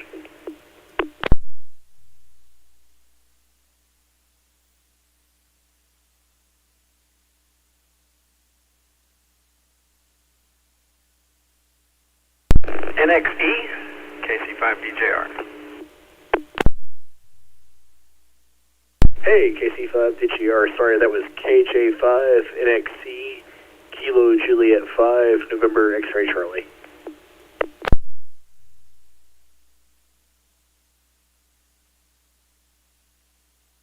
Got it. How you doing, Bobby? We're just sitting here on the confuser with the radio and scan mode. Heard you in there and wanted to answer you. Not much going on here. Just snow.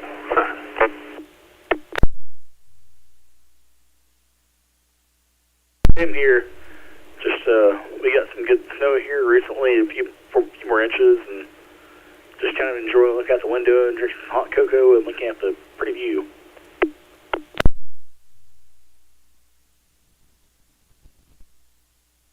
Oh, Roger. Yeah, we're just playing around on the confuser, and every once in a while I get up and look out the window. It's still coming down out there, so probably accumulated another 3 inches in the last 12 hours, so we'll have a little bit out there tomorrow morning. And at 8 o'clock on this network that we're on now, there'll be a Oxcom Skywarn net where they'll ask for reports of how many inches people have, snow depth reports in the morning there. So I don't know if you'd be interested in listening to that.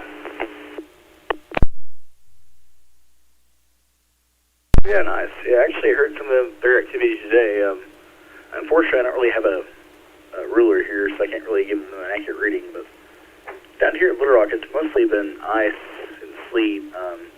Fortunately, we haven't lost our power, though, so that's been, the kind of the silver lining to it. But I figure with the temperatures not going above freezing for the next few days, we'll probably still be stuck here at home for a few more days.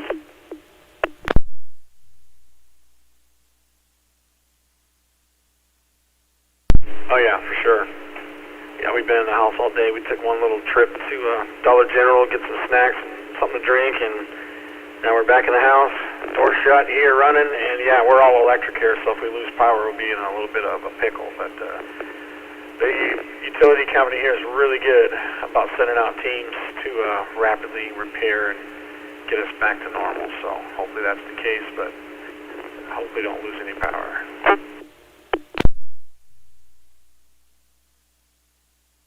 Yeah, that's always good, and thankfully, seems like in this storm system we didn't get the quite the amount of ice they anticipated, but there's another round that's supposed to come through tomorrow, so I'm just kind of got my fingers crossed so there's no freezing rain tomorrow.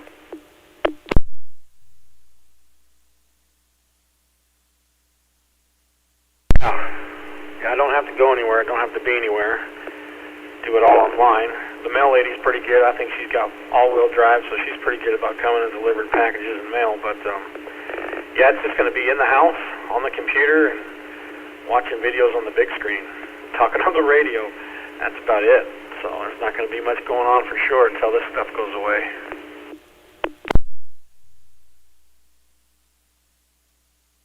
Yeah, same here. I'm really enjoying playing with this radio. I think I've talked to you earlier. I'm a new ham. Are you the guy that has that website that's really good for like DMR programming and such?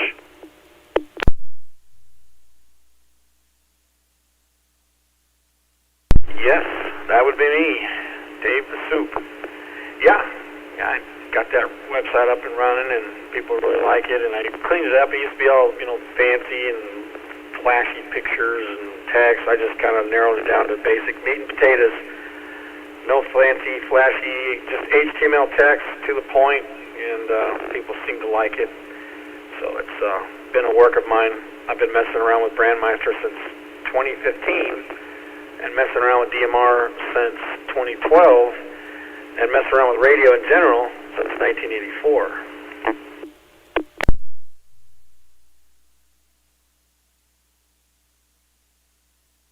That's awesome. Yeah, I just got into this a couple weeks ago. I've got a DMR capable radio, set an 878. But frankly, I've been able to make contacts with this link repeater network pretty far without DMR, so I've been focusing on analog, but yeah, I'd like to eventually get into that, all that. have guys like you around who've been into this a long time, though. 'Cause, you know, all that knowledge y'all have is very, very helpful. So, really appreciate guys like you.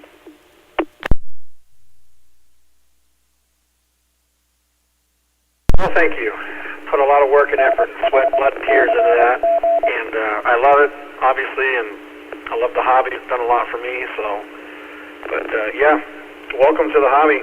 It's an expensive, addicting hobby, but it's really fun, and it's a very useful utility, an emergency tool, and GMRS as well. So that's another aspect of the radio is playing around with GMRS. But yeah, it's a lot of fun, and it's a deep rabbit hole with tunnels that branch off in all different directions. It's crazy what you can do with radio, but yeah, start off using a local repeater. Just don't get stuck on busy talk groups like 91 or 3100. You'll burn the repeater up and tie up a time slot, and the owners will probably get upset with you. But the freedom of a hotspot. Get yourself an MMDVM Pi-Star hotspot and connect to the world and have the freedom to go where you want, when you want, for as long as you want.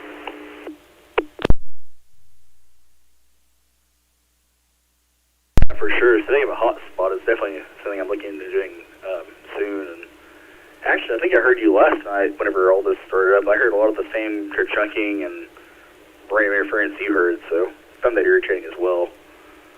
But yeah, I'm hoping, you know, the next few days to kind of get back into the swing of things and maybe get this thing program for DMR. So anyway, KJ5 NXC4ID.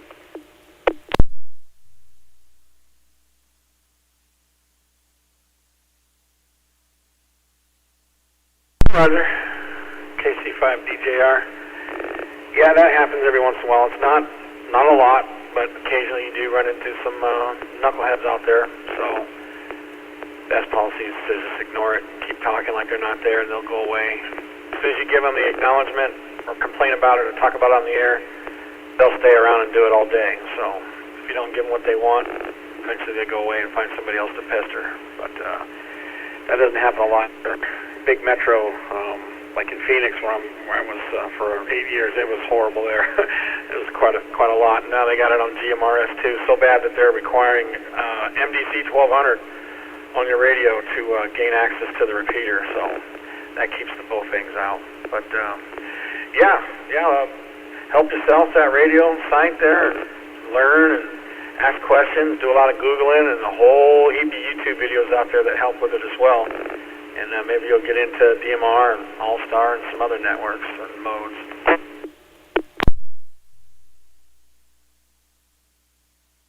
Sure, and actually, so I'm in an apartment right now, so I'm kind of living on space. So one of the areas I'd like to get into is the AMSAT stuff, because, you know, you can do a lot with that on UHF and VHF.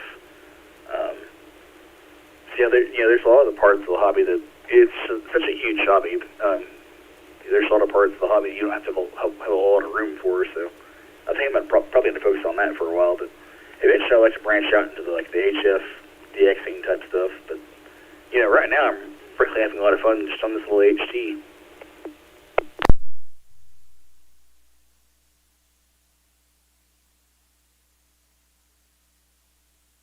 Oh yeah, especially if you got a repeater nearby that's connected to a network like this one with a lot of people on it. Absolutely.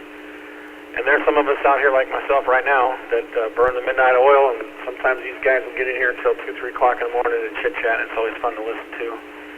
But yeah, apartments are a little rough, but there's hope. You know, you can always get a mag mount and put it close to the window sill, and some actually go outside, and you know, you can close the window and it'll have the antenna outside. There's all kinds of tricks. People do all kinds of stuff. I've actually ran a base antenna hanging in the corner, just stuck in the corner of the apartment and ran it that way, or went on the patio and put it on the patio fence, and it was able to work quite a bit. So where there's a will, there's a way for apartments. And back in Arizona, there's a gentleman that had a 6-meter delta loop inside his apartment on the 3rd floor. He was talking to stations in California, Washington, and Oregon with that thing. So it's definitely, where there's a will, there's a way to get out, for sure.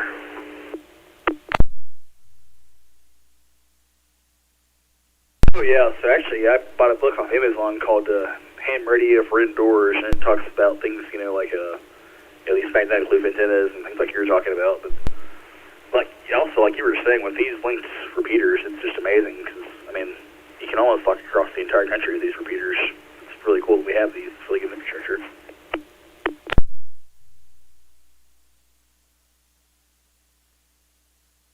Yeah, Roger. As long as they're connected to the internet, just like the MMDVM hotspot's just a mini DMR repeater that sits on the desk with a wee little antenna and probably 10 milliwatts.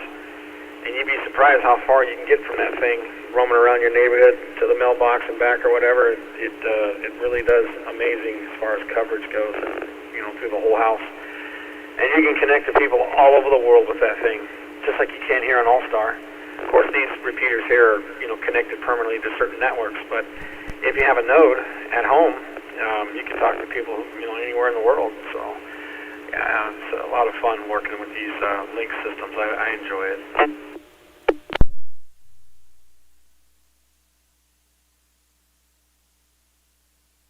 Yeah, for sure. And, you know, as a new ham, it's kind of nice to have a kind of accessible way to get into the hobby and also start talking to people, because the repeaters are much more approachable than a lot of other modes are. But anyway, I'll still be monitoring, but I'll leave a break in here in case anybody else who's listening wants to break in.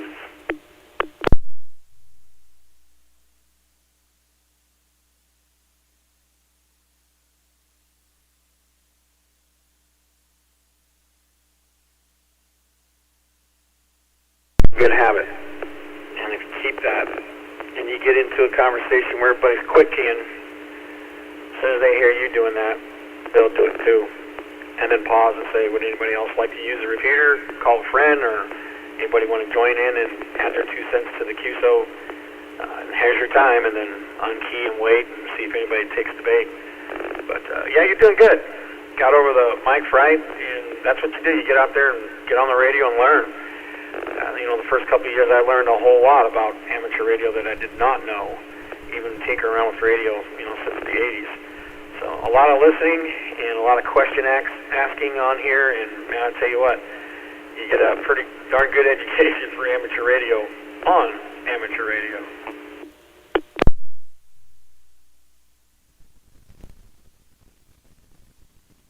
I'm 100% agreed, actually. So, you know, the first couple of days I had this radio, I feel like I kind of may have broken some etiquette rules, but I learned from that, you know, so now I know, like, hey, leave some space between transmissions and make sure to, like, leave space for people to break into conversations. So, you know, we just have a really good little VHF, UHF community down here on these repeaters, and really feel like I've learned a lot from all these guys and girls. So, yeah, I'm really enjoying the hobby so far.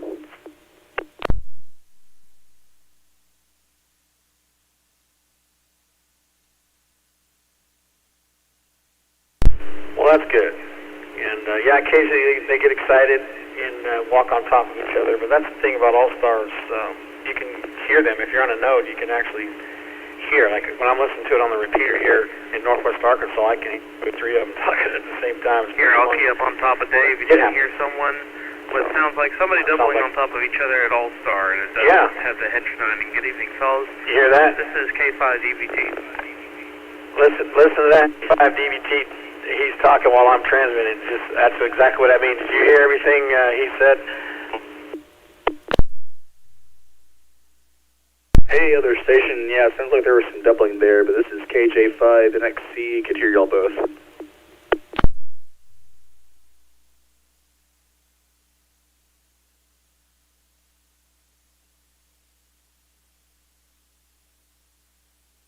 How ironic is that? I'm talking about it, describing it, and then somebody does it. Yeah, I love it. And the node that I'm building is full duplex, telephone duplex. So as I'm transmitting, I can hear somebody talking on it. So that's pretty slick. Is that right? I think that was duplex DVT. Trying to talk to you on full duplex, but anyway, no, I wanted he was, since you were telling him that, yeah, if somebody keys up on top of you on All-Star, you can, you just hear both audio at the same time, so I thought, well, I'd key up and demonstrate it. Let's hear your impersonation of analog repeater heterodynal.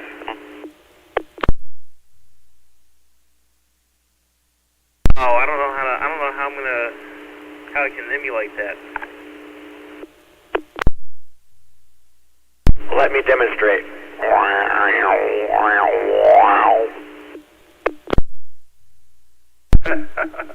Yeah, that sounds a bit like some things I've heard out on the airwaves.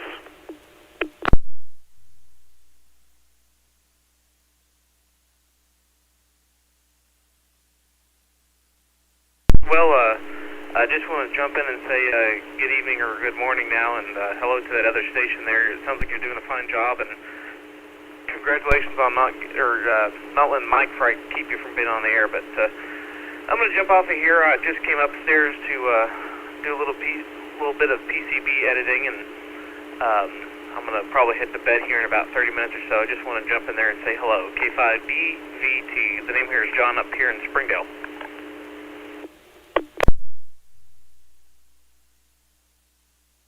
Hey John, this is Calvin down in Little Rock. Really good to hear from you. Yeah, hope you have a good night. And this is KJ5NXC4ID.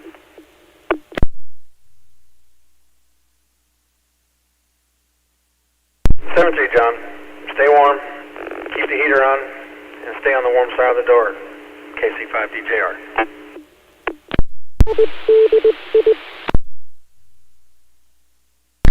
K5DVT, good evening.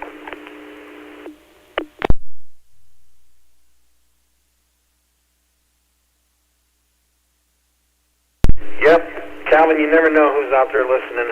My philosophy is for every 2 people talking, there's at least 3 listening. And if you pique the interest or hit a nerve, they'll jump in and say hi and make their presence known. That's what I love about ham radio. That and, like I said, the utility of it. Got into a car accident, the cell phone went flying underneath the seat, and there's no other way for me to dial 911, so I used the ham radio back in Arizona. I got rear-ended. So it's definitely nice to have a radio.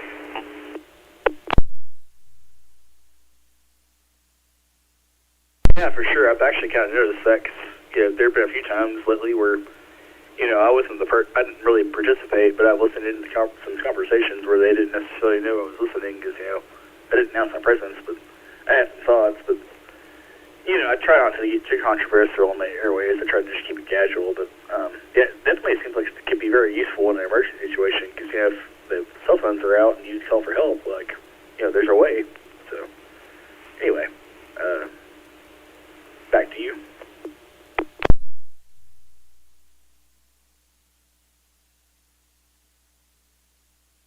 Yep, I just asked for help. Somebody used the phone and call them for me and tell them where I'm at, what happened, where I'm at, and all that. And after the initial shock and stress of the situation, I started looking for that cell phone and eventually found it. But yeah, I think there was a lady in Nonham who was stranded. She was dropped off, and they left, and it's like, I don't know, miles and miles away from anything, and no vehicle, no nothing. The house was locked, and she couldn't get in there, so she asked for help, and people were able to make some phone calls and get somebody to come by and help her out. So I've heard all kinds of neat stuff on here over the years, so messing around with radio. But back in the old days, they used an auto patch. You dial some DTMF access tones, and you get a dial tone, and you dial up and start talking to people.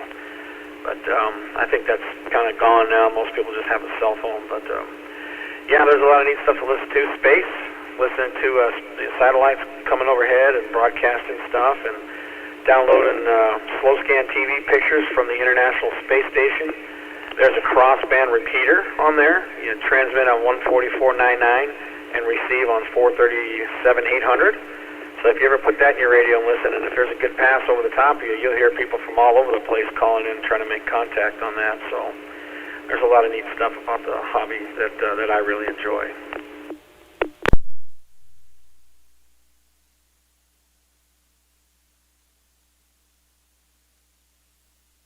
Sure, and actually that's one of the things I'm really interested in is I'd like to get into using those satellite repeaters. And I'm also working on learning Morse, so I'd like to get into the CW stuff, especially since that's easier to do HF work in CW without huge setups. So seems like it would be a good setup for somebody who lives in their apartment.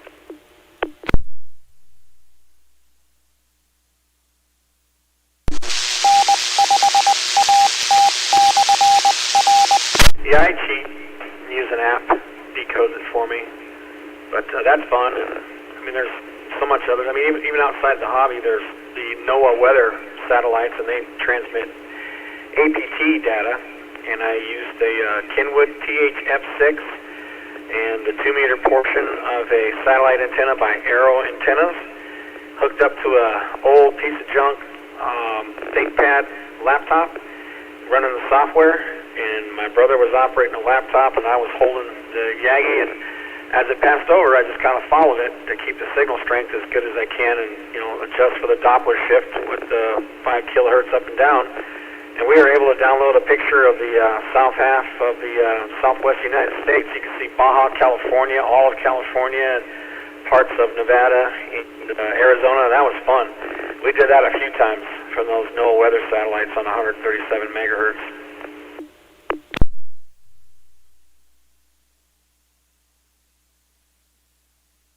So you actually compensated for the Doppler shift pretty well then manually. I was just hoping to be able to, pick up their voice transmissions as they went over, and frankly, wasn't really even expecting to be able to make any contact with them from my station, because I figured, one, they'd be very busy, and two, I've only got 7 watts maximum, so don't know if I'll be able to punch out that far or not. KJ5 for ID.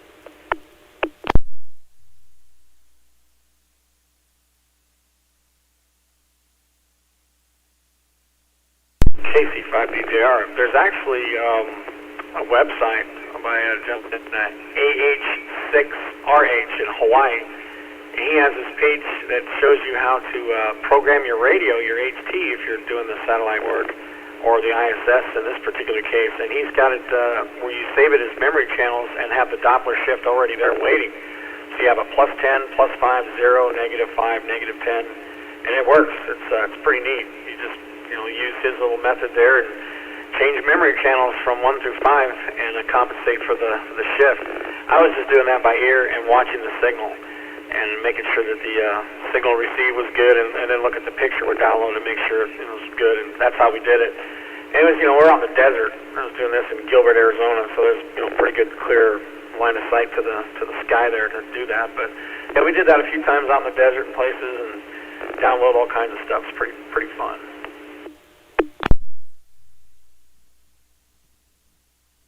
Okay, that's pretty cool then. I figured it had to be a pretty smooth tracking, but I didn't realize it could be that,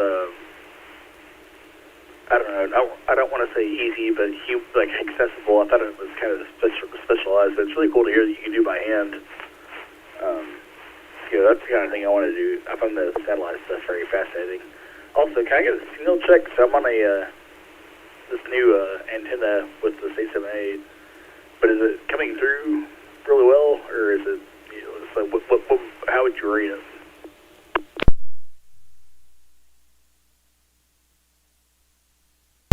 I hear you real good. I don't have it turned up very loud, and I got another radio that's scanning that stops on this one occasionally, so there might be a little echo. I hear you fine. No problem. You're doing good. So X marks the spot. Yeah, I switched from this, the little rubber ducky that came with the radio to a signal stick. I think it's just about a quarter wave on the 2-meter band, so was hoping it would perform pretty well, and it seems to be doing great so far, so happy about that.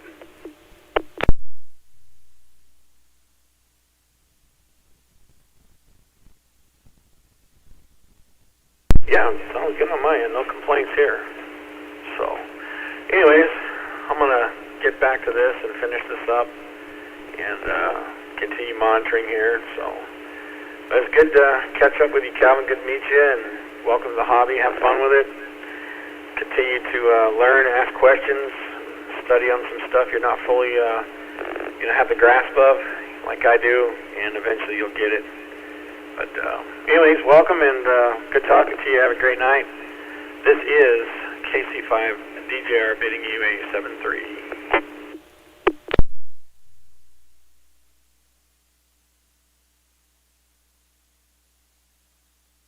Really appreciate the welcome, and hope to hear you again from me again.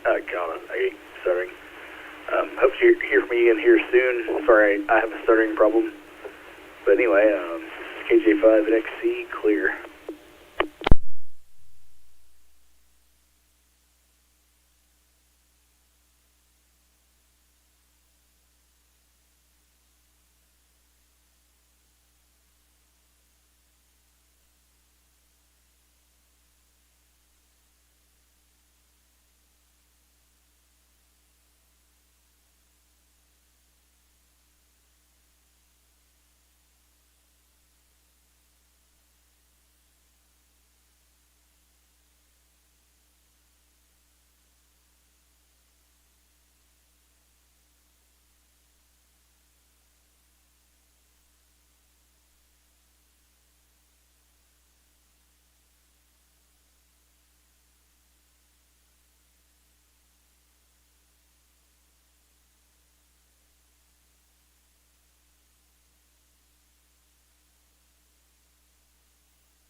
A5FM. Good morning. From W5DI. This is N5DLZ for the Weather Watch Net. Kind of holding steady. I do notice apparently now some lightning down in southwest Arkansas again. Power outages, 3,218 customers out. Most of them in Duchesne County, with nearly 900 out. Little River, nearly 750. And Spear County, nearly 600. Pulaski County reports 88 customers without power. Still has a large area of precipitation across the region. Freezing rain, sleet, and snow. Looks like the heaviest axis of snow is from south of Greenwood to just northwest of Russellville up to just east of Mountain Home. That's where the heaviest snow is. And then there are also pockets of sleet and freezing rain across much of the rest of the region.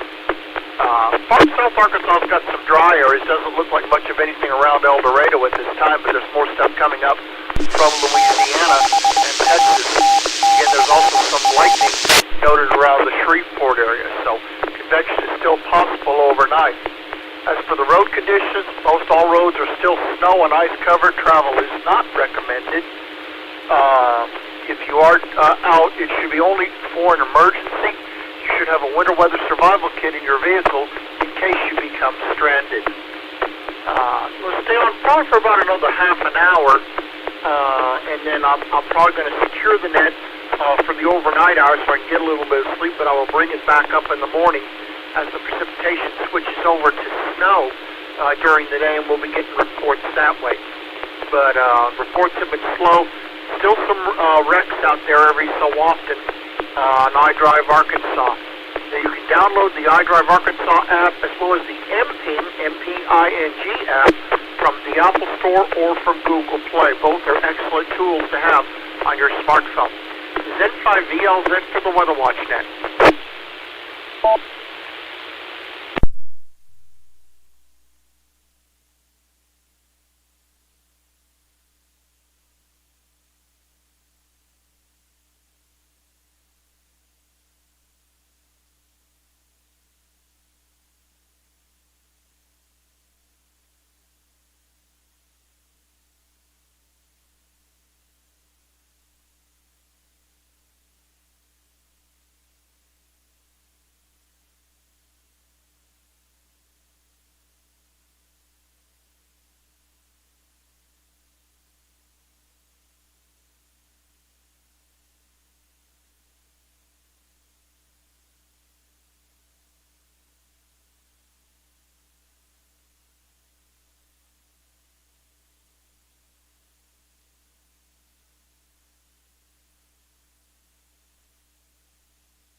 N5CG.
and clear.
K5TEN, K5TEN Hot Springs listening.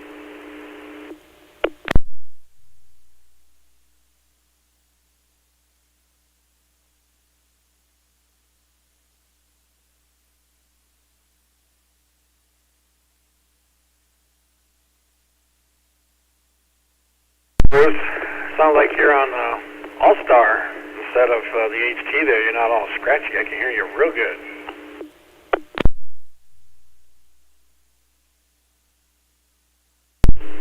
Yes, I am, sir. Yeah, Norm. I sound like I'm frying bacon and eggs in the background, making breakfast at the Waffle House. But yeah, I heard almost a couple of weeks ago, a couple of guys on here talking about All-Star and the phone application, and went ahead and picked up on it. So it's nice to sound halfway instead of sounding like a crispy critter. And I don't know if you caught. Yeah, you said the name was Bruce in Hot Springs. I'm Bruce in Hot Springs. Go ahead.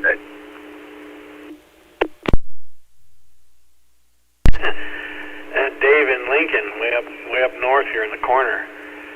Yeah, last time I talked to you, you were pretty scratchy there. I had to really strain to hear you, but man, you sound great now. I'm in the process of getting a radioless node set up here for All-Star, so I ordered some parts today, actually, and beginning week of February there, I'll order some more, and hopefully have it finished by the second week of February. And it's a full duplex, telephone duplex. I'll be able to listen and transmit at the same time. Boy, I can't wait to get my hands on that.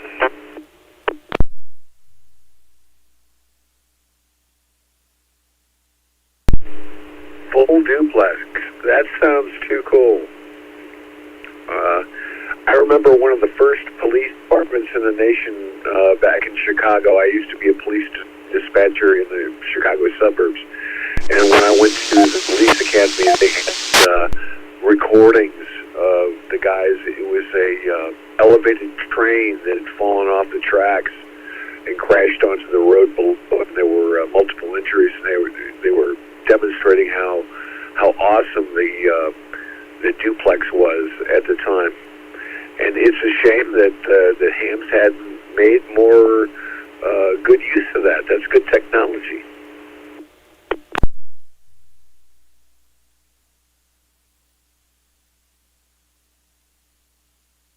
Yeah, this will be a radioless node, no RF involved. A magic box, a DTMF mic, and an external speaker and a Raspberry Pi. So, but yeah, they're neat little devices, and yeah, All-Star's just neat. I like it more than I like DMR, so much so that I gave DMR up for a little bit, and now we're focusing on All-Star and playing around with that. So, but I sure do enjoy these repeaters. The Natural State Network and the NA0D linked repeater network, both All-Star. And when they get them all together, oh brother, there's a lot out there, a lot of connections.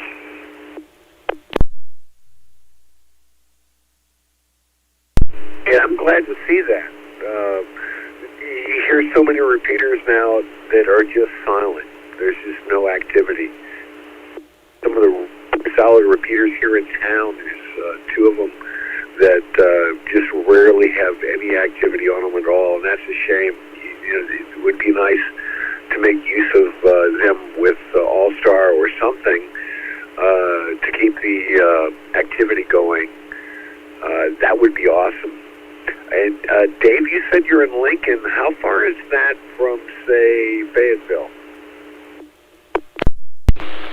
Wide area of freezing rain, sleet, and snow continues across the region. At times there have been some lightning strikes with some convection with it, but not a whole heck of a lot. The heaviest precipitation seems to be from it looks like around Waldron. Let me zoom in here. It's just northwest of Russellville, all the way up to just east of Mount Holm. And then right behind that, is sleet, and then scattered areas of freezing rain and sleet. Part of southern Arkansas, precipitation is a little more isolated, but there's more coming up from Louisiana and coming to the state from Oklahoma and Texas. So it's not going to be over until late afternoon today, when the winter storm warning and the ice storm warnings are set to expire at 6 p.m. However, the extreme cold warning will not expire until 6 p.m. on Tuesday. Temperatures across much of the state will remain below freezing until sometime Tuesday, or maybe more likely Wednesday when they get above freezing, but that would be more like Central and South Arkansas. North Arkansas is likely to remain below freezing for the rest of the month because another blast of cold Arctic air will be coming in late in the week. In fact, the zone forecast for Pulaski County and Little Rock is showing a slight chance of snow again by Friday, but it's way too early to know the specifics, but when you get the moisture and very cold air, it's going to squeeze every bit of moisture out of there, so you're going to be getting light snow or flurries in most cases. Although the joke is that if the chance of snow is low, you're going to get dumped on high, but I'm sure a lot of people have had enough snow by now. Anyway, I'm going to keep monitoring here for about another 15 minutes. If there's not... We'll get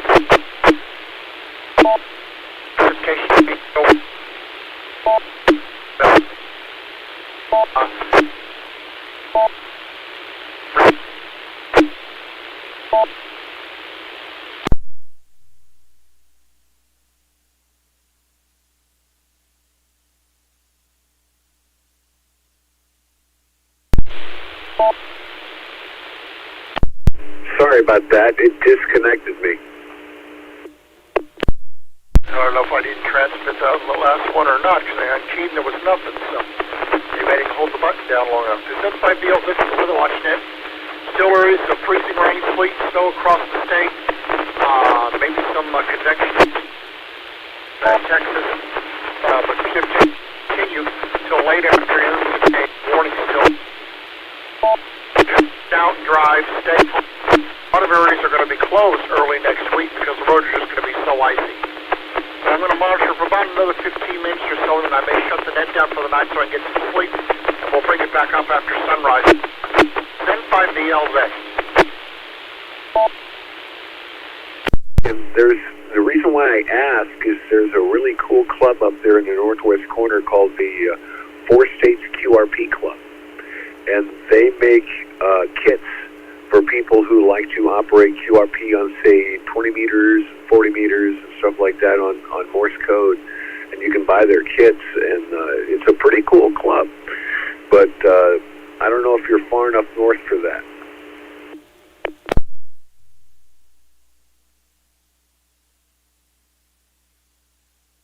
KC5DJR after Chris's repeater ID there. No, I'm unfamiliar with them, but I am with the kids. 9-volt battery, a keyer, and a big old long wire, and talk to people all over the world. Yeah, it's pretty cool. POTA guys probably like that.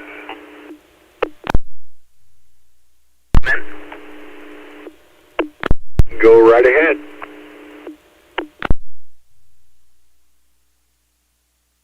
Yeah, I didn't catch the call sign there. This is John, K5DVT, and up here in northwest Arkansas, which I'm familiar with the 4-state QRP group. They meet regularly in Lincoln. Can you tell it's 1 in the morning? They meet regularly up in Branson. I've been there once or twice for the QRP Con, I think it is. Up here we have the Bella Vista Radio Club, and one of the very busy and popular members, not only of the club, but the University of Arkansas Club, is James Bennett, Ka5DVS. I don't know if you're familiar with him, but he's with Pacific Antenna, and he started out in California, but he moved back here to Arkansas, and has a number of kits and stuff, and he's real active with the 4-state QRP group. But he, in fact, the things he does is give the kits to a couple members of the university club, and they have the kids build them and see what they could do better on. But anyway, just my 2 cents on that. Made me think about that since you're talking about the 4-state QRP group. I'm going to go back to working on a PCB here, K5DVT.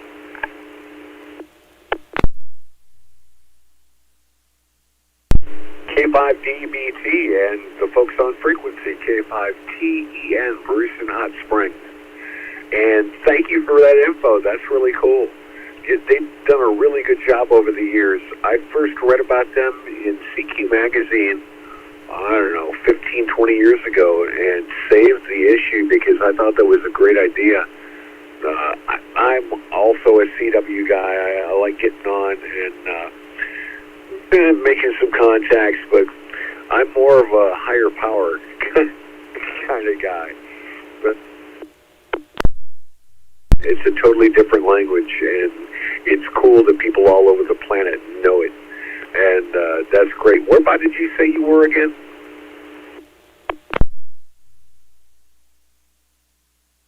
Oh, pardon me. I'm here. I'm located just west of a little town called Johnson. I'm technically in the Springdale city limits, but I'm closer to Tawnytown's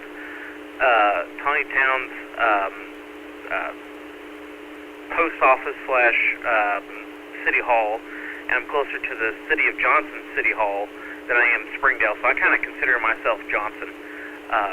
But it's Springdale. I'm right off of exit 70 along the interstate here of I-49. Don Tyson, if you're familiar with the area.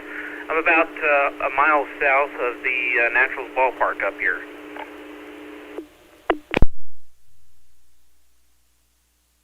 Well, too cool. All right. Well, hop in anytime. I'm one of those folks. I'm not a quick hearer. I try to make it where anybody who's got something to add can hop in. So please, anytime. K5TEN.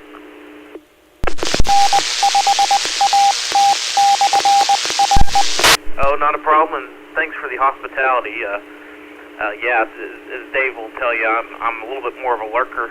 I like to press the push-to-talk when I can, but I'm so busy. There's a reason why I'm up this late, having to get stuff done. But speaking of get stuff done, I got to get back to work on this, so I'm going to slide back over to the side, fellas.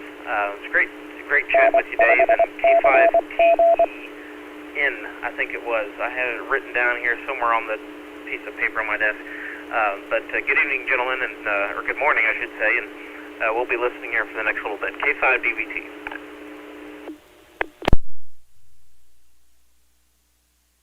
There you go, Dave. Back to you.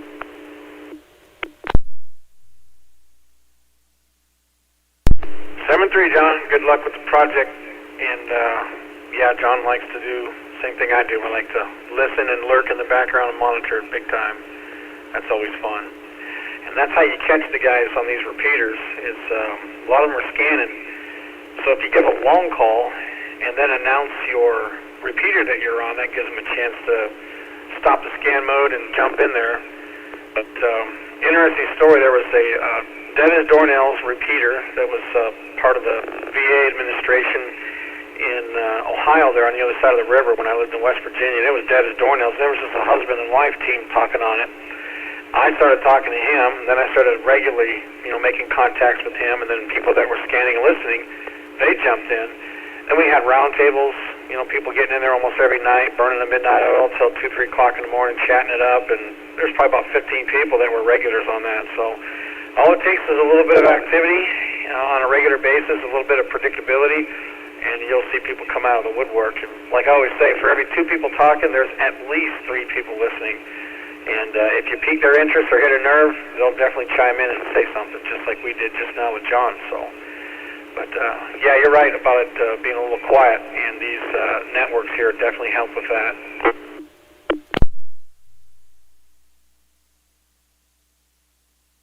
It's awesome for activity.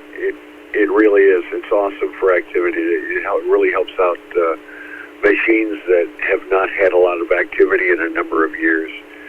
And I always think it's sad when I pop into a repeater and listen to for a couple of hours and there's nobody there.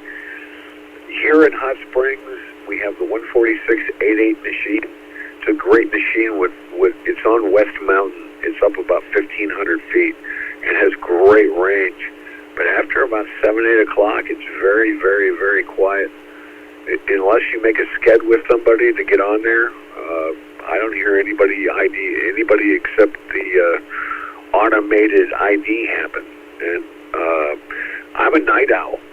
I love being up late. I'm normally up till 2, 3 o'clock in the morning. So if those folks out there that want to have a contact, I'm all for that.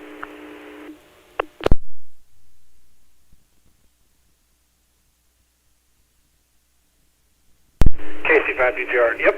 I stay up late too sometimes. I had some surgery in the first week of November there, and that really messed me up. And then, of course, there was a month of rehabilitation, physical therapy, and home health nurses coming to see me 3 times a week. So that kind of, with the medications and everything going on there, and the anxiety and stress from the whole ordeal, my sleep pattern was really messed up. So, but I'm retired. I just go to bed when I want to and get up when I feel like it. You can get out here and jump on the computer and turn the radios on and see who's out there, and you'd be surprised. There's people all hours of the night on these repeaters here with the network going. But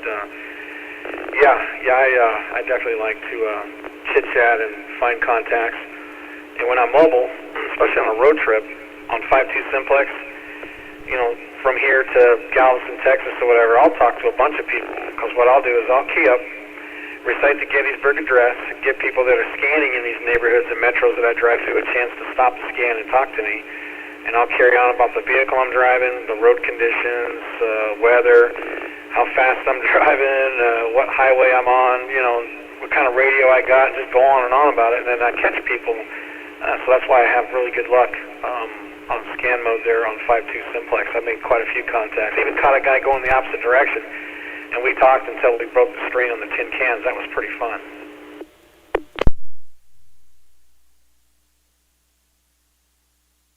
Well, that's a great concept. I've never thought of that.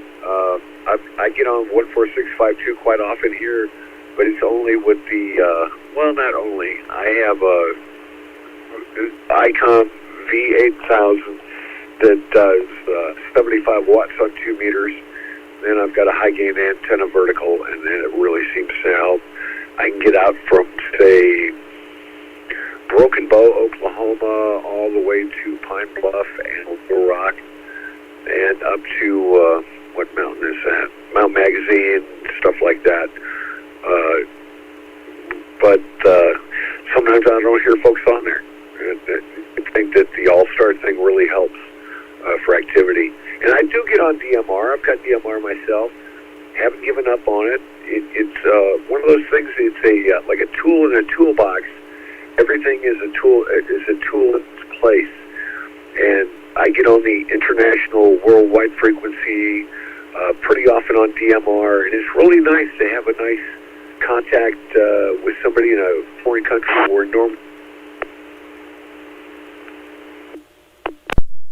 normally you'd only hear, you know, hey, you're 5'9", thanks for the contact, and be able to actually have a rag chew with a guy in India. And that has its place, and that part's pretty cool, especially with good audio.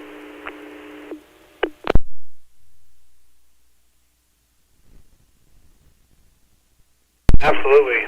91 worldwide, 92 Europe, 93 North America, and 3100 for North America. Yeah, those are excellent talk groups. Another busy one is 3136, and that is Kansas City wide, the YSF reflector, and that's always busy. In fact, that's one of the top 5 almost all the time on the Brandmeister network when I look at the dashboard. And then they have those TAC channels. I think it's, 301, 302, and 303 that you can QSY to off of 91 and continue and let somebody else have a turn on 91. Yeah, that's a lot of fun. I'm really into it, but I kind of put it to the wayside, focus more on All-Star right now. I just got really frustrated and tired with it. There's just no one to talk to, no one's calling, and it's just not enough activity for me. So, but this network here has, I think, 3 DMR bridges, one TGIF and 2 Brandmeister. So there's a DMR gateway to get in here on this network too, which is pretty slick. And then there's a YSF and an Echolink. Chris provides that. So yeah, there's a lot of different ways to get in here and chit chat. But yeah, that's what I do. It's just call out and just don't give up. And eventually I bump into somebody. And 5.2 is active here daily. There's this gentleman in Springdale that's on there every day, all day. And I used to drive back and forth and commute from here to Des Moines, Iowa before I actually moved down here. And when I'd be in Missouri, still, a quarter away through the state, and I would hear these guys, as I got to the state line there, I'd hear them way into Missouri. So they were running power and up on hills and stuff, but they were always in there chit-chatting. So, and every once in a while I'll hear some local activity here, guys chit-chatting on it. I heard some farmers baling hay. I told them, hey man, you guys can't use this frequency for that. So once, twice, third time was a charm, they disappeared. But yeah, you never know what you'll catch on 5.2. I always keep that in scan mode as well. KC5DJR.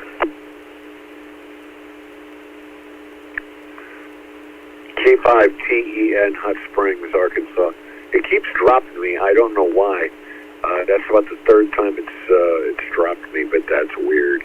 And on your recent surgery, good luck, prayers to you. Hope you're doing better.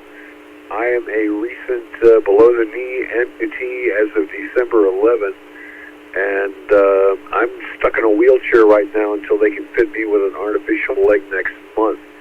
So, Ben, when it comes to rehab and all that stuff, been there, done that. N5CG. Weather watch net is over. Please wait 10 seconds.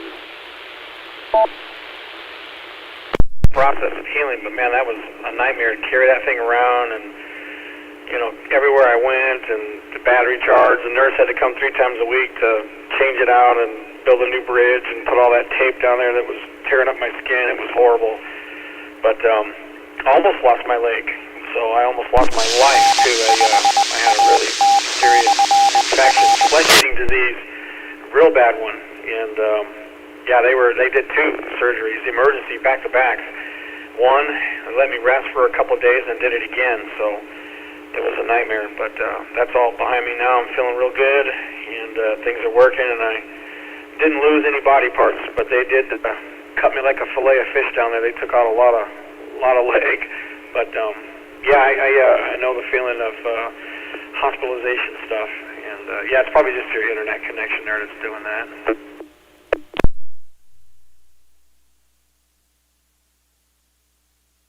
Most likely, some channels on my TV, cable TV, are frozen. The internet. So hopefully it's not too much of a problem for you, and hopefully you can still hear me okay. And hats off to you for still having your body parts. Seems like every time I go to a wound clinic, I end up going to the hospital and they take a body part. It's like, how many body parts do I have left that you guys can hack off? You can only have so many of them, and then I'm pretty much done.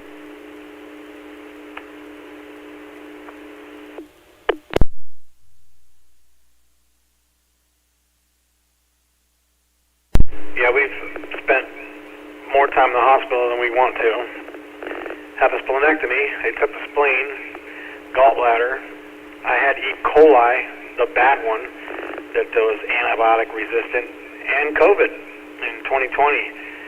And I have all the underlying health conditions that people usually don't come back from. So I was on the ventilator.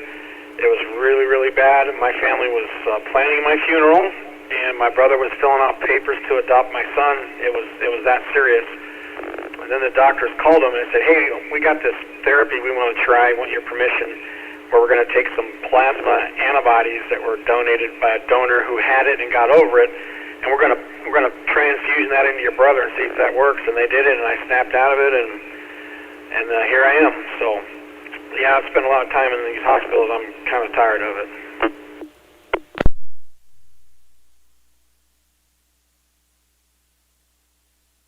Holy crap. Well, I think you're still around because God's not done with you yet. That's the best explanation I can come up with, and folks out there may or may not, have beliefs, but wow, you are lucky to still be around with all that you've gone through. That's absolutely phenomenal. Wow. Okay. Yeah, he's not done with you yet.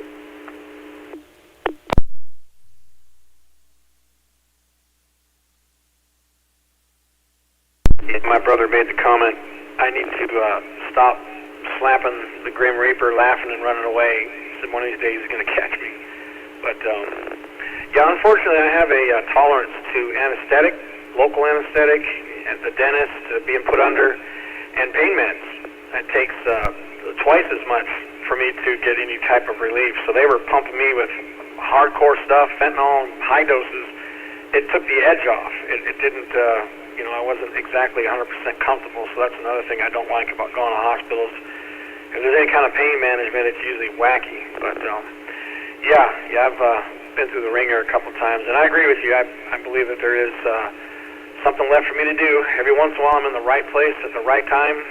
an auto accident or a lady with a flat tire or, you know, somebody's hungry. You just never know when it's time to perform those duties. But anyways, yeah, well, Bruce, I'm going to get out of here. My thumb's getting tired and my neck is hurting me. I need to finish up what I'm doing here on the confuser, hunting and pecking on this keyboard, and probably head to the rack here like John pretty soon. So it's good talking to you, brother, and I'll definitely catch you on here again. I can't wait to get my All-Star box, and I just call you direct, and we can chit-chat off the network. That would be cool. I would like that. I've met a number of really awesome, cool people here on All-Star, especially through this repeater and through all the nodes that are contacted to it, and have been very impressed. So, yeah, I would love that. That would be great. That would be awesome. All right, man. You have a good night. Thanks for coming back to me. And I'm glad I didn't even have to give you a weather report from Hot Springs. 7-3, David. K5TEN.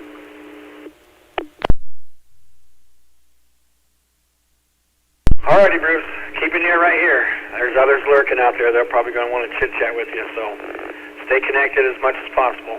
7-3 is my friend. I'll catch up with you later. KC5DJR, 7-3. I'm pedaling as fast as I can with one leg. At least the electricity is still on. That's all I can ask for. Have a good one.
N5CG.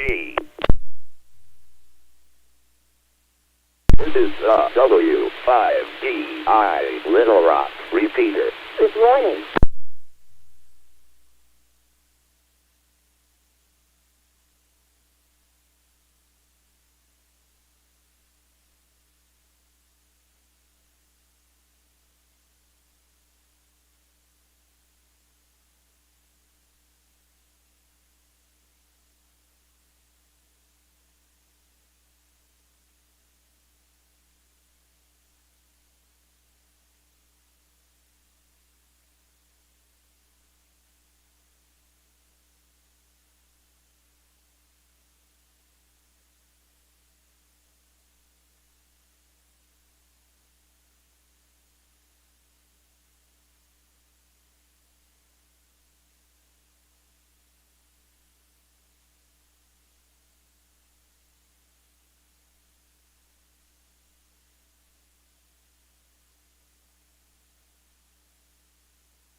from W5DI.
N5CG.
3 a.m. Good morning. From W5DI.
4 a.m.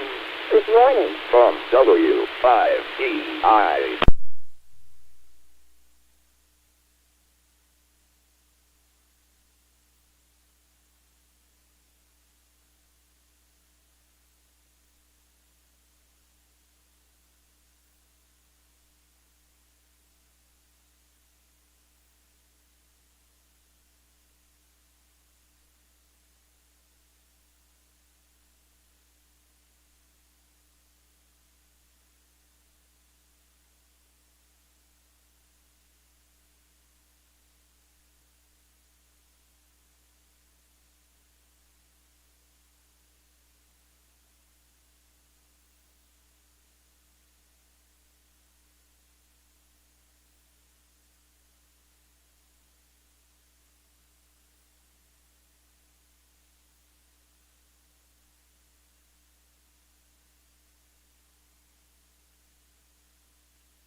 N5CG.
N5CG.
5 a.m. Good morning. From W5DI.